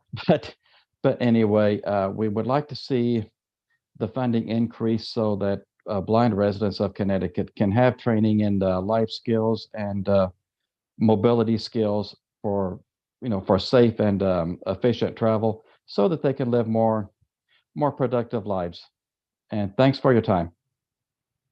Thank you, Jim. Sure. Adriana Rodriguez, followed by Matt Barrett, who is here with us in person. Last man standing. Adriana? Good evening, Senator Austin, Representative Walker, and the distinguished members of the Appropriations Committee.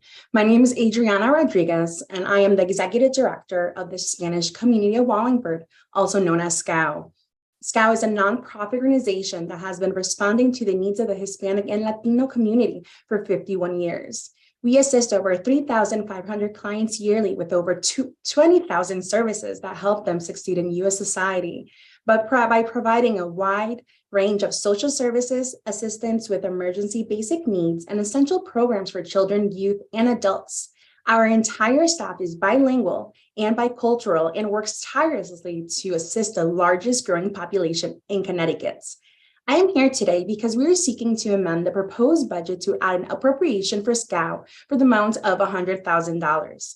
I urge this committee to consider allocating $100,000 for fiscal year 24 and fiscal year 25. SCOW previously received $128,000 from the Department of Social Services for many, many years. We no longer are receiving these dollars as of June 30th, 2021.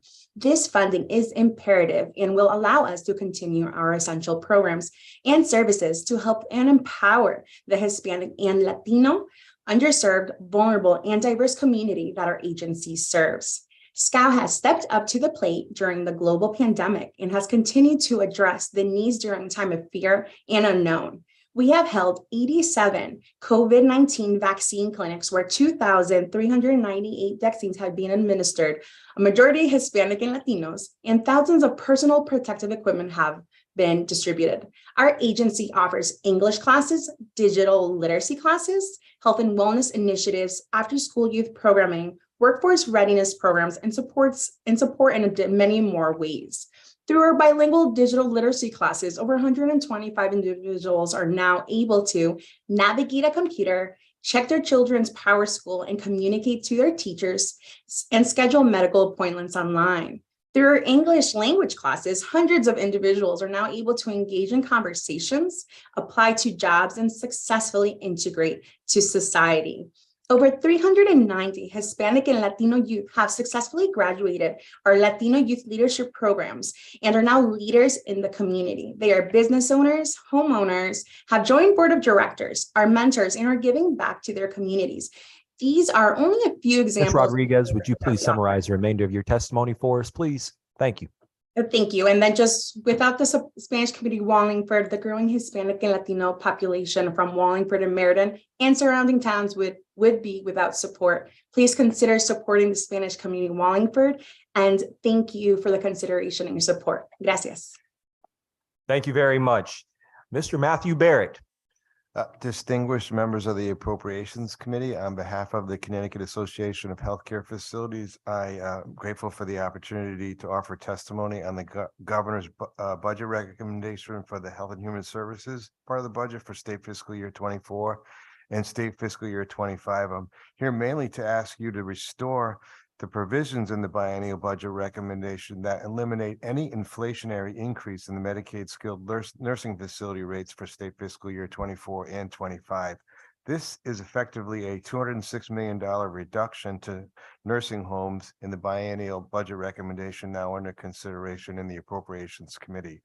This inflationary increase is critically important this year, given the double-digit inflation, escalating staffing-related costs, and rising nursing pool agency costs that providers are experiencing.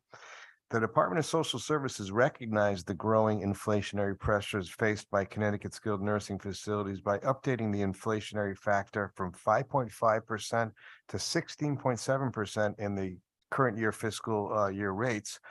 And they did this last fall. However, due to an imposed overall rate cap of $6.50, fewer than 60 skilled nursing facilities of the 204 in Connecticut received any financial relief in this fiscal year from this critically important revision to the rates.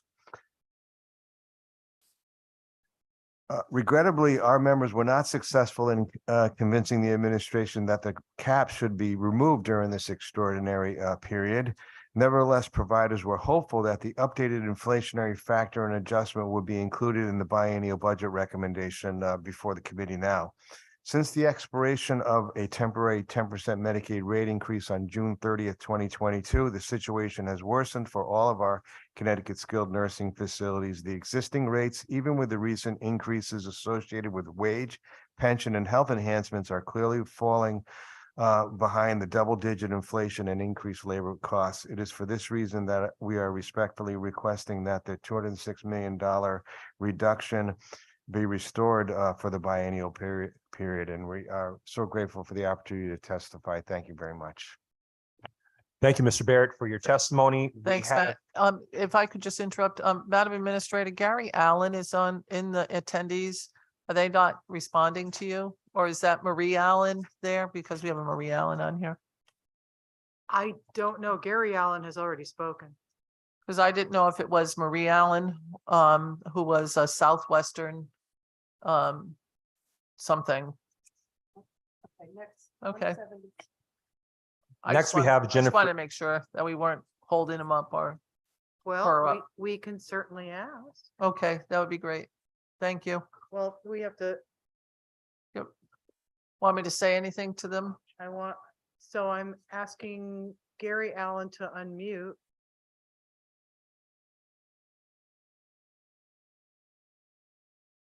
And Corey is in charge, not you. I don't want to wait until the very end. Yep, Corey's still in charge. So, Mr. Allen, if you can hear us, could you please unmute and let us know if you're the person who spoke earlier?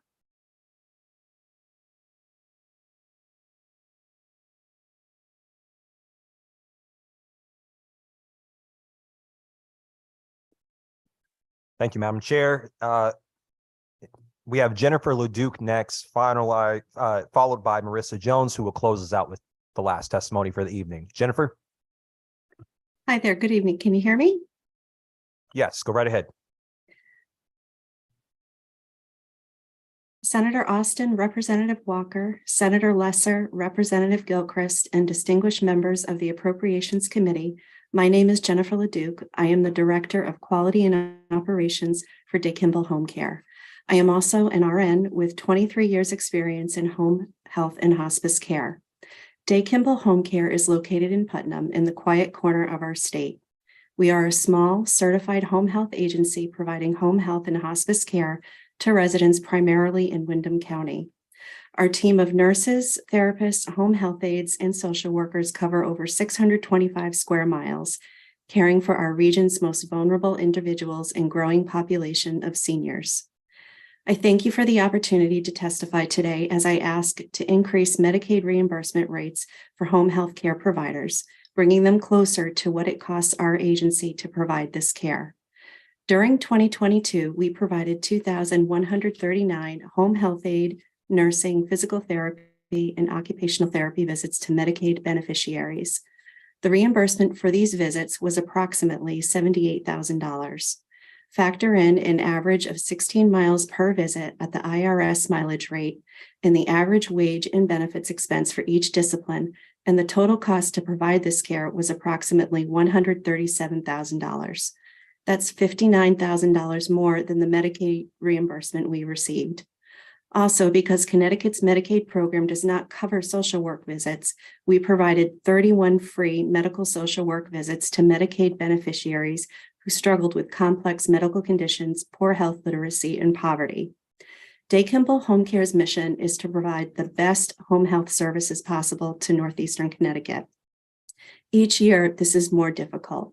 When hiring and retaining staff, we are essentially outbid by larger healthcare systems in Worcester, Providence, Hartford, and Southeastern Connecticut. We are told that even though they want to work in home health care in our community, they cannot afford to because of ever climbing gas prices and costs of living. If Medicaid rates were closer to what it actually costs to provide the care, we could offer more competitive wages to hire and retain the staff we need to care for a growing population of seniors and medically complex patients. If we cannot take care of them, who will? Please include increases to Medicaid rates for home care providers in this year's budget. Not doing so undermines our ability to care for seniors and medically fragile residents in Northeastern Connecticut, so we can help them stay home where they are the safest, the happiest, and the healthiest. Thank you. Thank you so much for your testimony. We appreciate it. Miss Marissa Jones.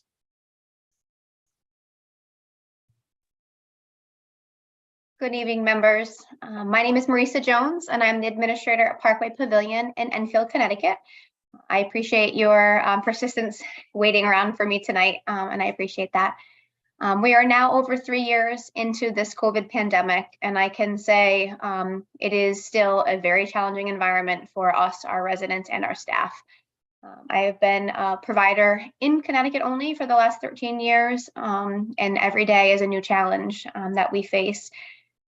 But I can say that my team and I are still committed to ensuring that the residents that we care for are getting the care they deserve each and every day. Unfortunately, inflation, the staffing shortages, and increasing labor costs is making that more and more challenging.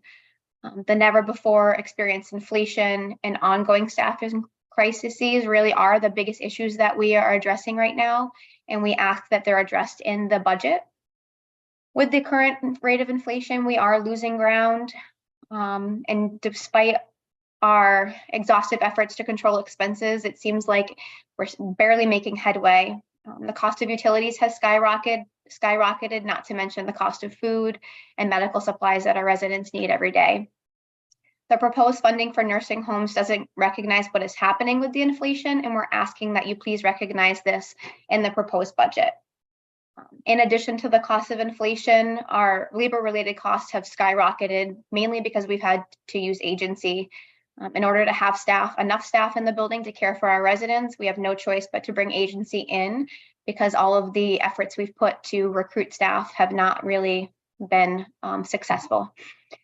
We're asking for more resources to boost the pay for our extraordinary employees and to help recruit new employees into the industry.